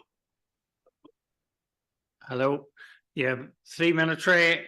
If that's okay. That's okay. Thank you. Thank you, Chairman. Yeah, I'm just going to present a brief summary, high-level summary of the proposal, some of the benefits, and just make myself available for any questions that the committee may have. So, as Sinead set out the proposals in detail there, but the plans proposed have been developed to provide improved junction arrangement at Downshire Bridge that complies with DFI Roads Local Transport Note LTN 120. And provides guidance for the junction designs, as well as complying with changes in the highway code and policies set out in the DFI roads planning for future of transport. The plans include the relocation of the existing zebra crossing at Craigavon Street closer to Downshire Bridge, one new zebra crossing at Rough Ryland Street, traffic priority change to the main Craigavon Street, Rough Ryland Street directions, and footpath on the north and south side of the bridge deck will be widened to accommodate increased and safer footfall. The priority crossings for pedestrians provided continuous east to west pedestrian movement between Newry Street and Bridge Street, and improvement to pedestrian visibility at the crossing points through improved curb radiuses and 2 new give way signs at Newry Street and Bridge Street on slips. There's radius curb improvements that have been adjusted for better traffic movement within the area as well. And proposals will be implemented as part of the ongoing Banbridge public realm scheme that's on site at the moment. So the benefits of this scheme include disability groups in Section 75, user groups have all been consulted and they support the proposals. The proposals have been confirmed by DFI roads to be in line with their policies. They provide improved pedestrian safety and movement for all sections of the community. They provide improvement to pedestrian circulation along the key desire lines. They facilitate increased footfall within the main shopping areas in this part of the town across Newry Street, Bridge Street. They cater for the main traffic flow priority circulation for vehicles moving along Craigavon Street and Rough Ryland Street. And overall, we believe the proposals are a positive news story for Banbridge in conjunction with the public realm scheme that's ongoing at the moment. As I said, I'm happy to answer any questions that members of the committee may have, Chairman. Thank you, Ray. We're coming across any members, any questions?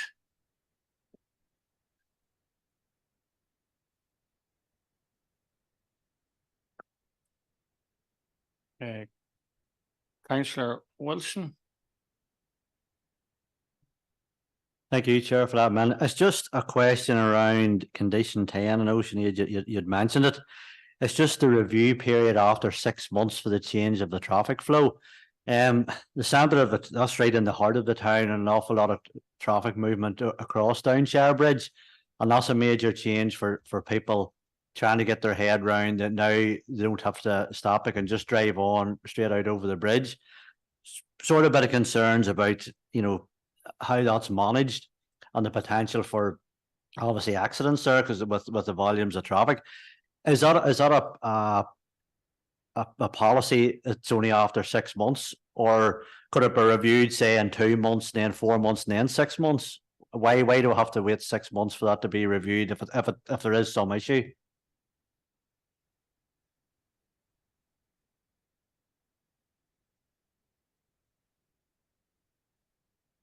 Sinead, do you happy to come back in on that? Yeah, well, it would be positive to bring roads in because I know there are statutory timescales within that DMRB 119 that they're legally obliged to adhere to anyway. But for us, the 6-month period, I suppose, allows some bedding. You know, there will be, I suppose, initial, you know, getting used to, and then afterwards, for us at least, we were saying, well, you know, until that there, it needs a period of time to look to see, is it going to have now? I think we must stipulate and be clear that it'll be for any pedestrian safety concerns rather than congestion, but maybe the likes of David McCullough, who's in that section, could look at the legislative requirements that we're embedding in with this as well, David, as regards to the DMRB GG 119. If that's okay with you, councillor, to ask him. Sorry, I can't. Yes. Yes, thank you, Chair. Just to probably expand on that, obviously there's a road safety audit. I think Ray maybe could expand on as well as the consultant for the scheme. Basically, there's processes through that. There's a safety audit done on completion of the scheme, and then as DFI, we'd be reviewing that on an ongoing basis. I say if there is collisions or something has cropped up, then we'd be reviewing that at the time. So yes, although it says 6 months, there will be say safety audit done on completion, and then there'll be continuous review of that as the scheme sort of embeds into the town.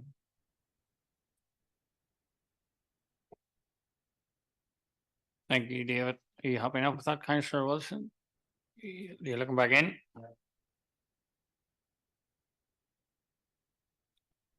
No, that's good to know that it's not a sort of a 6 months land period before anything's done. I think it's important that this is from the get-go, that safety concerns, not only for as well as pedestrians, but motorists as well, is reviewed on an ongoing basis. So that's good to know. Thank you. Councillor O'Dowd.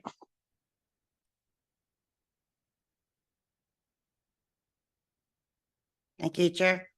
I have just, well, a couple of questions.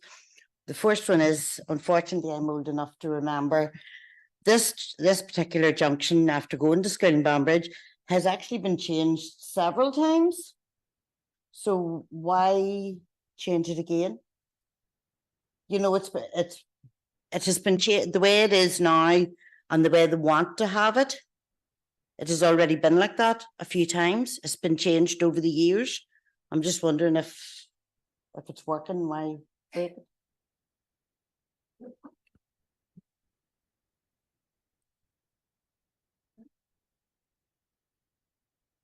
Yes. Yes, I know I've heard reports that it has been previously changed maybe 15, 20 years ago. I think it's even going further back than that. Way back. Obviously, times have changed. Obviously, when the council proposed this to us, we looked at it in terms of pedestrians. We looked at the existing facilities there. We have the zebra crossing exist on Scarborough Street. Unfortunately, that's not the desire line. We're finding a lot of people crossing across the junction, which if you're elderly, you're pushing a pram, or even kids, people weren't walking up to the proper crossing. So we took this opportunity to look at it, and to fit in zebra crossing at that point on that desire line, we had to reprioritize the road. So we had to make the Scarborough Street to Rothran Street the priority. That's to fit in, make sure obviously there's this to fit in with the design standards.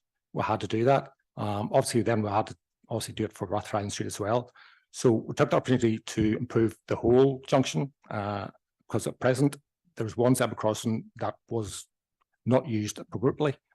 And with the ramps up and down, they were priority. So anybody trying to cross from one side of the road bridge to the other, it was very difficult because that was continuous traffic.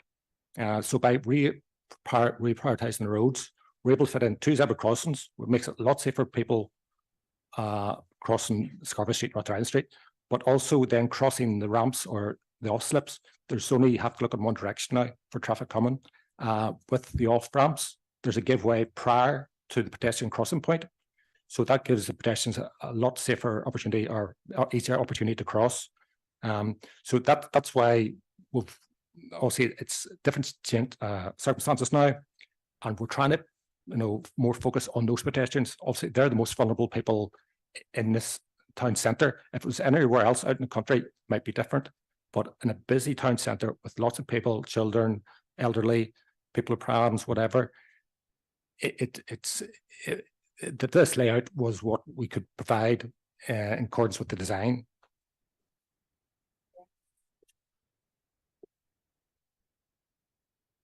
Yeah, have enough, Councillor O'Dowd? The question is just.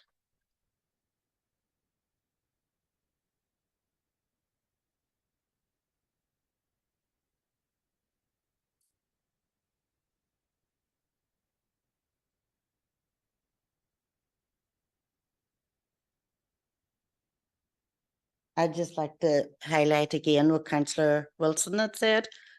Accidents is sure to happen here, so there would need to be big signs, big signs to let people know the new layout, because there will be accidents.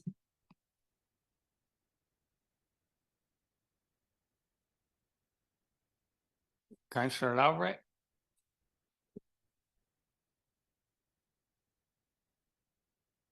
Thank you, Chair. I suppose two queries. Firstly, to Sinead, I know you mentioned there was consultation with disability groups and or Section 75 groups. Could you go into a bit more detail about what groups were consulted and their general feedback, including what they thought of the existing arrangements? And the second question would be more to DFI. I'm sort of trying to see from the pictures, I know you mentioned there were speed bumps there. Would you be able to go into detail to the, is it now like a kind of speed table there across that whole junction which encompasses all of these zebra crossings as well, or just a bit more detail about where the speed bumps are? And just a question about if someone's coming up that hill, the steep bit up the bridge there, heading in from sort of northern Banbridge, sort of into the town centre, go up that steep slope. Is there any concerns that that's going to be too steep or anything, or is that factored in to your thinking regarding anyone making sort of left turns or right turns on that junction on the bridge? Suppose those questions there, Chair, just to Sinead and then to DFI. Thank you, Councillor Albright. We'll bring Sinead in first in the consultation then. Yeah, Councillor, it was the stage and management side of the council that had those discussions, but I do believe the architects, RPS, were privy to those discussions too. So Ray can answer those for you in relation to why this all came about.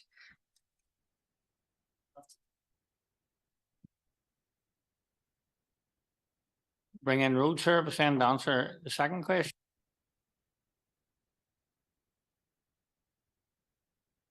Hello. Yes, thank you, Chair. Just to answer Peter's queries, the speed table, there's an existing speed table there at present.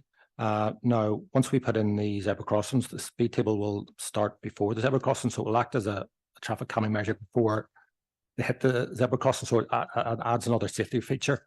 The same with coming up the ramps, there'll be a slope as well, or a ramp as well. Again, this will also you're coming up to a giveaway, but also alas as be able to slow vehicles down as well. So it should make it safer as well for pedestrians.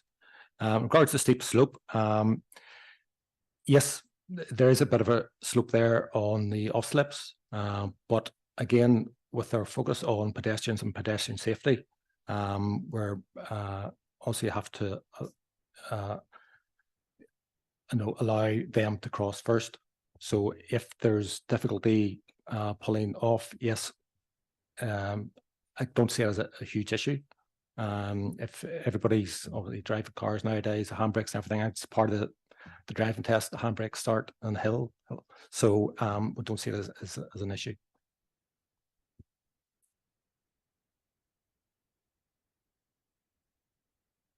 Thank you, David.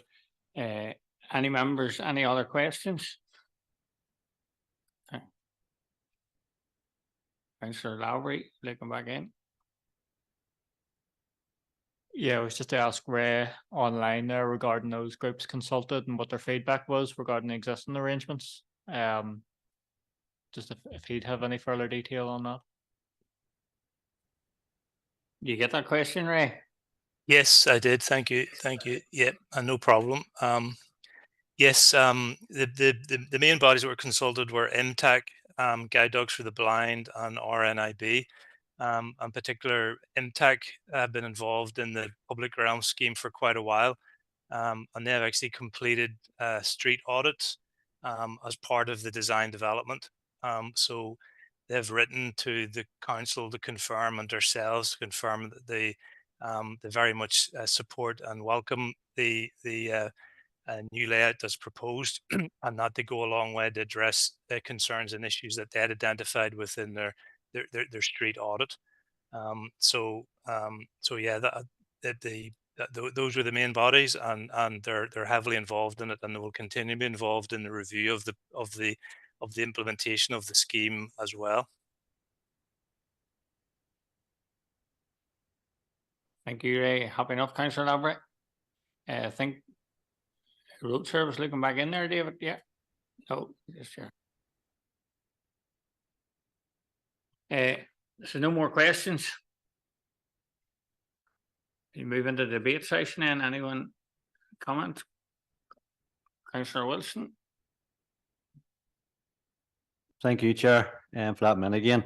Yes, as a Banbridge representative, a Banbridge resident, the public realm scheme is fantastic. It is really looking well. I know it's an inconvenience for residents and probably people passing through the town. I'll be a bit more content tonight that road services give a commitment now to review the changes in the traffic flow from implementation. And I do appreciate most people do cross at the top of Rathfriland Street on the town hall end of Scarva Street. That's where most people do tend to get across from Bridge Street to Uri Street and vice versa. So I think probably pedestrian crossings should hopefully work very well. But the scheme in general is most welcome to the town, and I think any of our members or any of the public who have been through Banbridge can see that it is really improving the town centre. Thank you. Thank you, Councillor Wilson. Councillor Lavery.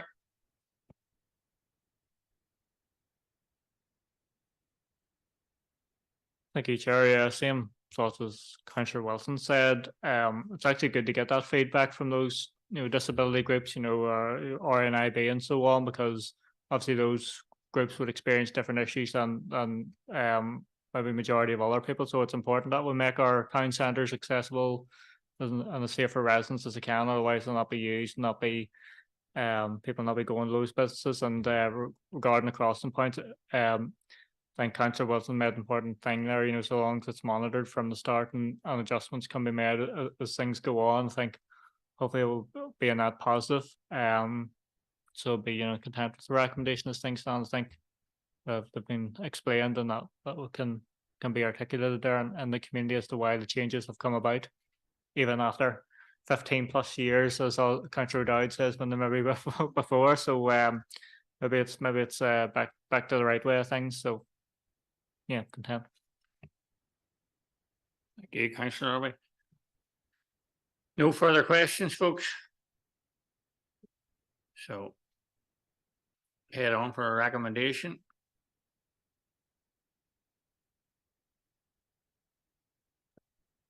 Thank you, Chair. Just with my own mindset at rest now with the reviews, I am happy to propose we accept the recommendation.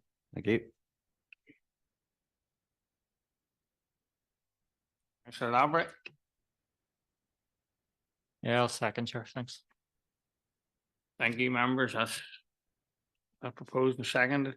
Any facelift for any town is very welcome. Plus a bit of pedestrian safety added into the bargain. It'll really help. I'm not that familiar with Banbridge in daylight 30 years ago. Maybe a nightlife would have been more so, but not so much now. Happy enough to move on. Councillor Barr, Alderman Barr. If I'll get back in the payroll.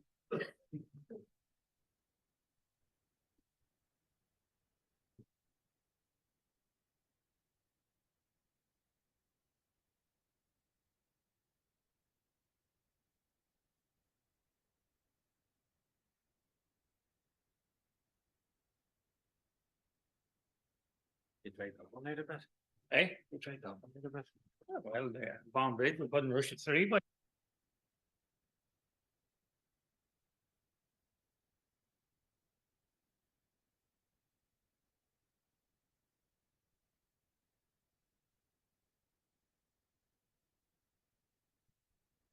Yeah, remember, on to next 14, application number LA 08 2019-0300.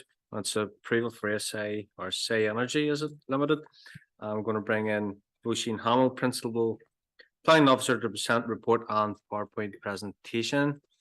Roisin, you're bottom right. There you go. Over to you, Roisin, please. Thank you, Chair. This is an application for the retention of a wind turbine with a 36-metre hub height and a 39-metre rotor diameter, associated access and 2 cabinets. It's in substitution of an approved wind turbine which was grant permission in 2014. The approved turbine was commenced, so that permission remains live.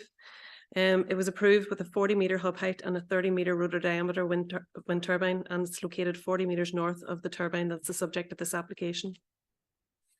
The application is being presented to committee tonight as a proposal has generated more than 4 objections from 4 separate addresses. The application has been accompanied by acoustic reports, shadow flicker assessment, bat activity survey, water feature report, geotechnical assessment reports. In assessing the impact on human health and residential amenity, the potential impacts arising from noise, shadow flicker, ice throw and reflected light have been considered in detail in the report. In terms of noise, the submitted noise impact assessments demonstrates that the turbine noise levels fall within the limits set using ETSU and the guidance to PPS 18. Officers in consultation with the Environmental Health Department are satisfied the proposal will not have an unacceptable impact on the residential amenity of nearby properties subject to recommended conditions. In terms of shadow flicker, the report demonstrates that 3 properties are affected, but all are within the shadow flicker allowances set out in PPS 18. In terms of the visual assessment, a wind turbine was approved here in 2014, 40 metres to the north of the site, and this permission has been commenced. This application proposes to retain the turbine in substitution for this approved turbine. Therefore, the applicant has a fallback position should this application be refused, in that he could continue to erect a turbine of a similar size and scale 40 metres from the existing turbine should this permission be refused. If members are minded to approve the current application, officers propose to impose conditions to ensure the 2014 approved turbine could not be constructed. A number of objections to the proposal have been received. The main issues raised include noise impact, landscape and visual impact, and impact on wildlife and habitat. All of the issues raised have been considered in detail as set out in the report. Officers consider the proposal complies with the Strategic Plan and Policy Statement for Northern Ireland and all other relevant planning policies, including PPS 18, and are recommending that the application be approved subject to the conditions set out in the report. And I'll just take you through the slides.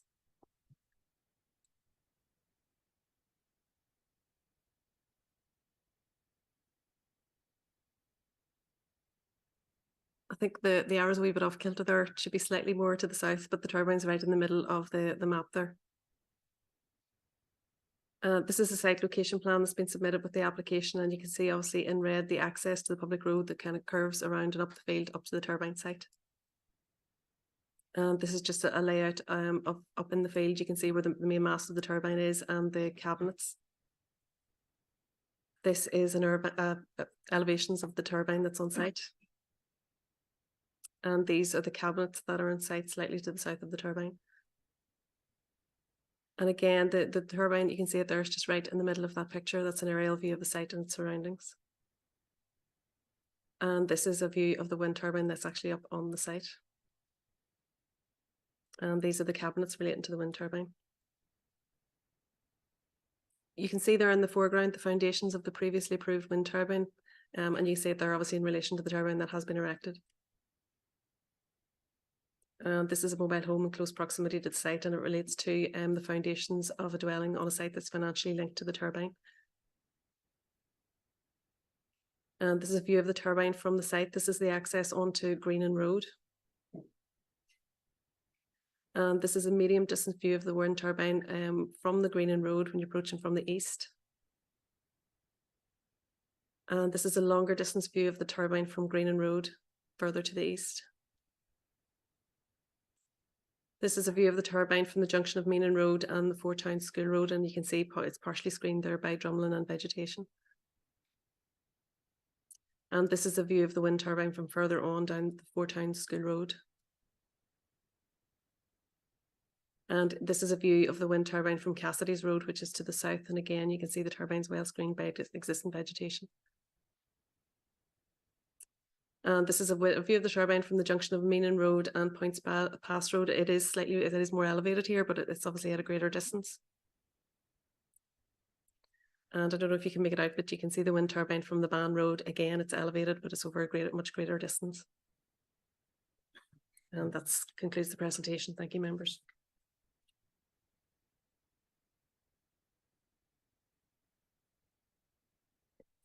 Thank you very much, Roisin. I'm going to bring in Orla Kirk of Juno Planning and Shane Carr of Irwin Carr to make representation as the agents in support of the application. Orla and Shane, you have 3 minutes combined.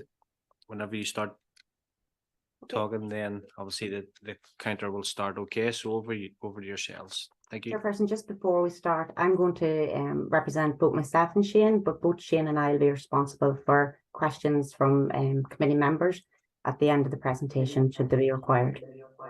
That's no problem. Thank you. Thank you. So, chairpersons and members of the Planning Committee, my name is Orla Kirk and I work with Juno Planning, who are the agents on this application. On behalf of the applicant, SI Energy, we would like to take the opportunity to welcome the Planning Officer's recommendation to approve the application subject to conditions. We note the Planning Officer in her presentation highlighted the fact that the 2014 permission has been implemented on the site lawfully, and this establishes the implementation of the principle of the wind turbine at this general location.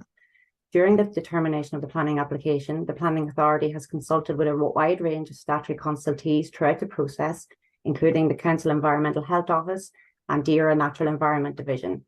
There are no statutory consultation objections in respect of the application.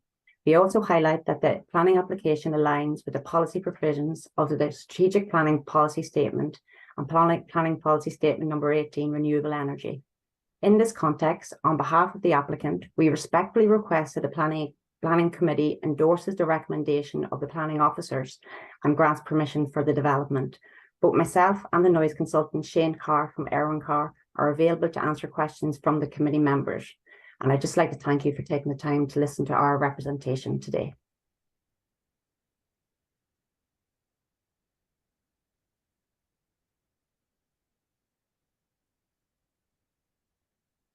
Many thanks, Orla, for your presentation. So members, want to open up the floors over to yourselves for any questions.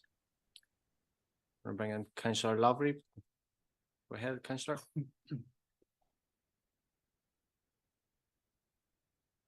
Thank you, Chair. Just so I understand the situation, so the applicant got permission for location A and started that to secure the permission, and then decided to build in location B without any permission, which they're planning to now, and they're not going to build in location A anymore. It was just, why did they not build in location A in the first place, and this whole switcheroo kind of thing, if there's any details on that?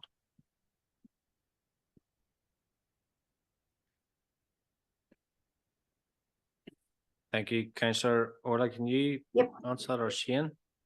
Chairperson, I'm happy to answer on behalf of the applicants. So Councillor Lavery, Juno weren't involved at that stage, but I can answer to the best of my knowledge.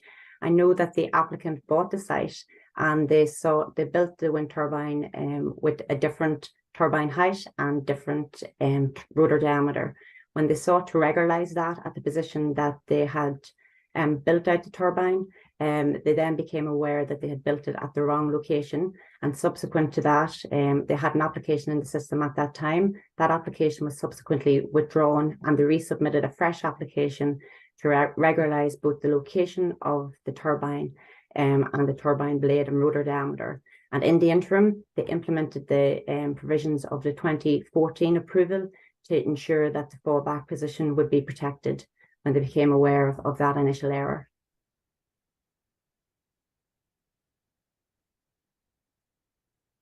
Yeah, thank you very much, Orla.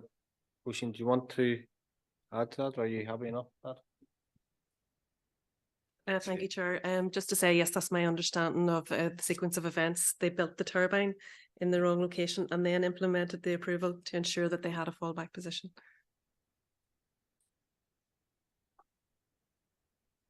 Yeah, thank you very much for the clarification. Members, any other questions? No. Okay, move on to debate. Any comments to make? No. Okay, members, going to move you on to a decision. If we can get a proposer and a seconder. Councillor Duffy. I'll propose the officer's recommendation. Thank you very much, Councillor Duffy, and Alderman Wilson, please.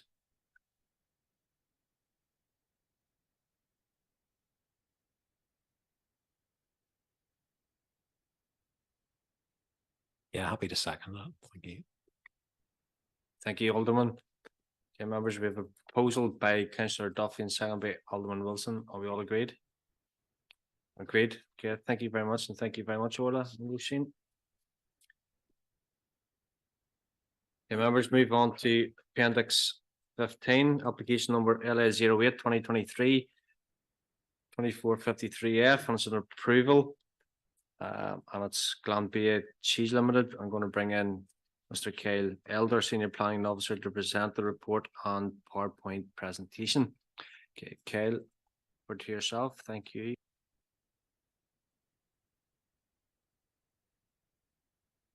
This plan application seeks full plan permission for the redevelopment of an existing cheese factory, with works to include partial demolition, alteration and erection of extensions, weighbridge, pipe bridges, tanks and plants, associated access and parking arrangements, lighting, landscaping and ancillary site works for the site to remain as an existing cheese factory, primarily under class B3. The development includes the creation of a temporary works area to the south of the site, which is to be restored to agricultural land on completion of the development. The application is before you this evening, as it is a major planning application. Officers have taken that members have read the report and the addendum in full, and as such, this is a synopsis only.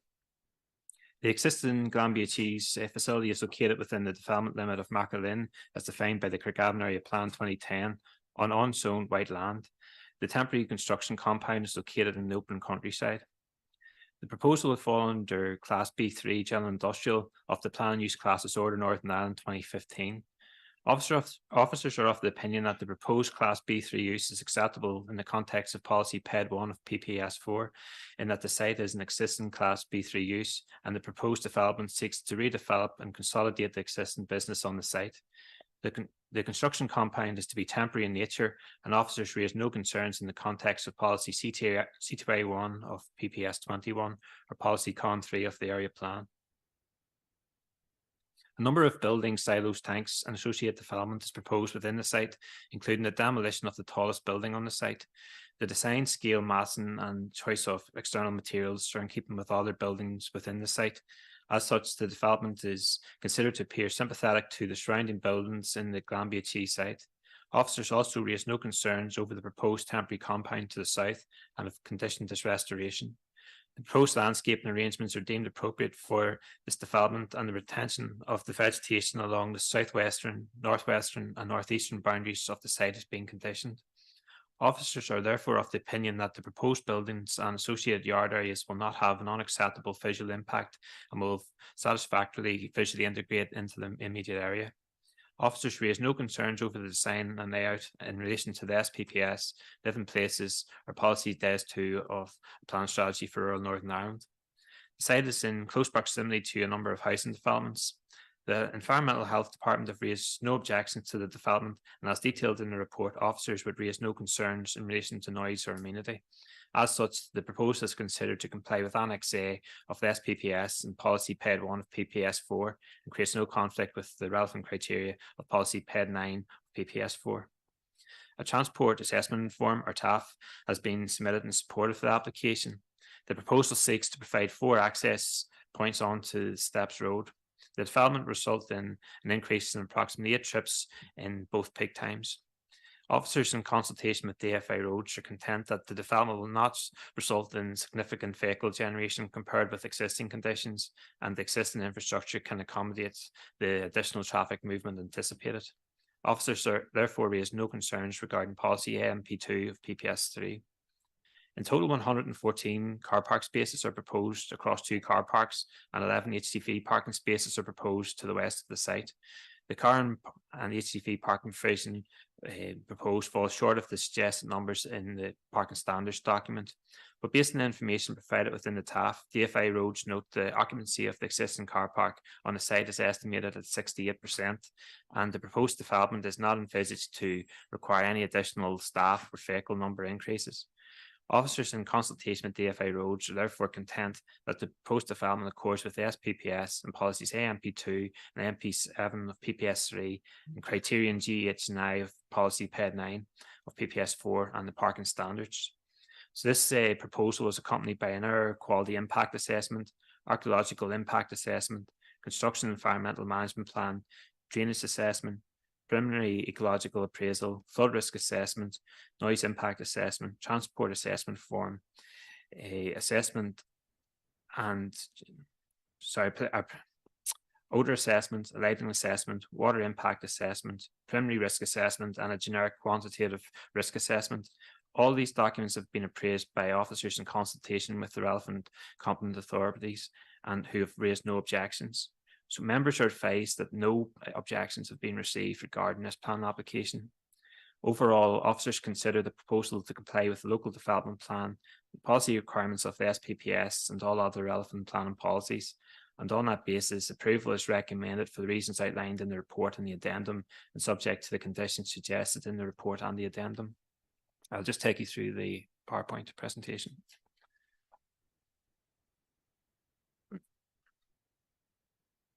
Okay, so just for the location of the site, so it's just to the southeast there of Macrolin. So this is the site location plan, the site outline in red. So in the context of the area plan, the existing site which is to be developed is within the settlement limits, but the temporary compound is outside of settlement limits and within a local landscape policy area.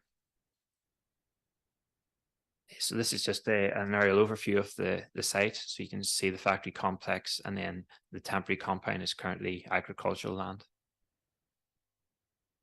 This is the site layout plan. So in orange, you have new buildings or extensions. So you can see the sizable extension there towards the southeast of the site. Just further east of that building, you have one of the car parks, with the other car park in the northwestern section of the site. Just in peach there, that represents where existing buildings are having alterations carried out to them.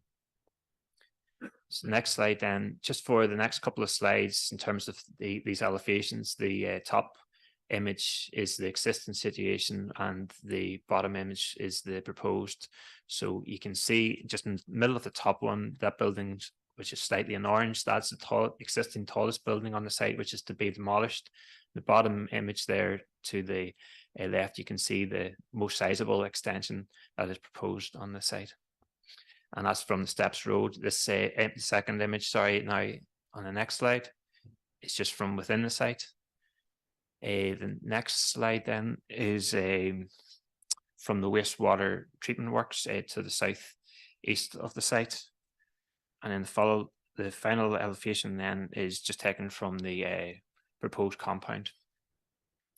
So the next slide then shows a Google Street View image of the site. So this, at the moment, you can see that the factory site, and this is the main access point to the site at the moment, which serves quite a number of purposes. So starting from the left, you have access to the wastewater treatment works, then an access to the car park, followed by an access to the main factory complex, and then another access to the milk intake area. The next slide then is taken from the car park. So this is where the most sizable extension that's proposed will be erected, and you will note the availability of car parking spaces within the car park. Just for reference of going through the application, just by the blue arrow, that is the largest or the highest, sorry, building on the site at present, which is to be demolished. Okay, so this is just another view of the factory site, just taken from the northwestern section of the site. Next slide then just shows the boundary with Forge Manor. So at present, that wasn't in this image, but generally this is where refrigerated lorries are currently parked in close proximity to those dwellings, and that those refrigerated lorries are to be moved further into the site away from those residential receptors.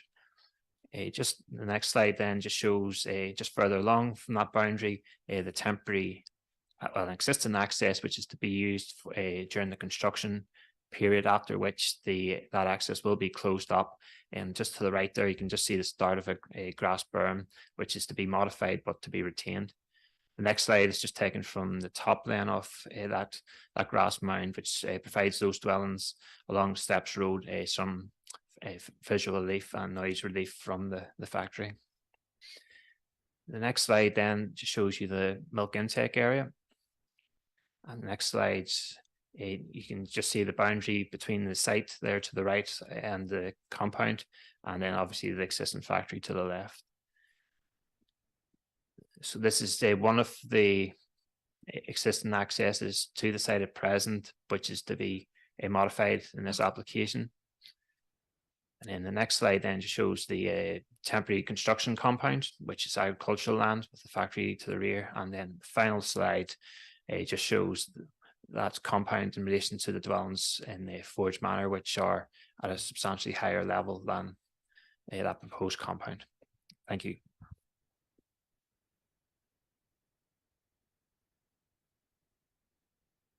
Thank you very much, Kyle, for that comprehensive report. Councillor Lavery.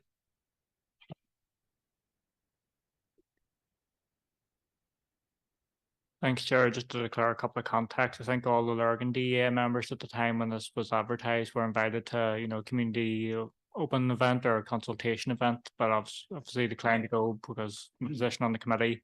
And then I think it was contacted by a resident who must have received a neighbourhood notification letter asking what it was about, and explained how to, get more information, contact the planning department, so on, but they couldn't get involved because being on the committee. So if they had able to take part in the decision and all the rest, which is important to declare. Thank you.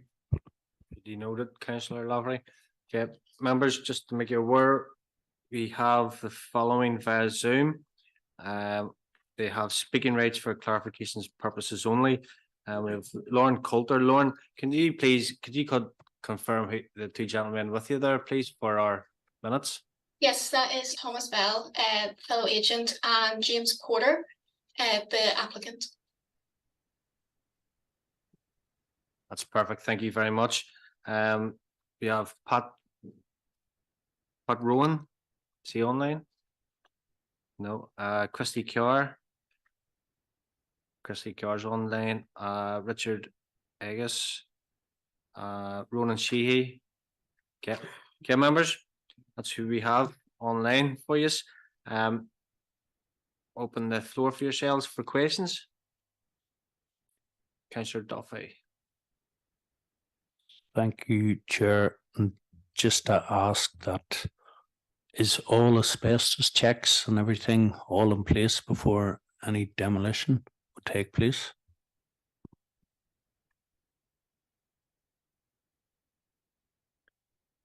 Are you able to come on that, Roisin, or is that for?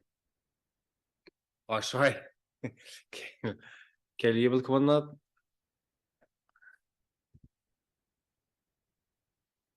It is probably, asbestos is outside of the planning effectively. It was something that I had talked about on site when I had an accompanied site visit. Obviously the nature of the site had to be accompanied through that. So perhaps maybe the applicant there may be able to shed more light on that for you. Great, thank you very much. Lauren, are you able to come on that one? Yeah, we did do a GQRA and PRA. They concluded that there was no adverse impacts.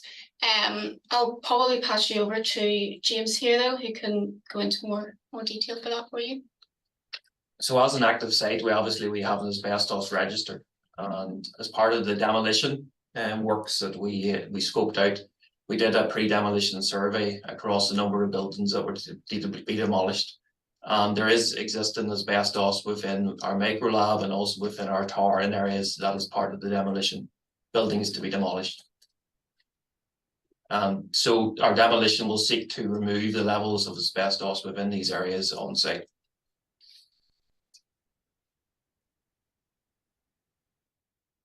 Yeah, thank you very much. Answer your question, Councillor Duffy and Councillor Lavery.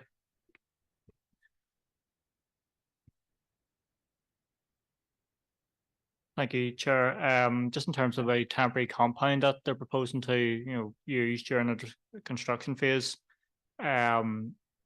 Obviously that's outside the development limit, so it would just be along the lines of, how long would they expect that to be in place for, and would there be assurances that it would all be returned to the way it was left, or whether they started after construction's complete, just on those fields there, to ensure residential amenity and so on. Thank you. Thank you, Councillor Lavery. Lauren, who do you want to take that question? Yeah, I can take that one. Yeah, the construction compound. So the site clearance for that would would start around spring of next year. That would be there for around 3 years, and then land restoration will take place. So yes, it will restore the land to what is existing, so it will be agricultural land. And there is also a condition which the planners have suggested that we submit a restoration plan as a pre-commencement condition. So that will all be adhered to in more detail as part of that condition.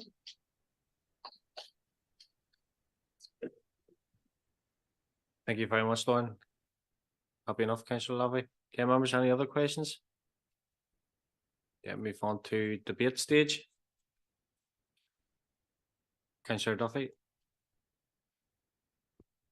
Yes, thank you, Chair. No, just to say it's good to see investment going into local business, and hopefully the business grows and can create a lot more employment for the area.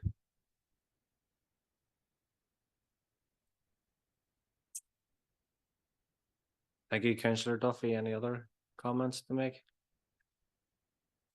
Yeah, I'll agree with you, and thank you very much. Members, move on to looking for decision. I'll go for Councillor Duffy. Happy to propose, Chair. Thank you very much, Councillor Duffy. Any seconders? Second by Alderman Wilson. We have a proposal by Councillor Duffy, second by Alderman Wilson. We all agreed?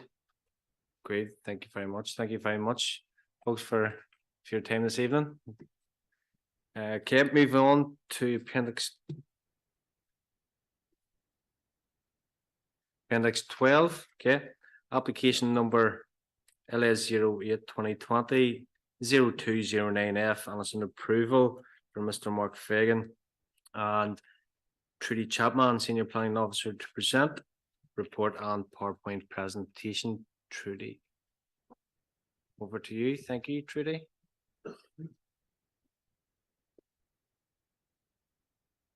Thank you, Chair. But with your agreement, can we take item 13 along with it, given it's the associated list of building consent?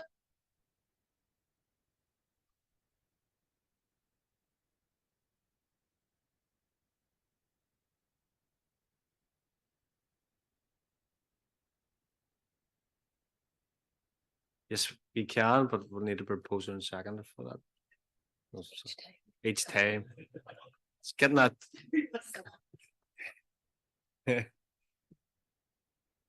Yeah, go ahead. Thank you.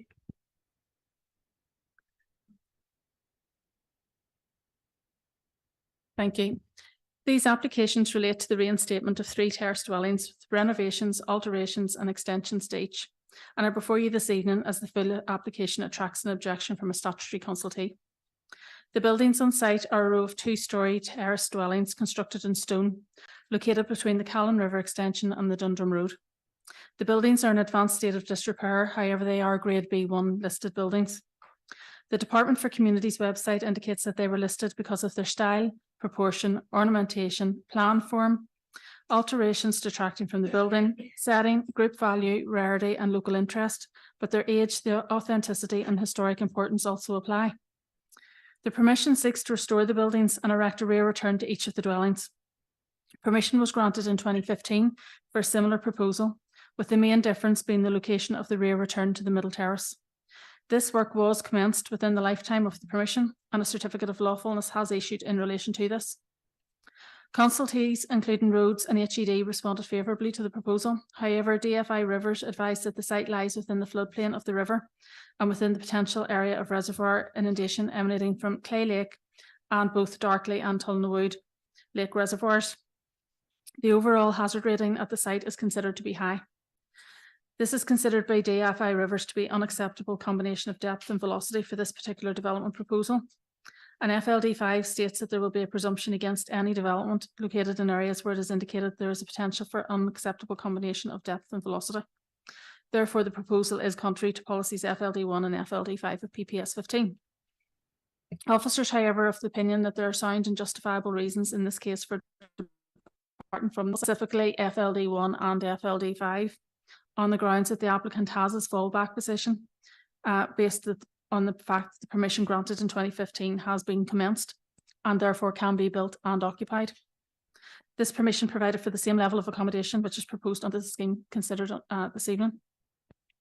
Therefore, notwithstanding the fact that the application is contrary to policies FLD1 and 5 of PPS 15 and the corresponding sections of SPPS, officers consider that the material considerations outweigh the fact that the proposal is contrary to these policies and have attached considerable weight to this plan in history. Members are advised that there were no third-party objections received during the processing of both applications. Officers are recommending that the planning permission and the list of building consent is granted subject to the conditions set out in the report. And now I'll just take you through the presentation.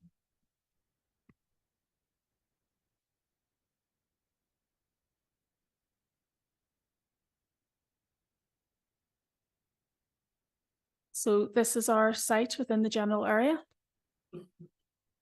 Our site location plan. This is an aerial photograph of the site within a wider area. Now our site is in blue, and for those that don't know the area, the yellow is Basil Shields' restaurant. So there's signs at the bottom of that road. So that's where the site's in relation to. The next slide then is a close-up of the aerial photograph of the site, and you'll see that the building has no roof on it at this point. Next one, this is taken from the Dundrum Road. You'll see it is fully intact in terms of the gable and the front elevation. And the next photographs then, you've got the front elevation to the top left, and the rear elevations are the top right and bottom. You'll see a large portion of the back has gone. And when we go to the next slide, that shows our interior. So a lot of the interior has gone. This was partly due to works that were taken to commence the original approval. Whenever they started to work on it, it was clear that the roof wasn't in a state to be kept. And then a lot of this damage has happened since then. Next slide, please. So these are street view photos just to show the deterioration in the building over those years. So the top one is the most recent in July 21. The middle one is April 2011. And the bottom one, April 2009, which gives you a better idea of why they were listed in the first instance. And the next slide, please. So this is the existing floor plans and elevations as they are on the ground at the minute. And our next one, please. So this is our proposed floor plans. You'll see there's 2-story extensions to the rear of each of them proposed. The next plan, please. And that is what they should look like once they're finished. And the next slide, please. This is our proposed layout. So in this scheme, there are parking provision, it's communal parking provision, both to the each side of the terrace, and then the front communal sort of parking and turning area is to be gravel. That actually differs from the original approval where it was to be tarmac. But apart from that, the layout is broadly the same. And then the next one, please. Those are our flood maps, just to give you an indication. So the top ones are reservoir inundation. Second ones are present day floodplain, and the one on the bottom then is our present day surface flooding, and you'll see the entire site is within all 3 of those. Our next slide, please.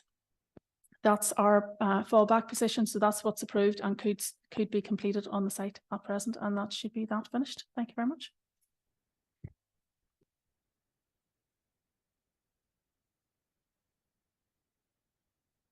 Yeah, many thanks. Trudy, members will go on with questions for Appendix 6. Okay. Any? Well, yes, that feels like 12 o'clock. Yeah. Okay, members, it's Appendix 12. Any questions on Appendix 12? No questions, okay, any comments or debate? Okay, can I get a proposer and a seconder? Proposed by Alderman Wilson, seconded by Councillor Hockey. Are we all agreed? Agreed, thank you very much, members. Move on to Appendix 13 and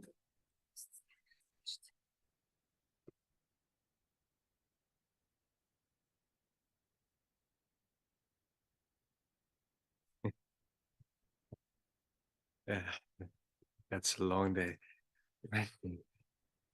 Thanks for your patience, members. Okay, Appendix 13. Okay, can I open the floor? We don't need to go back to the presentation.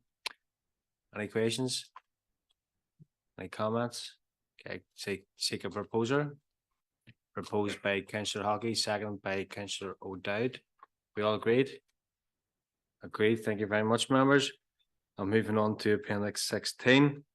Application number LA 08-2023 1896 A, and it's an approval for Lochgollen District Improvement Association. And I'm going to bring in Roisin Hamill, Principal Planning Officer, to present report and PowerPoint presentation. Yeah, over to you, Roisin. Thank you. Thank you, Chair. This application seeks advertising consent to erect an advertising panel to display information regarding the associated Garden of Reflection on Main Street, Lochgall. The application is being presented to committee tonight as the council is the owner of the land. The site lies within the settlement limits for Lochgall and the Lochgall Conservation Area. St Luke's Church, which is a listed building, is located 40 metres to the west of the site. The application has been assessed against policy AD1 of PPS 17 and as set out in the report, officers are satisfied the proposed advertising panel respects the amenity of the locality and will not prejudice public safety. DFI roads have been consulted and have no objections to the proposal. The proposal has also been assessed against policy BH 14 of PPS 6, and as per the report, officers are satisfied the proposal will not adversely affect the character, appearance, and setting of the area. Furthermore, officers in consultation with the Historic Environment Division are satisfied the proposal will not adversely affect the setting of the nearby listed building. Officers are satisfied the proposal complies with the relevant plan and policies as set out, and I recommend that the application be approved. I'll just run through the slides with you.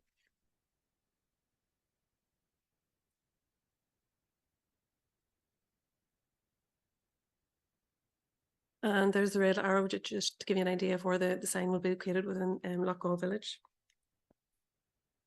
And this is the aerial context of the site. The church is to the left-hand side there. The sign's to be located in the Garden of Reflection, which is among those trees, just where the red arrow is. And that's the site location map, just to give you a better indication of where the site is. And this is our proposed site layout. So you'll see the Garden of Reflection and you can see the proposed sign over to the right-hand side. That's the proposal. It's to be located against the low stone wall. And these are the detailed plans of our proposed advertising. And this is a view into the site. As I was saying, it's just to be located to the far side of that low stone wall. And this is just a photograph looking towards the west. The red arrow indicates where it's to be located. And a view looking towards the east, again, the red arrow gives you an indication of where the sign will be located. And that concludes the presentation. Thank you.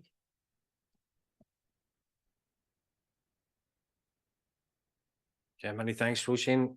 Yeah, members, over to yourselves for any questions. Any comments? Yeah. Can I get a proposer? Councillor Wilson. Happy to propose a recommendation, Mr. Chairman. Thank you. Thank you very much, Councillor. Can I take a seconder, please? Second by Councillor Mulholland. All agreed? Agreed. Thank you very much, members. Members, it's been a long journey today. Thank you very much for your patience. Safe home. Okay, stay safe. Bye-bye.